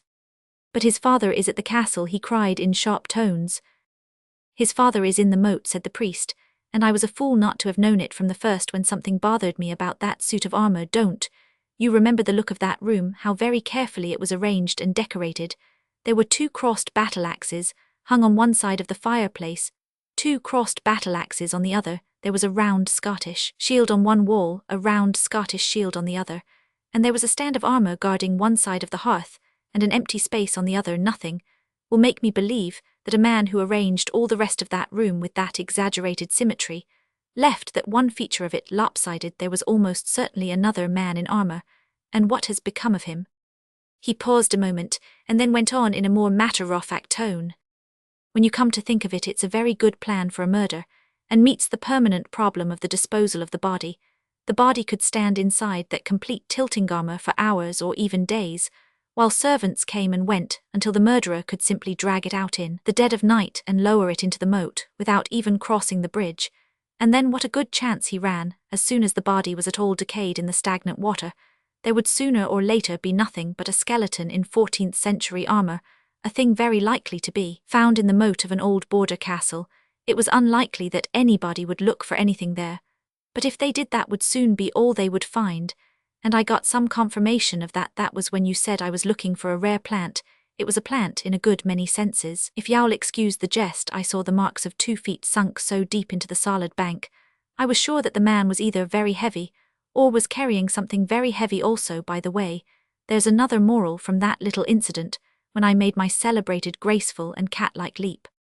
My brain is rather reeling, said Granby, but I begin to have some notion of what all this nightmare is about. What about you and your cat-like leap? At the post office today, said Father Brown, I casually confirmed the statement the baronet made to me yesterday, that he had been there just after closing time on the day previous. That is not only on the very day we arrived, but at the very time we arrived. Don't you see what that means? It means that he was actually out when we called, and came back while we were waiting, and that was why we had to wait so long. And when I saw that, I suddenly saw a picture that told the whole story. Well, asked the other impatiently, and what about it? An old man of 80 can walk, said Father Brown. An old man can even walk a good deal pottering about in country lanes. But an old man can't jump. He would be an even less graceful jumper than I was yet if the baronet came back. While we were waiting he must have come in, as we came in be jumping the moat for the bridge wasn't lowered, till later I rather guess he had hampered it himself to delay inconvenient visitors to judge by the rapidity with which it was repaired. But that doesn't matter when I saw that fancy picture of the black figure with the grey hair taking a flying leap across the moat. I knew instantly that it was a young man dressed up as an old man, and there you have the whole story. You mean, said Granby slowly, that this pleasing youth killed his father, hid the corpse first in the armour, and then in the moat disguised himself, and so on. They happened to be almost exactly alike, said the priest. You could see from the family portraits how strong the likeness ran, and then you talk of his disguising himself, but in a sense everybody's dress is a disguise. The old man disguised himself in a wig, and the young man in a foreign beard. When he shaved and put the wig on his cropped head he was exactly like his father with a little make-up. Of course you understand now why he was so very polite about getting you to come up next day here by car. It was because he himself was coming up that night by train. He got in front of you, committed his crime, assumed his disguise, and was ready for the legal negotiations. Ah, said Granby thoughtfully, the legal negotiations. You mean of course that the real old baronet would have negotiated very differently. He would have told you plainly that the captain would never get a penny, said Father Brown. The plot, queer as it sounds, was really the only way of preventing his telling you so, but I want you to appreciate the cunning of what the fellow did tell you. His plan answered several purposes. At once he was being blackmailed by these Russians for some villainy, I suspect for treason. During the war he escaped from them at a stroke, and probably sent them chasing off to Riga after him. But the most beautiful refinement of all was that theory he enunciated about recognizing his son as an heir, but not as a human being. Don't you see that, while it secured the post obit, it also provided some sort of answer to what would soon be the greatest difficulty of all? I see several difficulties, said Granby. Which one do you mean? I mean that if the son was not even disinherited, it would look rather odd that the father and son never met. The theory of a private repudiation answered that. So there only remained one difficulty, as I say, which is probably perplexing the gentleman. Now how on earth is the old man to die? I know how he ought to die, said Granby. Father Brown seemed to be a little bemused, and went on in a more abstracted fashion.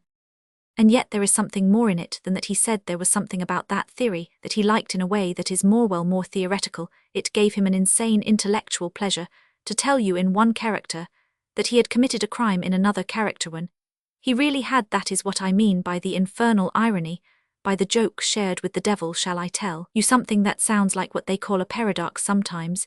It is a joy in the very heart of hell to tell the truth, and above all to tell it, so that everybody misunderstands it. That is why he liked that antic of pretending to be somebody else, and then painting himself as black as he was, and that was why my niece heard him laughing to himself all alone in the picture gallery. Granby gave a slight start, like a person brought back to common things with a bump. Your niece, he cried, didn't her mother want her to marry Musgrave? A question of wealth and position, I suppose. Yes, said Father Brown dryly, her mother was all in favour of a prudent marriage. Romans 7. The Red Moon of Mary. Everyone agreed that the bazaar at Malwood Abbey, by kind permission of Lady Mounteagle, was a great success. There were roundabouts and swings and sideshows, which the people greatly enjoyed. I would also mention the charity, which was the excellent object of the proceedings, if any of them could tell me what it was. However, it is only with a few of them that we are here concerned, and especially with 3 of them, a lady and 2 gentlemen, who passed between 2 of the principal tents, or pavilions, their voices high in argument. On their right was the tent of the Master of the Mountain, that world-famous fortuneteller by crystals and chiromancy, a rich purple tent all over which were traced in black and gold the sprawling outlines of Asiatic gods waving any number of arms like octopods. Perhaps they symbolized the readiness of divine help to be had within. Perhaps they merely implied that the ideal being of a pious palmist would have as many hands as possible. On the other side stood the plainer tent of Froso, the phrenologist, more austerely decorated with diagrams of the heads of Socrates and Shakespeare, which were apparently of a lumpy sort, but these were presented merely in black and white with numbers and notes, as became the rigid dignity of a purely rationalistic science. The purple tent had an opening like a black cavern, and all was fittingly silent within, but Froso, the phrenologist, a lean shabby sunburnt person with an almost improbably fierce black moustache and whiskers, was standing outside his own temple, and talking at the top of his voice to nobody, in particular, explaining that the head of any passerby would doubtless prove on examination to be every bit as knobbly as Shakespeare's. Indeed, the moment the lady appeared between the tents, the vigilant Froso leapt on her, and offered with a pantomime of old-world courtesy to feel her bumps. She refused with civility that was rather like rudeness, but she must be excused because she was in the middle of an argument. She also had to be excused, or at any rate was excused, because she was Lady Mounteagle. She was not a nonentity, however, in any sense. She was at once handsome, and haggard with a hungry look in her deep dark eyes, and something eager and almost fierce about her smile. Her dress was bizarre for the period, for it was before the Great War had left us in our present mood of gravity and recollection. Indeed, the dress was rather like the purple tent, being of a semi-oriental sort, covered with exotic and esoteric emblems, but everyone knew that the Mounteagles were mad, which was the popular way of saying that she and her husband were interested in the creeds and culture of the East. The eccentricity of the lady was a great contrast to the conventionality of the two gentlemen, who were braced and buttoned up in all the stiffer fashion of that far-off day, from the tips of their gloves to their bright top hats. Yet even here there was a difference, for James Hardcastle managed at once to look correct and distinguished, while Tommy Hunter only looked correct and commonplace. Hardcastle was a promising politician who seemed in society to be interested in everything except politics. It may be answered gloomily that every politician is emphatically a promising politician, but to do him justice, he had often exhibited himself as a performing politician. No purple tent in the bazaar, however, had been provided for him to perform in. For my part, he said, screwing in the monocle that was the only gleam in his hard legal face, I think we must exhaust the possibilities of mesmerism before we talk about magic. Remarkable psychological powers undoubtedly exist even in apparently backward peoples. Marvelous things have been done by fakirs. Did you say done by fakers? Asked the other young man with doubtful innocence. Tommy, you are simply silly, said the lady. Why will you keep barging in on things you don't understand? You're like a schoolboy screaming out that he knows how a conjuring trick is done. It's all so early Victorian, that schoolboy skepticism. As for mesmerism, I doubt whether you can stretch it to. At this point, Lady Mounteagle seemed to catch sight of somebody. She wanted a black stumpy figure standing at a booth where children were throwing hoops at hideous table ornaments. She darted across and cried, Father Brown, I've been looking for you. I want to ask you something. Do you believe in fortune-telling? The person addressed looked rather helplessly at the little hoop in his hand and said at last, I wonder in which sense you're using the word believe. Of course, if it's all a fraud. Oh, but the Master of the Mountain isn't a bit of a fraud, she cried. He isn't a common conjurer or a fortune-teller at all. It's really a great honor for him to condescend to tell fortunes at my parties. He's a great religious leader in his own country, a prophet and a seer, and even his fortune-telling isn't vulgar stuff about coming into fortune. He tells you great spiritual truths about yourself, about your ideals. Quite so, said Father Brown. That's what I object to. I was just going to say that if it's all a fraud, I don't mind it so much. It can't be much more of a fraud than most things at fancy bazaars, and there, in a way, it's a sort of practical joke. But if it's a religion and reveals spiritual truths, then it's all as false as hell, and I wouldn't touch it with a barge pole. That is something of a paradox, said Hardcastle with a smile. I wonder what a paradox is, remarked the priest in a ruminant manner. It seems to me obvious enough, I suppose. It wouldn't do very much harm if somebody dressed up as a German spy and pretended to have told all sorts of lies to the Germans. But if a man is trading in the truth with the Germans, well, so I think if a fortune-teller is trading in truth like that. You really think, began Hardcastle grimly. Yes, said the other, I think he is trading with the enemy. Tommy Hunter broke into a chuckle. Well, he said, if Father Brown thinks they're a good so long as they're a frauds, I should think he'd consider this copper-coloured prophet a sort of saint. My cousin Tom is incorrigible, said Lady Mounteagle. He's always going about showing up adepts, as he calls it. He only came down here in a hurry when he heard the master was to be here. I believe he'd have tried to show up Buddha or Moses. Thought you wanted looking after a bit, said the young man with a grin on his round face, so I toddled down. Don't like this brown monkey crawling about. There you go again, said Lady Mounteagle. Years ago, when I was in India, I suppose, we all had that sort of prejudice against brown people. But now I know something about their wonderful spiritual powers. I'm glad to say I know better. Our prejudices seem to cut opposite ways, said Father Brown. You excuse his being brown because he is Brahminical, And I excuse his being Brahminical, because he is brown. Frankly, I don't care for spiritual powers much myself. I've got much more sympathy with spiritual weaknesses, but I can't see why anybody should dislike him merely because he is the same beautiful color as copper or coffee or nut brown ale or those jolly peat streams in the north. But then he added, looking across at the lady and screwing up his eyes, I suppose I'm prejudiced in favor of anything that's called brown. There now, cried Lady Mounteagle with a sort of triumph, I knew you were only talking nonsense. Well, grumbled the aggrieved youth with the round face, when anybody talks sense you call it schoolboy skepticism. When's the crystal gazing going to begin? Any time you like, I believe, replied the lady. It isn't crystal gazing as a matter of fact, but palmistry, I suppose you would say. It was all the same sort of nonsense. I think there is a via media between sense and nonsense, said Hardcastle, smiling. There are explanations that are natural and not at all nonsensical, and yet the results are very amazing. Are you coming in to be operated on? I confess I am full of curiosity. Oh, I've no patience with such nonsense, spluttered the skeptic, whose round face had become rather a red face with the heat of his contempt and incredulity. I'll let you waste your time on your mahogany mountebank. I'd rather go and throw at coconuts. The phrenologist, still hovering near, darted at the opening. Heads, my dear sir, he said, human skulls are of a contour far more subtle than that of coconuts. No coconut can compare with your own most. Hardcastle had already dived into the dark entry of the purple tent, and they heard a low murmur of voices within as Tom Hunter turned on the phrenologist with an impatient answer, in which he showed a regrettable indifference to the line between natural and preternatural sciences. The lady was just about to continue her little argument with the little priest, when she stopped in some surprise. James Hardcastle had come out of the tent again, and in his grim face and glaring monocle surprise was even more vividly depicted. He's not there, remarked the politician abruptly. He's gone. Some aged nigger, who seems to constitute his suite, jabbered something to me to the effect that the master had gone forth, rather than sell sacred secrets for gold. Lady Mounteagle turned radiantly to the rest there. Now, she cried, I told you he was a cut above anything you fancied. He hates being here in a crowd. He's gone back to his solitude. I am sorry, said Father Brown gravely. I may have done him an injustice. Do you know where he has gone? I think so, said his hostess equally gravely. When he wants to be alone, he always goes to the cloisters just at the end of the left wing, beyond my husband's study and private museum. You know, perhaps you know, this house was once an abbey.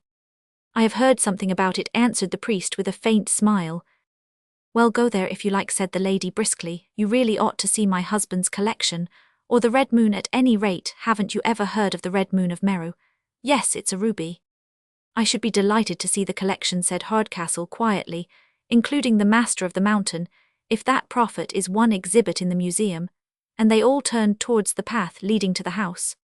All the same, muttered the sceptical Thomas, as he brought up the rear, I should very much like to know what the brown beast did come here for, if he didn't come to tell fortunes.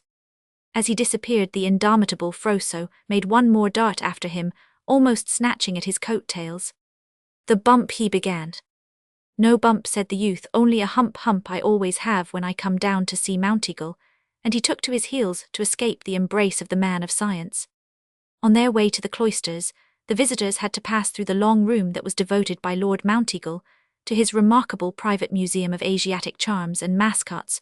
Through one open door, in the length of the wall opposite, they could see the Gothic arches and the glimmer of daylight between them, marking the square open space round the roofed border of which the monks had walked in older days. But they had to pass something that seemed at first sight rather more extraordinary than the ghost of a monk. It was an elderly gentleman robed from head to foot in white, with a pale green turban, but a very pink and white English complexion, and the smooth white moustaches of some amiable Anglo-Indian colonel. This was Lord Mounteagle, who had taken his oriental pleasures more sadly, or at least more seriously, than his wife. He could talk of nothing whatever except oriental religion and philosophy, and had thought it necessary even to dress in the manner of an oriental hermit. While he was delighted to show his treasures, he seemed to treasure them much more for the truths supposed to be symbolized in them than for their value in collections, let alone cash. Even when he brought out the great ruby, perhaps the only thing of great value in the museum, in a merely monetary sense, he seemed to be much more interested in its name than in its size, let alone its price. The others were all staring at what seemed a stupendously large red stone burning like a bonfire seen through a rain of blood, but Lord Mounteagle rolled it loosely in his palm, without looking at it, and staring at the ceiling told them a long tale about the legendary character of Mount Meru, and how in the Gnostic mythology it had been the place of the wrestling of nameless primeval powers.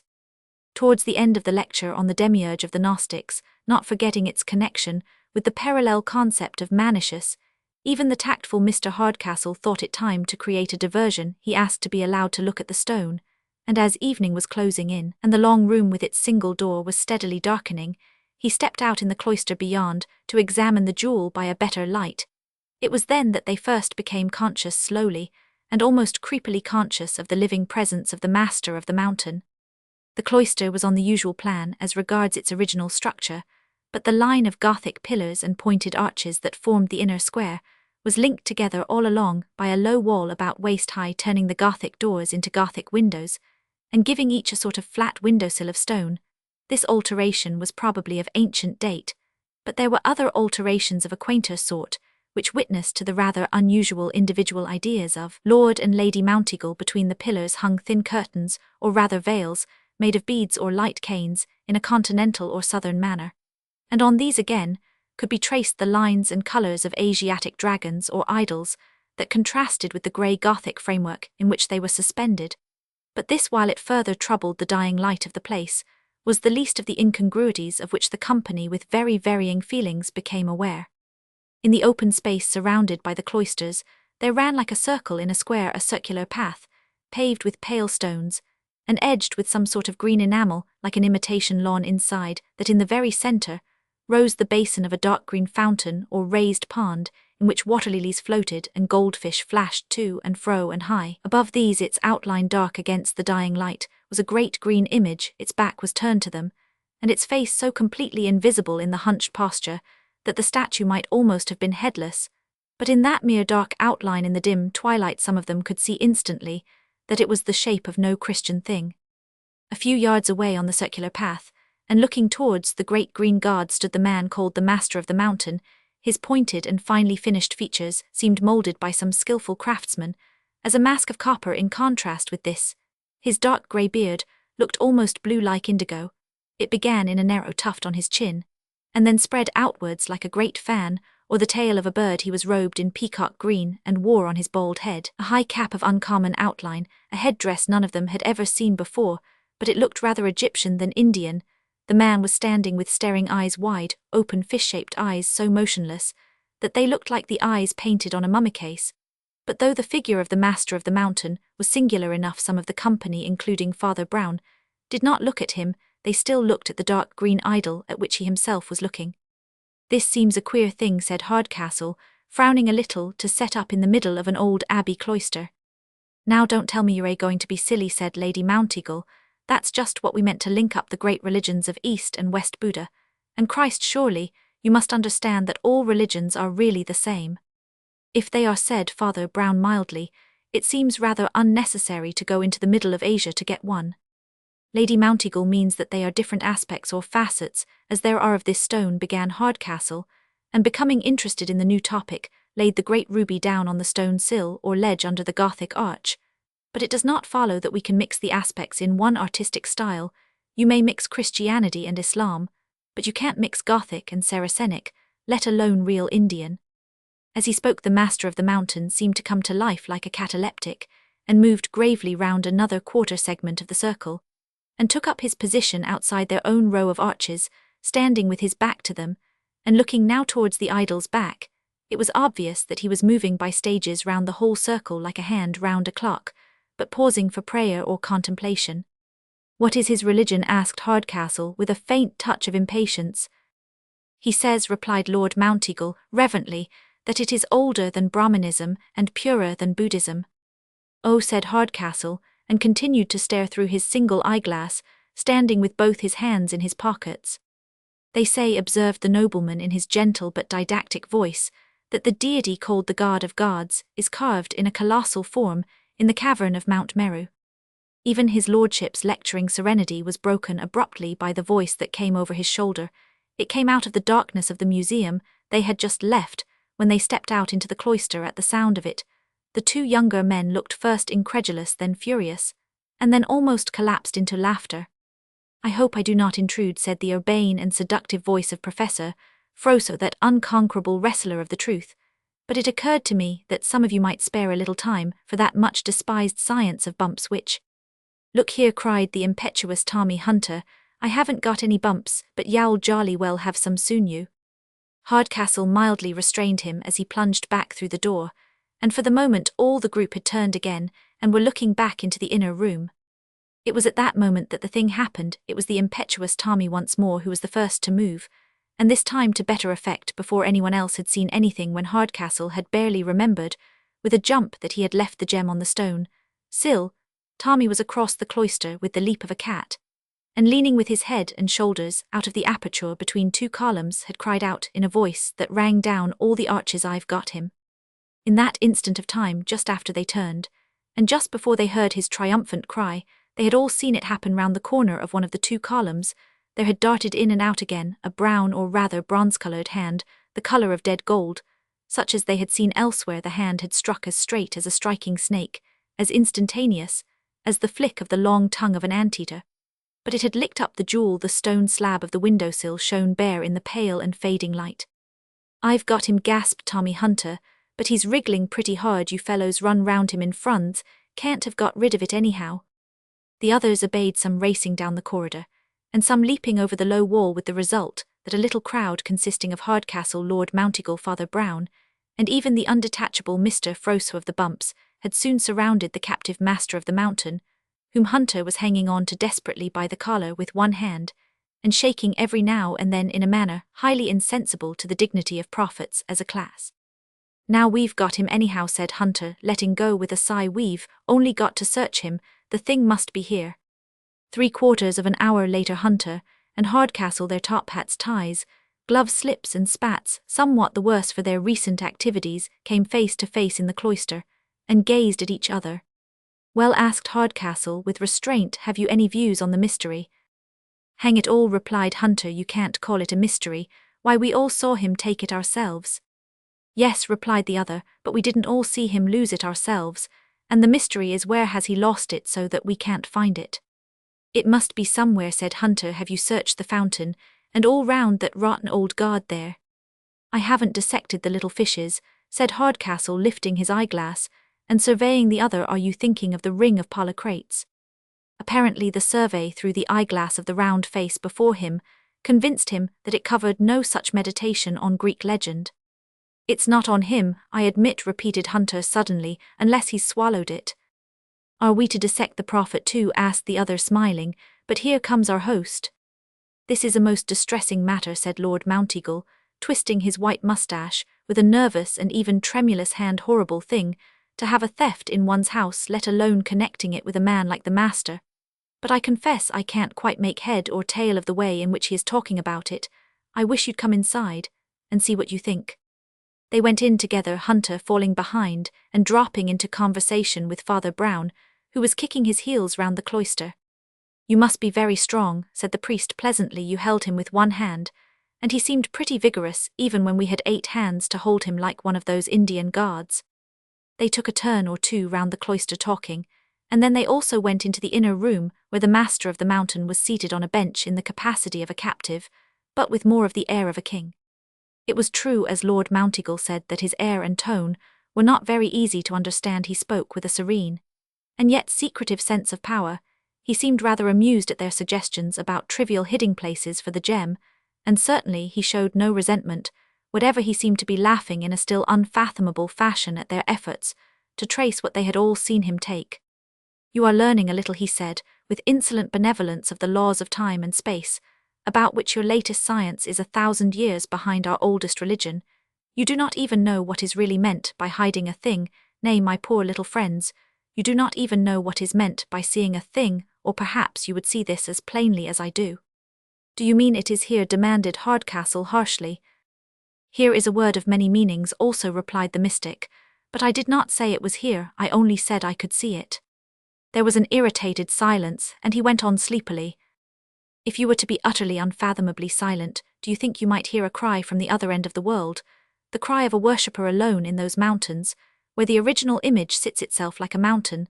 Some say that even Jews and Moslems might worship that image. because it was never made by man. Hark, do you hear the cry with which he lifts his head, and sees in that socket of stone, that has been hollow for ages, the one red and angry moon that is the eye of the mountain? Do you really mean, cried Lord Mounteagle a little shaken, that you could make it pass from here to Mount Meru? I used to believe you had great spiritual powers, but— Perhaps, said the master, I have more than you will ever believe. Hardcastle rose impatiently, and began to pace the room with his hands in his pockets. I never believed so much as you did, but I admit that powers of a certain type may. Good God. His high hard voice had been cut off in midair, and he stopped staring. The eyeglass fell out of his eye. They all turned their faces in the same direction, and on every face there seemed to be the same suspended animation. The red moon of Meru lay on the stone windowsill, exactly as they had last seen it. It might have been a red spark blown there from a bonfire, or a red rose petal tossed from a broken rose, but it had fallen in precisely the same spot where Hardcastle had thoughtlessly laid it down. This time Hardcastle did not attempt to pick it up again, but his demeanour was somewhat notable. He turned slowly, and began to stride about the room again, but there was in his movements something masterful, where before it had been only restless. Finally, he brought himself to a standstill in front of the seated master, and bowed with a somewhat sardonic smile. Master, he said, we all owe you an apology, and what is more important, you have taught us all a lesson. Believe me, it will serve as a lesson as well as a joke. I shall always remember the very remarkable powers you really possess, and how harmlessly you use them. Lady Mounteagle, he went on, turning towards her, you will forgive me for having addressed the master first, but it was to you I had the honour of offering this explanation some time ago. I may say that I explained it before it had happened. I told you that most of these things could be interpreted by some kind of hypnotism. Many believe that this is the explanation of all those Indian stories about the mango plant and the boy who climbs a rope thrown into the air. It does not really happen, but the spectators are mesmerized into imagining that it happened, so we were all mesmerized into imagining this theft had happened. That brown hand coming in at the window and whisking away the gem was a momentary delusion, a hand in a dream. Only having seen the stone vanish, we never looked for it where it was before we plunged into the pond and turned every leaf of the water lilies. We were almost giving emetics to the goldfish, but the ruby has been here all the time. And he glanced across at the opalescent eyes and smiling bearded mouth of the master, and saw that the smile was just a shade broader. There was something in it that made the others jump to their feet with an air of sudden relaxation and general gasping relief. This is a very fortunate escape for us all, said Lord Mounteagle, smiling rather nervously. There cannot be the least doubt it is, as you say, it has been a most painful episode, and I really don't know what apologies.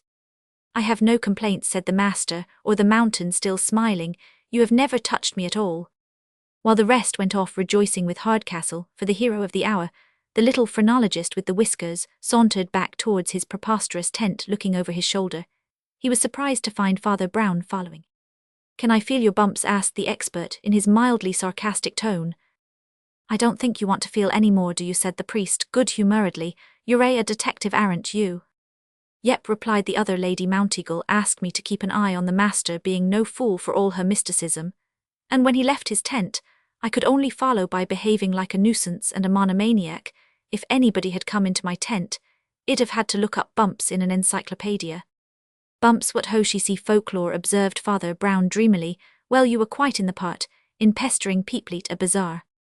Rum case, wasn't it? Remarked the fallacious phrenologist. Queer, to think the thing was there all the time. Very queer, said the priest. Something in his voice made the other man stop and stare. Look here, he cried, what's the matter with you? What are you looking like that, for don't you believe that it was there all the time? Father Brown blinked rather as if he had received a buffet, then he said slowly, and with hesitation, no, the fact is I can't quite bring myself to believe it. You're not the sort of chap, said the other shrewdly, who'd say that without reason. Why don't you think the ruby had been there all the time? Only because I put it back myself, said Father Brown. The other man stood rooted to the spot like one whose hair was standing on end. He opened his mouth without speech. Or rather, went on the priest, I persuaded the thief to let me put it back. I told him what I'd guessed, and showed him there was still time for repentance. I don't mind telling you in professional confidence. Besides, I don't think the Mounteagles would prosecute now they've got the thing back, especially considering who stole it. Do you mean the master? Asked the late Froese.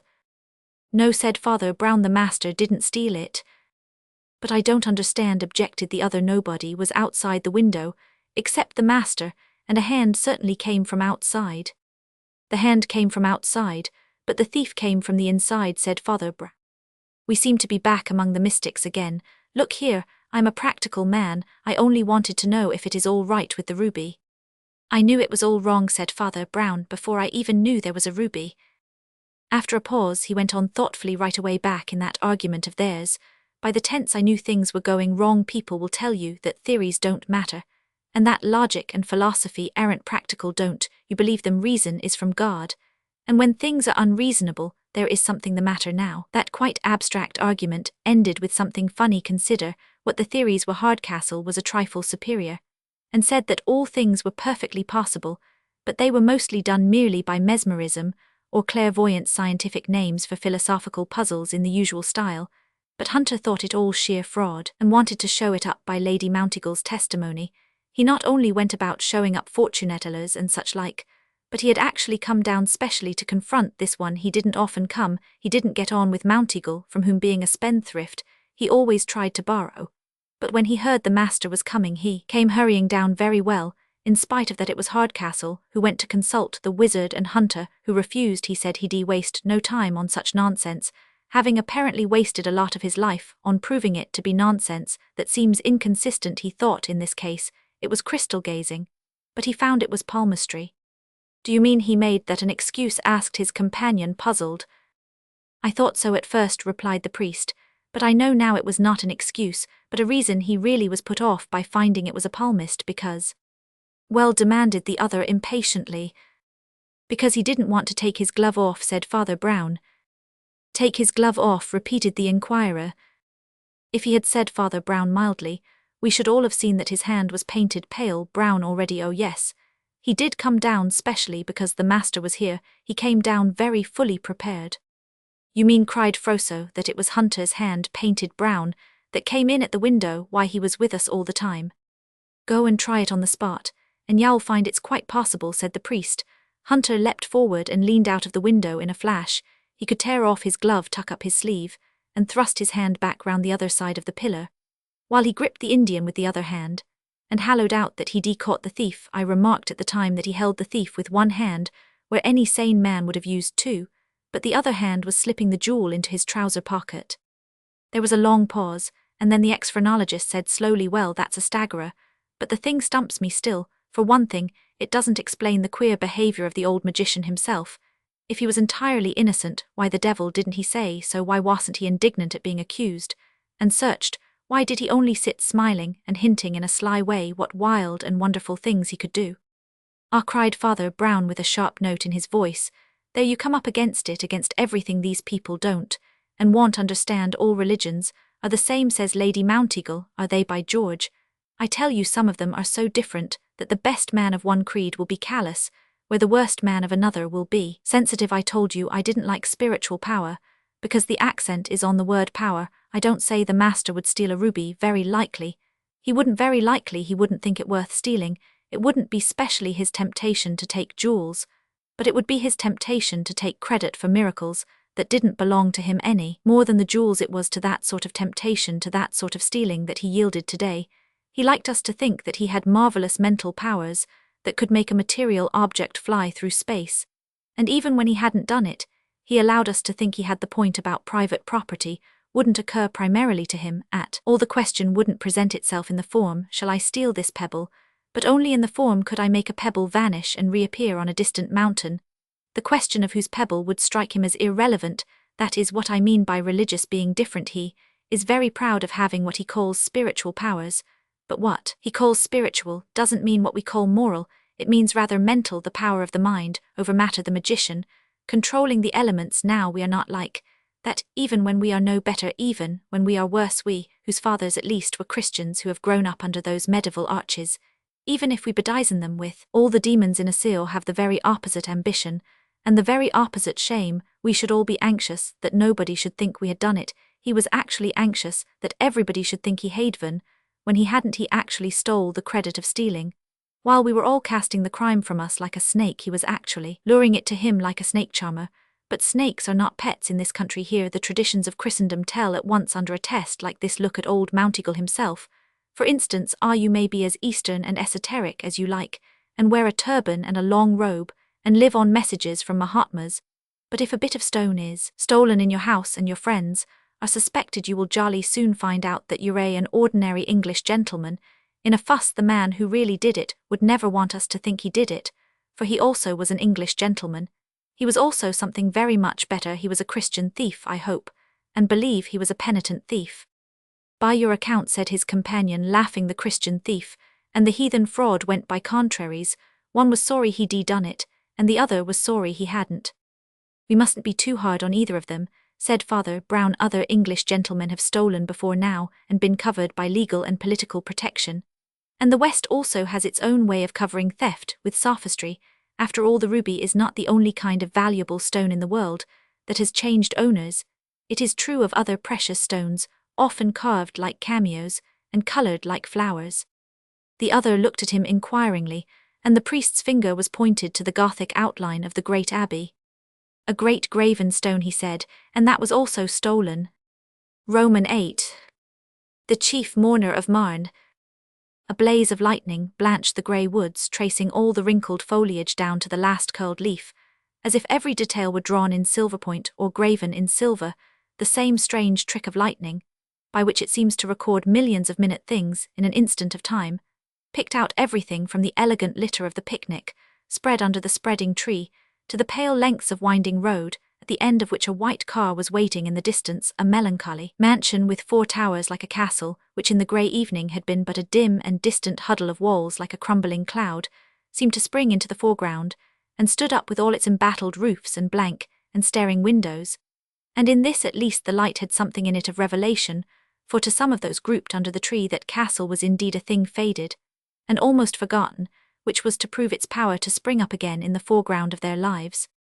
The light also clothed for an instant in the same silver splendour at least one human figure, that stood up as motionless as one of the towers.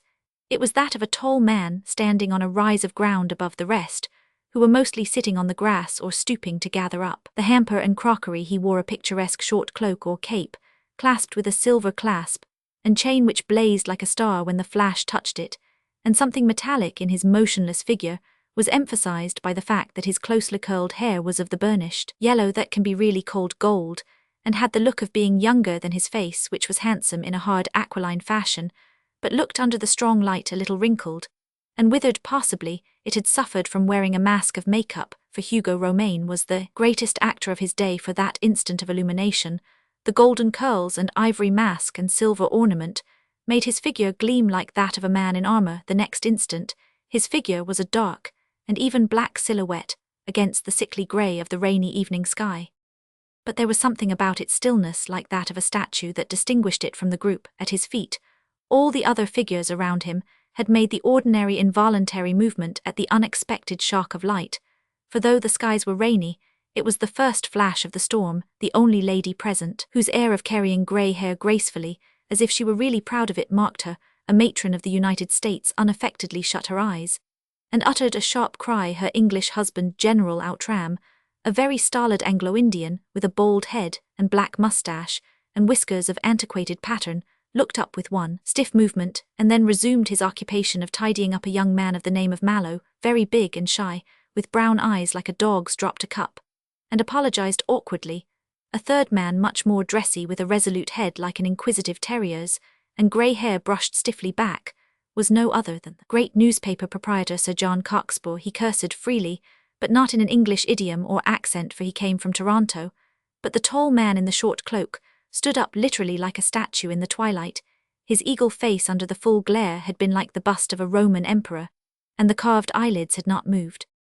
A moment after the dark dome cracked across with thunder, and the statue seemed to come to life. He turned his head over his shoulder and said casually, "About a minute and a half between the flash and the bang, but I think the storm's coming nearer. A tree is not supposed to be a good umbrella for the lightning, but we shall want it soon for the rain. I think it will be a deluge." The young man glanced at the lady a little anxiously, and said, "Can't we get shelter anywhere? There seems to be a house over there." "There is a house over there," remarked the general rather grimly, "but not quite what you'd call a hospitable hotel. It's curious, said his wife sadly, that we should be caught in a storm with no house near, but that one of all others. Something in her tone seemed to check the younger man, who was both sensitive and comprehending, but nothing of that sort daunted the man from Tarrant. What's the matter with it? He asked. Looks rather like a ruin. That place, said the general dryly, belongs to the Marquis of Ma. Gee, said Sir John Cockspur, I've heard all about that bird anyhow, and a queer bird too. Ran him as a front-page mystery in the Comet last year, the nobleman nobody knows. Yes, I've heard of him too, said young Mallow in a low voice. There seem to be all sorts of weird stories about why he hides himself like that. I've heard that he wears a mask because he's a leper, but somebody else told me quite seriously that there's a curse on the family, a child born with some frightful deformity that's kept in a dark room. The Marquis of Marne has 3 heads, remarked Romaine, quite gravely. Once in every 300 years, a 3-headed nobleman adorns the family tree. No human being dares approach the accursed house, except a silent procession of hatters, sent to provide an abnormal number of hats. Butand, his voice took one of those deep and terrible turns that could cause such a thrill in the theatre. Me friends, those hats are of no human shape. The American lady looked at him with a frown and a slight air of distrust, as if that trick of voice had moved her in spite of herself. I don't like your ghoulish jokes, she said, and id, rather you didn't joke about this anyhow. I hear and obey, replied the actor, but am I like the Light Brigade, forbidden even to reason why? The reason, she replied, is that he isn't the nobleman nobody knows. I know him myself, or at least I knew him very well, when he was an attaché at Washington 30 years ago, when we were all young. And he didn't wear a mask, at least he didn't wear it with me. He wasn't a leper, though he almost as lonely, and he had only one head and only one heart, and that was broken. Unfortunate love affair, of course, said Cockspur. I should like that for the Comet. I suppose it's a compliment to us, she replied thoughtfully, that you always assume a man's heart is broken by a woman. But there are other kinds of love and bereavement. Have you never read In Memoriam? Have you never heard of David and Jonathan? What broke poor Marne up was the death of his brother. At least he was really a first cousin, but had been brought up with him like a brother, and was much nearer than most brothers. James Maire, as the Marquis was called when I knew him, was the elder of the two, but he always played the part of worshipper with Maurice Maire as a guard, and by his account, Maurice Maire was certainly a wonder. James was no fool and very good at his own political job, but it seems that Maurice could do that, and everything else, that he was a brilliant artist and amateur actor and musician, and all the rest of it. James was very good-looking himself, long and strong and strenuous, with a high-bridged nose, though I suppose the young people would think he looked very quaint with his beard, divided into 2 bushy whiskers in the fashion of those Victorian times. But Maurice was clean-shaven, and by the portraits shown to me certainly quite beautiful, though he looked a little more like a tenor than a gentleman ought to look. James was always asking me again and again whether his friend was not a marvel, whether any woman wouldn't fall in love with him, and so on, until it became rather a bore, except that it turned so suddenly into a tragedy. His whole life seemed to be in that idolatry, and one day the idol tumbled down and was broken like any china doll a chill caught at the seaside, and it was all over. And after that, asked the young man, did he shut himself up like this? He went abroad at first, she answered, away to Asia, and the Cannibal Islands, and Lord knows where these deadly strokes take different people in different ways. It took him in the way of an utter sundering or severance from everything, even from tradition, and as far as possible from memory. He could not bear a reference to the old tie, a portrait or an anecdote or even an association. He couldn't bear the business of a great public funeral. He longed to get away. He stayed away for 10 years. I heard some rumour that he had begun to revive a little at the end of the exile, but when he came back to his own home, he relapsed completely. He settled down into religious melancholia, and that's practically madness. The priests got hold of him, they say, grumbled the old general. I know, he gave thousands to found a monastery, and lives himself rather like a monker at any rate. A hermit can't understand what good they think that will do. God-earned superstition, snorted Cockspur. That sort of thing ought to be shown up. Here's a man that might have been useful to the empire and the world, and these vampires get hold of him and suck him dry, I bet, with their unnatural notions. They haven't even let him marry. No, he has never married, said the lady. He was engaged when I knew him, as a matter of fact, but I don't think it ever came first with him, and I think it went with the rest when everything else went, like Hamlet and Ophelia, lost hold of love, because he lost hold of life. But I knew the girl, indeed I know her still. Between ourselves, it was Viola Grayson, daughter of the old admiral. She's never married either. It's infamous, it's infernal, cried Sir John, bounding up. It's not only a tragedy, but a crime. I've got a duty to the public, and I mean to see all this nonsensical nightmare in the 20th century. He was almost choked with his own protest, and then after a silence the old soldier said, "Well, I don't profess to know much about those things, but I think these religious people need to study a text which says let the dead bury their dead." "Only unfortunately that's just what it looks like," said his wife with a sigh. "It's just like some creepy story of a dead man burying another dead man over and over again forever."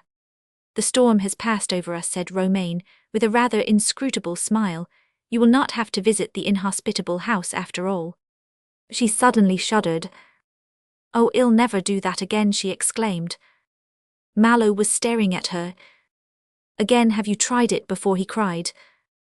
"Well, I did once," she said with a lightness not without a touch of pride, "but we needn't go back on all that. It's not raining now, but I think we'd better be moving back to the car."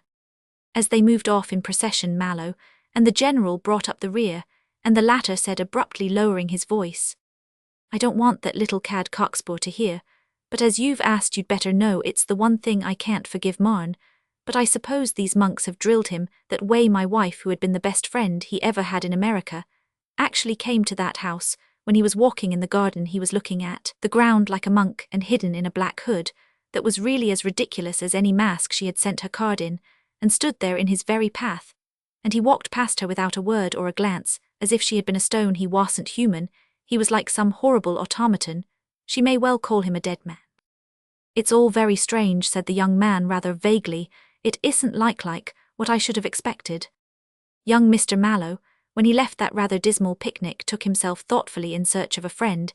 He did not know any monks, but he knew one priest whom he was very much concerned to confront with the curious revelations he had heard that afternoon. He felt he would very much like to know the truth about the cruel superstition that hung over the house of Marn, like the black thundercloud he had seen hovering over it.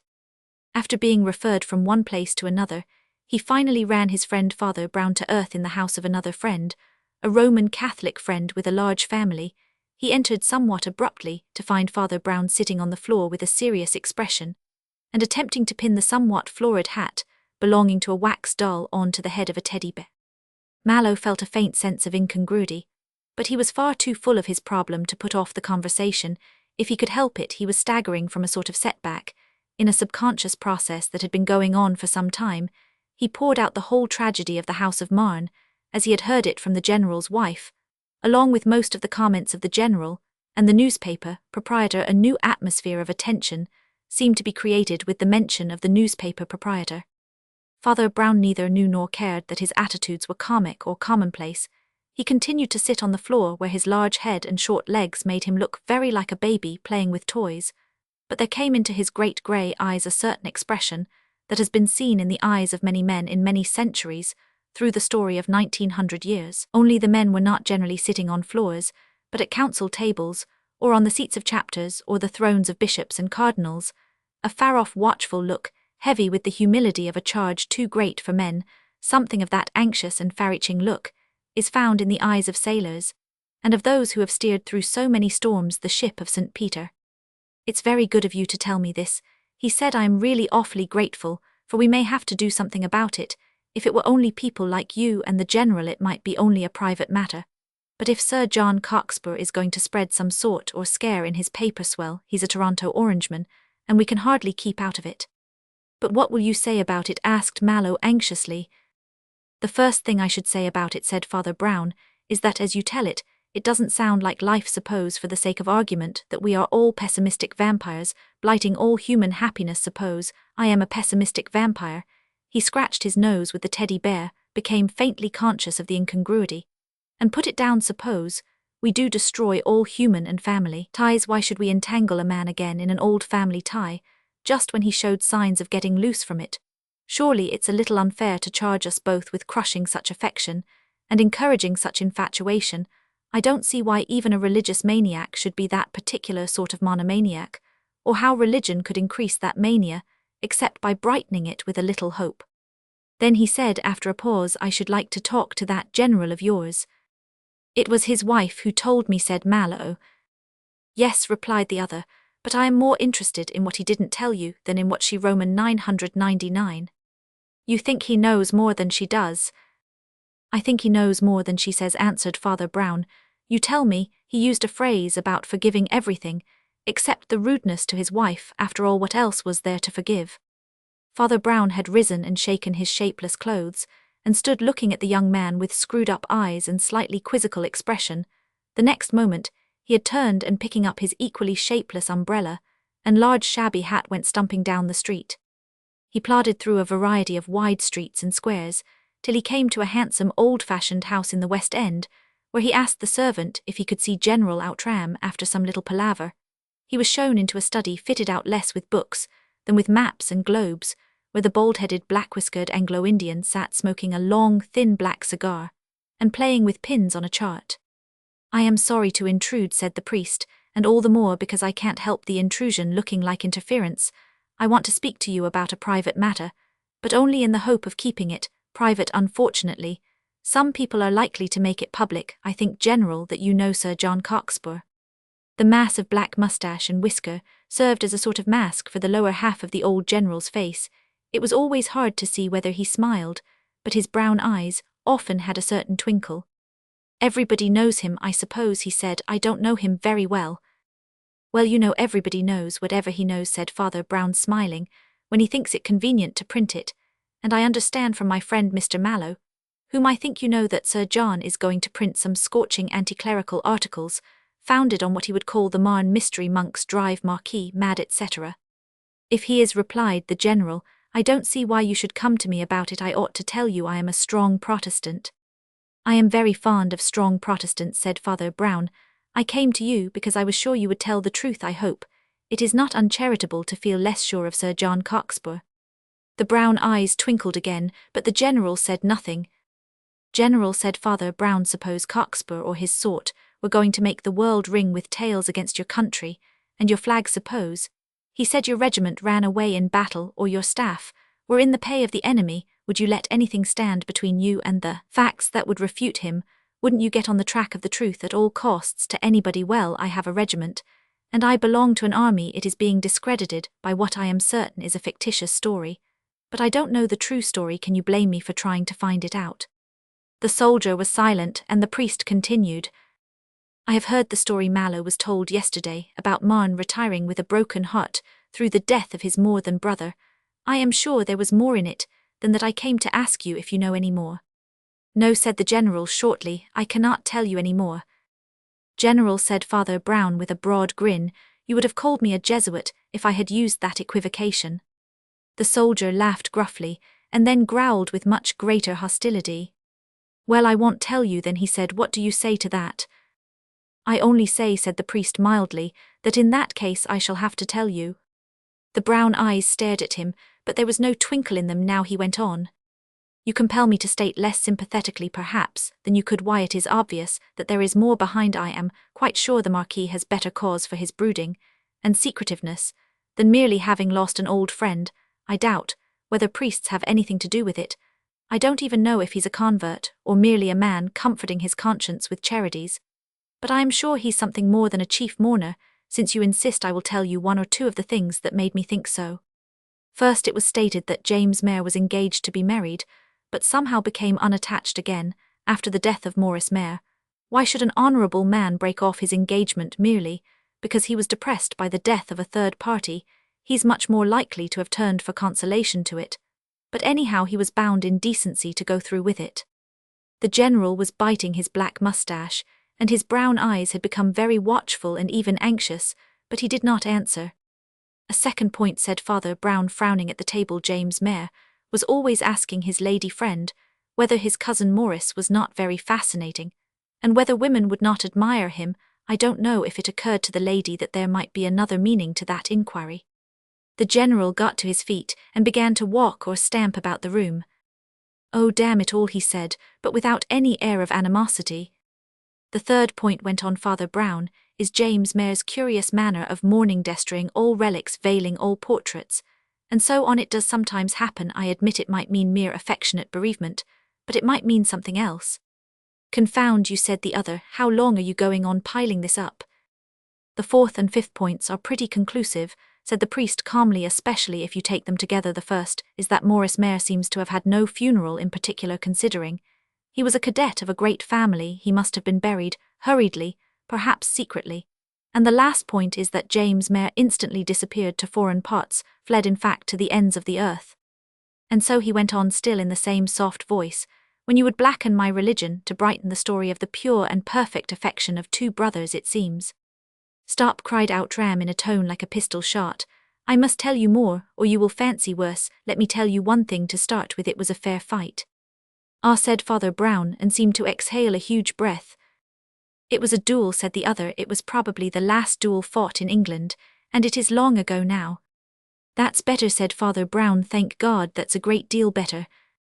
Better than the ugly things you thought of, I suppose, said the General gruffly. Well, it's all very well for you to sneer at the pure and perfect affection, but it was true for all that James Maire really was devoted to his cousin, who'd grown up with him like a younger brother. Elder brothers and sisters do sometimes devote themselves to a child like that, especially when he's a sort of infant phenomenon, but James Maire was the sort of simple character in whom even hate is in a sense unselfish. I mean that even when his tenderness turns to rage, it is still objective, directed outwards to its object. He isn't conscious of himself now. Poor Maurice Maire was just the opposite. He was far more friendly and popular, but his success had made him live in a house of mirrors. He was first in every sort of sport and art and accomplishment. He nearly always won, and took his winning amiably. But if ever by any chance he lost, there was just a glimpse of something not so amiable. He was a little jealous. I needn't tell you the whole miserable story of how he was a little jealous of his cousin's engagement, how he couldn't keep his restless vanity from interfering. It's enough to say that one of the few things in which James Maire was admittedly ahead of him was marksmanship with a pistol, and with that the tragedy ended. You mean the tragedy began, replied the priest, the tragedy of the survivor. I thought he did not need any monkish vampires to make him miserable. To my mind, he's more miserable than he need be, said the General. After all, as I say, it was a ghastly tragedy, but it was a fair fight, and Jim had great provocation. How do you know all this? asked the priest. I know it because I saw it, answered Outram stolidly. I was James Maire's second, and I saw Maurice Maire shot dead on the sands before my very eyes. I wish you would tell me more about it, said Father Brown reflectively. Who was Maurice Maire's second? He had a more distinguished backing, replied the General grimly. Hugo Romaine was his second, the great actor. You know, Maurice was mad on acting, and had taken up Romaine, who was then a rising but still a struggling man, and financed the fellow and his ventures in return for taking lessons from the professional in his own hobby of amateur acting. But Romaine was then, I suppose, practically dependent on his rich friend, though he's richer now than any aristocrat, so his serving as second proves very little about what he thought of the quarrel they fought in the English fashion, with only 1 second apiece. I wanted at least to have a surgeon, but Maurice boisterously refused it, saying the fewer people who knew the better. And at the worst we could immediately get help. There's a doctor in the village not half a mile away, he said. I know him, and he's got the fastest horse in the country. He could be brought here in no time. But there's no need to bring him here, till we know. Well, we all knew that Maurice ran most risk, as the pistol was not his weapon, so, when he refused aid, nobody liked to ask for it. The duel was fought on a flat stretch of sand on the east coast of Scotland, and both the sight and sound of it were masked from the hamlets inland by a long rampart of sandhills patched with rank grass, probably part of the links, though in those days no Englishman had heard of golf. There was one deep crooked cranny in the sandhills, through which we came out on the sands. I can see them now. First a wide strip of dead yellow, and beyond a narrower strip of dark red, that seemed already like the long shadow of a deed of blood. The thing itself seemed to happen with horrible speed, as if a whirlwind had struck the sand. With the very crack of sound, Maurice Maire seemed to spin like a teetotum, and pitch upon his face like a ninepin. And queerly enough, while I'd been worrying about him up to that moment, the instant he was dead, all my pity was for the man who killed him, as it is to this day. An hour I knew that with that the whole huge terrible pendulum of my friend's lifelong love would swing back, and that whatever cause others might find to pardon him, he would never pardon himself for ever and ever. And so somehow the really vivid thing, the picture that burns in my memory, so that I can't forget it, is not that of the catastrophe, the smoke and the flash and the falling figure that seemed to be all over like the noise that wakes a man up. What I saw, what I shall always see, is poor Jim hurrying across towards his fallen friend and foe, his brown beard looking black against the ghastly pallor of his face, with its high features cut out against the sea, and the frantic gestures with which he waved me to run for the surgeon in the hamlet behind the sandhills. He had dropped his pistol. As he ran, he had a glove in one hand, and the loose and fluttering fingers of it seemed to elongate and emphasize his wild pantomime of pointing or hailing for help. That is the picture that really remains with me, and there is nothing else in that picture, except the striped background of sands and sea, and the dark dead body lying still as a stone, and the dark figure of the dead man's second, standing grim and motionless against the horizon. Did Romain stand motionless? Asked the priest. I should have thought he would have run even quicker towards the corpse. Perhaps he did when I had left, replied the general. I took in that undying picture in an instant, and the next instant I had dived among the sandhills, and was far out of sight of the others. Well, poor Maurice had made a good choice in the matter of doctors. Though the doctor came too late, he came quicker than I should have thought possible. This village surgeon was a very remarkable man, red-haired, irascible, but extraordinarily strong in promptitude and presence of mind. I saw him, but for a flash, as he leapt on his horse, and went thundering away to the scene of death, leaving me far behind.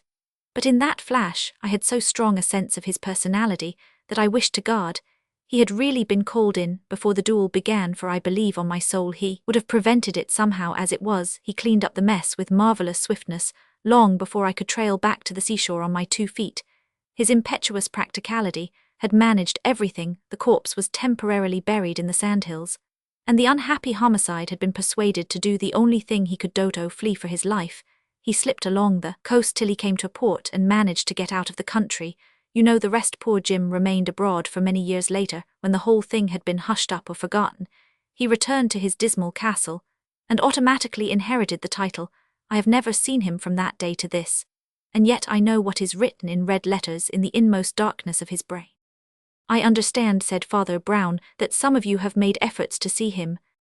My wife never relaxed her efforts, said the general. She refuses to admit that such a crime ought to cut a man off forever, and I confess I am inclined to agree with her. 80 years before it would have been thought quite normal, and really it was manslaughter rather than murder. My wife is a great friend of the unfortunate lady who was the occasion of the quarrel, and she has an idea that if Jim would consent to see Viola Grayson once again, and receive her assurance that old quarrels are buried, it might restore his sanity. My wife is calling a sort of council of old friends. Tomorrow I believe she is very energetic. Father Brown was playing with the pins that lay beside the general's map. He seemed to listen rather absent-mindedly. He had the sort of mind that sees things in pictures, and the picture which had coloured even the prosaic mind of the practical soldier took on tints, yet more significant and sinister in the more mystical mind of the priest. He saw the dark red desolation of sand, the very hue of a sildama, and the dead man lying in a dark heap, and the slayer stooping as he ran, gesticulating with a glove in demented remorse. And always his imagination came back to the third thing that he could not yet fit into any human picture, the second of the slain man, standing motionless and mysterious, like a dark statue on the edge of the sea. It might seem to some a detail, but for him it was that stiff figure that stood up like a standing note of interrogation. Why had not Romain moved instantly? It was the natural thing for a second to do in common humanity, let alone friendship. Even if there were some double-dealing or darker motive, not yet understood, one would think it would be done for the sake of appearances anyhow. When the thing was all over, it would be natural for the second to stir long before the other second had vanished beyond the sandhills. Does this man Romanic move very slowly? He asked. It's queer you should ask that, answered Outram with a sharp glance. No. As a matter of fact, he moves very quickly when he moves at all, but curiously enough I was just thinking that only this afternoon I saw him stand exactly like that during the thunderstorm. He stood in that silver-clasped cape of his, and with one hand on his hip exactly, and in every line as he stood on those bloody sands long ago. The lightning blinded us all, but he did not blink when it was dark again. He was standing there still. I suppose he isn't standing there now, inquired Father Brown. I suppose he moved sometime. No, he moved quite sharply when the thunder came, replied the other. He seemed to have been waiting for it, for he told us the exact time of the interval. Is anything the matter? I've pricked myself with one of your pins, said Father Brown. I hope I haven't damaged it. But his eyes had snapped, and his mouth abruptly shut. Are you ill? Inquired the general, staring at him. No, answered the priest, I am only not quite so stoical as your friend Romain. I can't help blinking when I see light. He turned to gather up his hat and umbrella, but when he had got to the door he seemed to remember something, and turned back, coming up close to Outram. He gazed up into his face with a rather helpless expression as of a dying fish, and made a motion as if to hold him by the waistcoat. "General," he almost whispered, "for God's sake, don't let your wife, and that other woman insist on seeing Marn again. Let sleeping dogs lie or yowl, unleash all the hounds of hell." The general was left alone with a look of bewilderment in his brown eyes, as he sat down again to play with his pins. Even greater, however, was the bewilderment which attended the successive stages of the benevolent conspiracy of the general's wife, who had assembled her little group of sympathizers to storm the castle of the misanthrope. The first surprise she encountered was the unexplained absence of one of the actors in the ancient tragedy when they assembled by agreement at a quiet hotel quite near the castle. There was no sign of Hugo Romaine, until a belated telegram from a lawyer told them that the great actor had suddenly left the country. The second surprise, when they began the bombardment by sending up word to the castle with an urgent request for an interview, was the figure which came forth from those gloomy gates to receive the deputation in the name of the noble owner. It was no such figure as they would have conceived, suitable to those sombre avenues or those almost feudal formalities. It was not some stately steward or majordomo, nor even a dignified butler or tall and ornamental footman. The only figure that came out of the cavernous castle doorway was the short and shabby figure of Father Brown. "Look here," he said in his simple, bothered fashion, "I told you you'd much better leave him alone. He knows what he's doing, and it'll only make everybody unhappy." Lady Outram, who was accompanied by a tall and quietly dressed lady, still very handsome presumably, the original Miss Grayson, looked at the little priest with cold contempt. "Really, sir," she said, "this is a very private occasion, and I don't understand what you have to do with it." "Trust a priest to have to do with a private occasion," snarled Sir John Cockspur. "Don't you know they live behind the scenes like rats behind a wainscot, burrowing their way into everybody's private rooms? See how he's already in possession of poor Marn." Sir John was slightly sulky, as his aristocratic friends had persuaded him to give up the great scoop of publicity in return for the privilege of being really inside a society secret. It never occurred to him to ask himself whether he was at all like a rat in a wainscot. "Oh, that's all right," said Father Brown with the impatience of anxiety. "I've talked it over with the Marquis, and the only priest he's ever had anything to do with his clerical tastes have been much exaggerated. I tell you he knows what he's about, and I do implore you all to leave him alone." "You mean to leave him to this living death of moping and going mad in a ruin?" cried Lady Outram, in a voice that shook a little, "and all because he had the bad luck to shoot a man in a duel more than a quarter of a century ago. Is that what you call Christian charity?" "Yes," answered the priest stolidly, "that is what I call Christian charity." "It's about all the Christian charity you'll ever get out of these priests," cried Cockspur bitterly. "That's their only idea of pardoning a poor fellow for a piece of folly, to wall him up alive, and starve him to death with fasts and penances and pictures of hellfire. And all because a bullet went wrong." "Really, Father Brown," said General Outram, "do you honestly think he deserves this? Is that your Christianity?" "Surely the true Christianity," pleaded his wife more gently, "is that which knows all and pardons all, the love that can remember and forget." "Father Brown," said young Mallow very earnestly, "I generally agree with what you say, but I'm hanged if I can follow you here. A shot in a duel followed instantly by remorse is not such an awful offence." "I admit," said Father Brown dully, "that I take a more serious view of his offence." "God soften your hard heart," said the strange lady, speaking for the first time. "I am going to speak to my old friend." Almost as if her voice had raised a ghost in that great grey house, something stirred within, and a figure stood in the dark doorway at the top of the great stone flight of steps. It was clad in dead black, but there was something wild about the blanched hair, and something in the pale features that was like the wreck of a marble statue.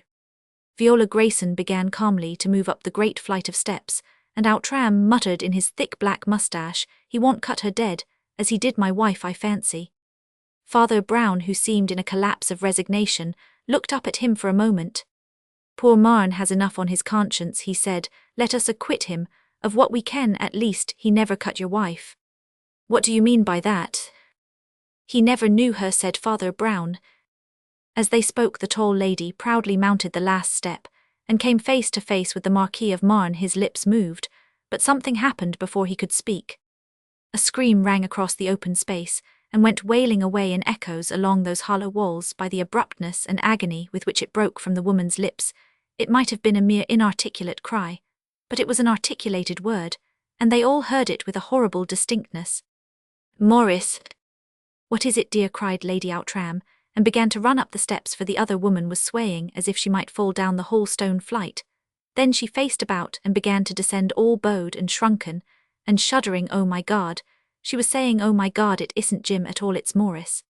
"I think, Lady Outram," said the priest gravely, "you had better go with your friend."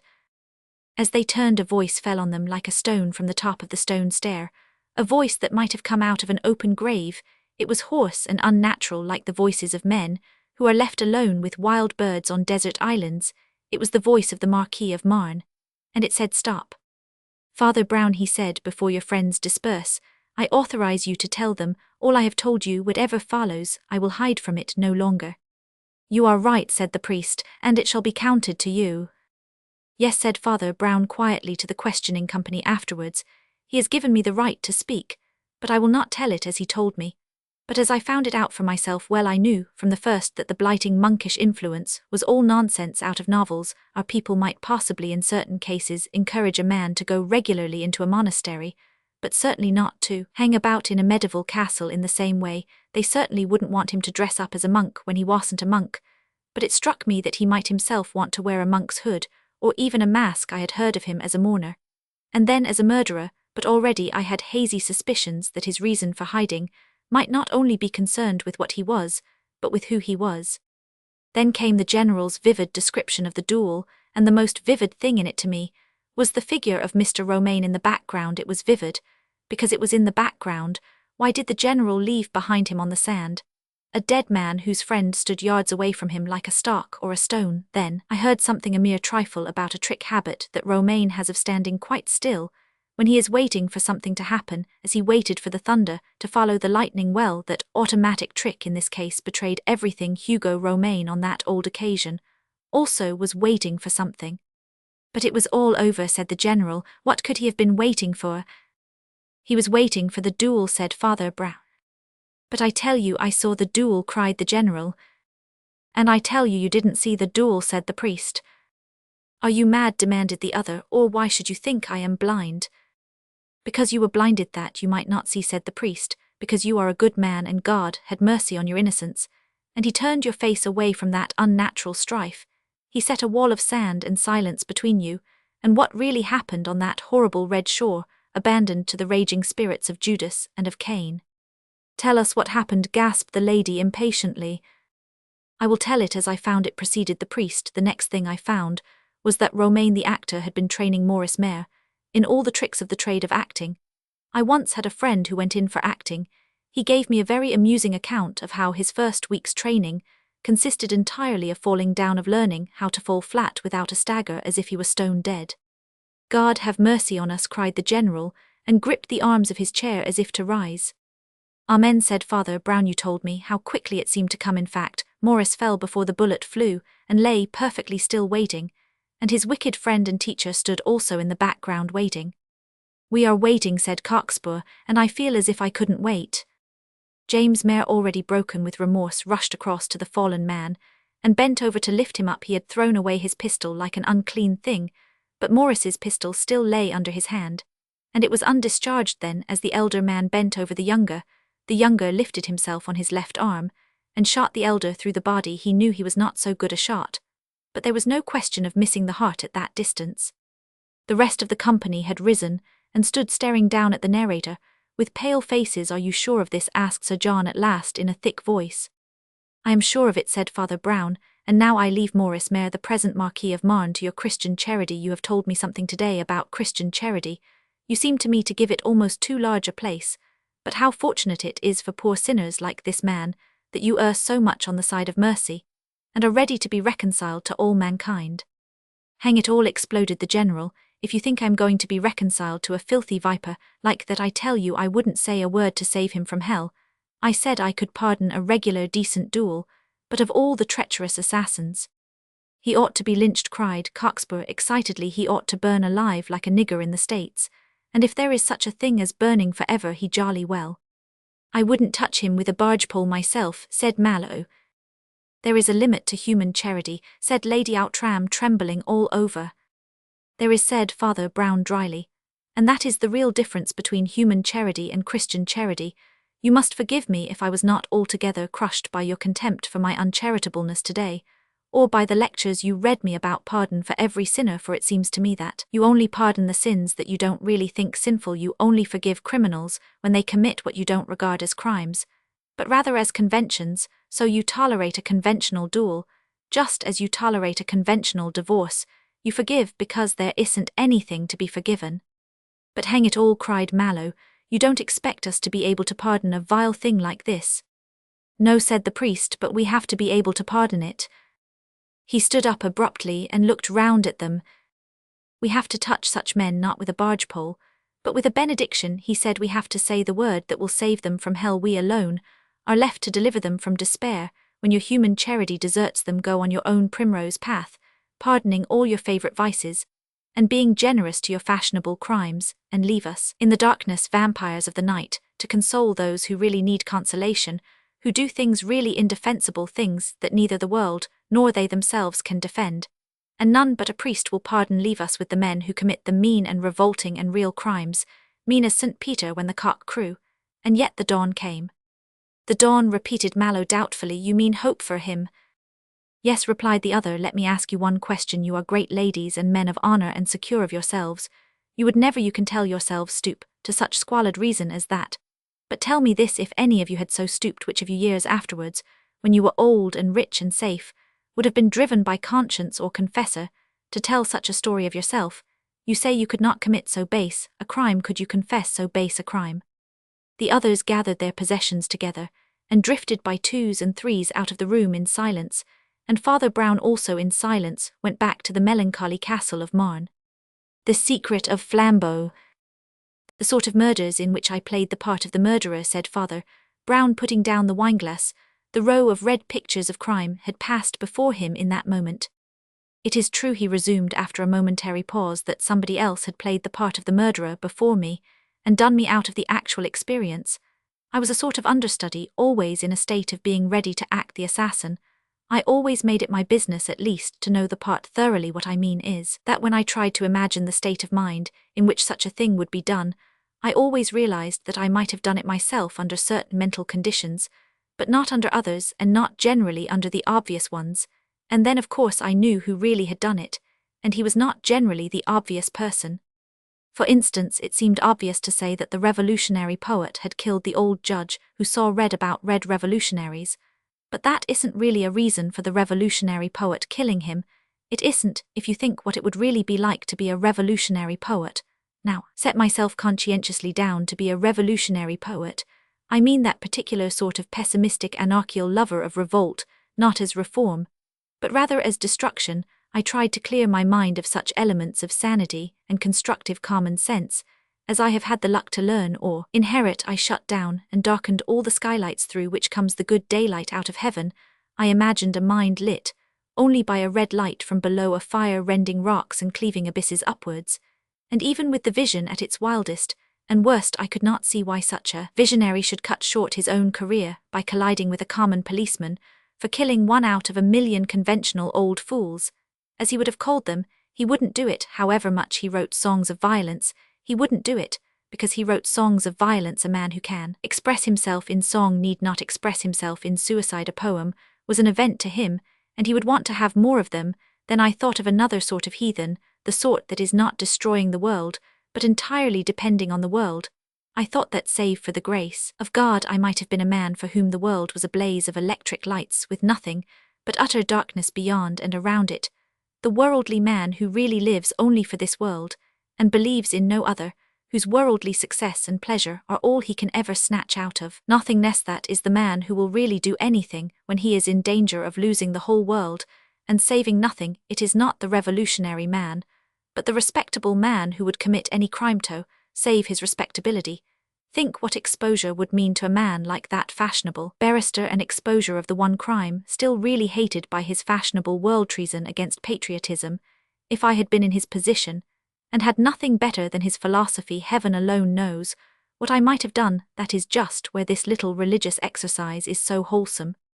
Some people would think it was rather morbid, said Grandison Chase dubiously. Some people, said Father Brown gravely, undoubtedly. do think that charity and humility are morbid, our friend the poet probably would, but I'm not arguing those questions. I am only trying to answer your question about how I generally go to work. Some of your countrymen have apparently done me the honor to ask how I managed to frustrate a few miscarriages of justice. Well, you can go back and tell them that I do it by morbidity, but I most certainly don't want them to think I do it by magic. Chase continued to look at him with a reflective frown. He was too intelligent not to understand the idea. He would also have said that he was too healthy-minded to like it. He felt as if he were talking to one man, and yet to 100 murderers. There was something uncanny about that very small figure perched like a goblin beside the goblin stove, and the sense that its round head had held such a universe of wild unreason and imaginative injustice. It was as if the vast void of dark behind it were a throng of dark, gigantic figures, the ghosts of great criminals held at bay by the magic circle of the red stove, but ready to tear their master in pieces.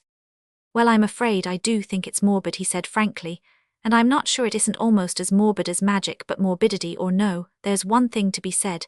It must be an interesting experience. Then he added after reflection, I don't know whether you would make a really good criminal, but you ought to make a rattling good novelist. I only have to deal with real events, said Father Brown, but it's sometimes harder to imagine real things than unreal ones. Especially, said the other, when they are the great crimes of the world. It's not the great crimes, but the small crimes that are really hard to imagine, replied the priest. I don't quite know what you mean by that, said Chase. I mean commonplace crimes like stealing jewels, said Father Brown, like that affair of the emerald necklace, or the ruby of Meru, or the artificial goldfish. The difficulty in those cases is that you've got to make your mind small, high, and mighty. Humbugs who deal in big ideas don't do those obvious things. I was sure the prophet hadn't taken the ruby, or the count the goldfish, though a man like Banks might easily take the emeralds for them. A jewel is a piece of glass, and they can see through the glass, but the little literal people take it at its market value. For that you've got to have a small mind. It's awfully hard to get like focusing smaller and sharper in a wobbling camera, but some things helped, and they threw a lot of light on the mystery too. For instance, the sort of man who brags about having shown up sham magicians or poor quacks of any sorts always got a small mind. He is the sort of man who sees through tramps and trips them up in telling lies. I dare say it might sometimes be a painful duty. It's an uncommonly base pleasure. The moment I realized what a small mind meant, I knew where to look for it in the man who wanted to expose the prophet, and it was he that sneaked the ruby, in the man who jeered at his sister's psychic fancies, and it was he who nabbed the emeralds. Men like that always have their eye on jewels. They never could rise with the higher humbugs to despising jewels. Those criminals with small minds are always quite conventional. They become criminals out of sheer conventionality. It takes you quite a long time to feel so crudely as that, though it's quite a wild effort of imagination to be so conventional, to want one party little object as seriously as all that. But you can do it. You can get nearer to it. Begin by thinking of being a greedy child, of how you might have stolen a sweet in a shop, of how there was one particular sweet you wanted. Then you must subtract the childish poetry, shut off the fairy light that shone on the sweet stuff shop. Imagine you really think you know the world and the market value of sweets. You contract your mind like the camera focus. The thing shapes and then sharpens, and then suddenly it comes. He spoke like a man who had once captured a divine vision. Grandison Chase was still looking at him with a frown of mingled mystification and interest. It must be confessed that there did flash once beneath his heavy frown a look of something almost like alarm. It was as if the shock of the first strange confession of the priest still thrilled faintly through him, like the last vibration of a thunderclap in the room under the surface. He was saying to himself that the mistake had only been a temporary madness, that of course Father Brown could not really be the monster and murderer he had beheld for that blinding and bewildering instant.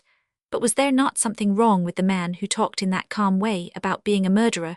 Was it possible that the priest was a little mad?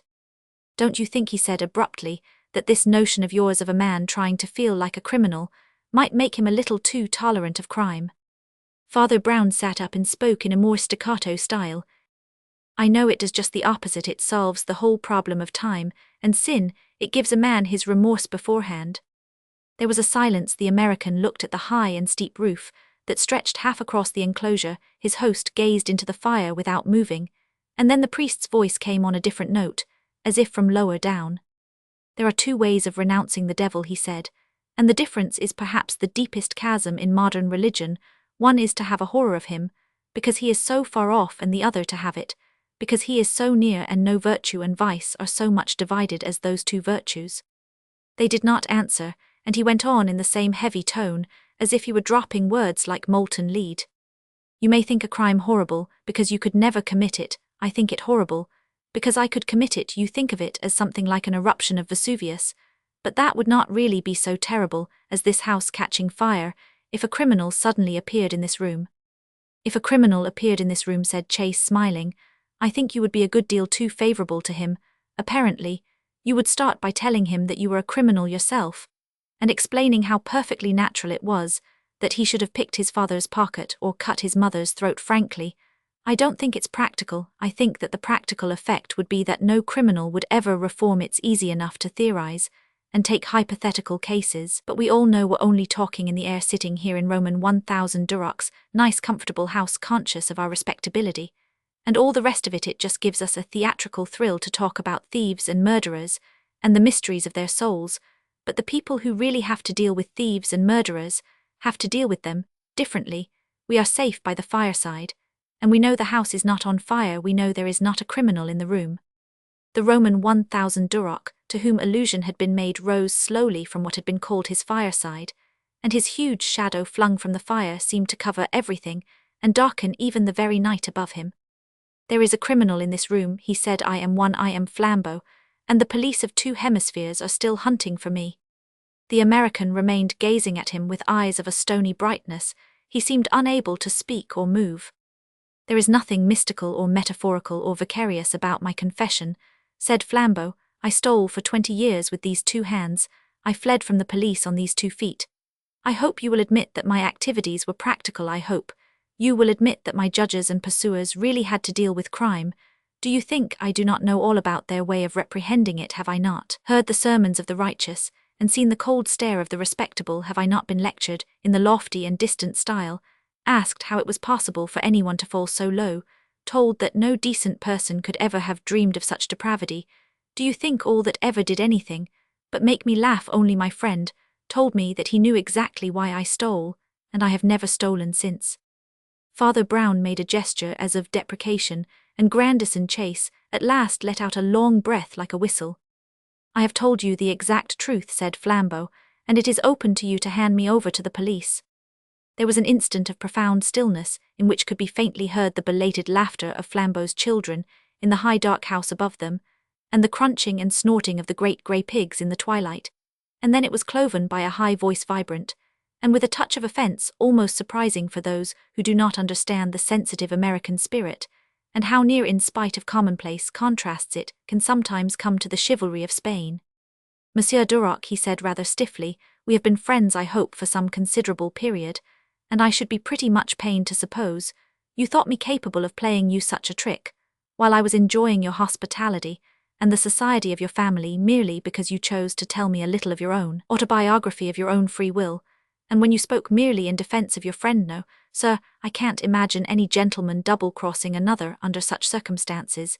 It would be a damned sight better to be a dirty informer and sell men's blood for money. But in a case like this, could you conceive any man being such a Judas? I could try, said Father Brown,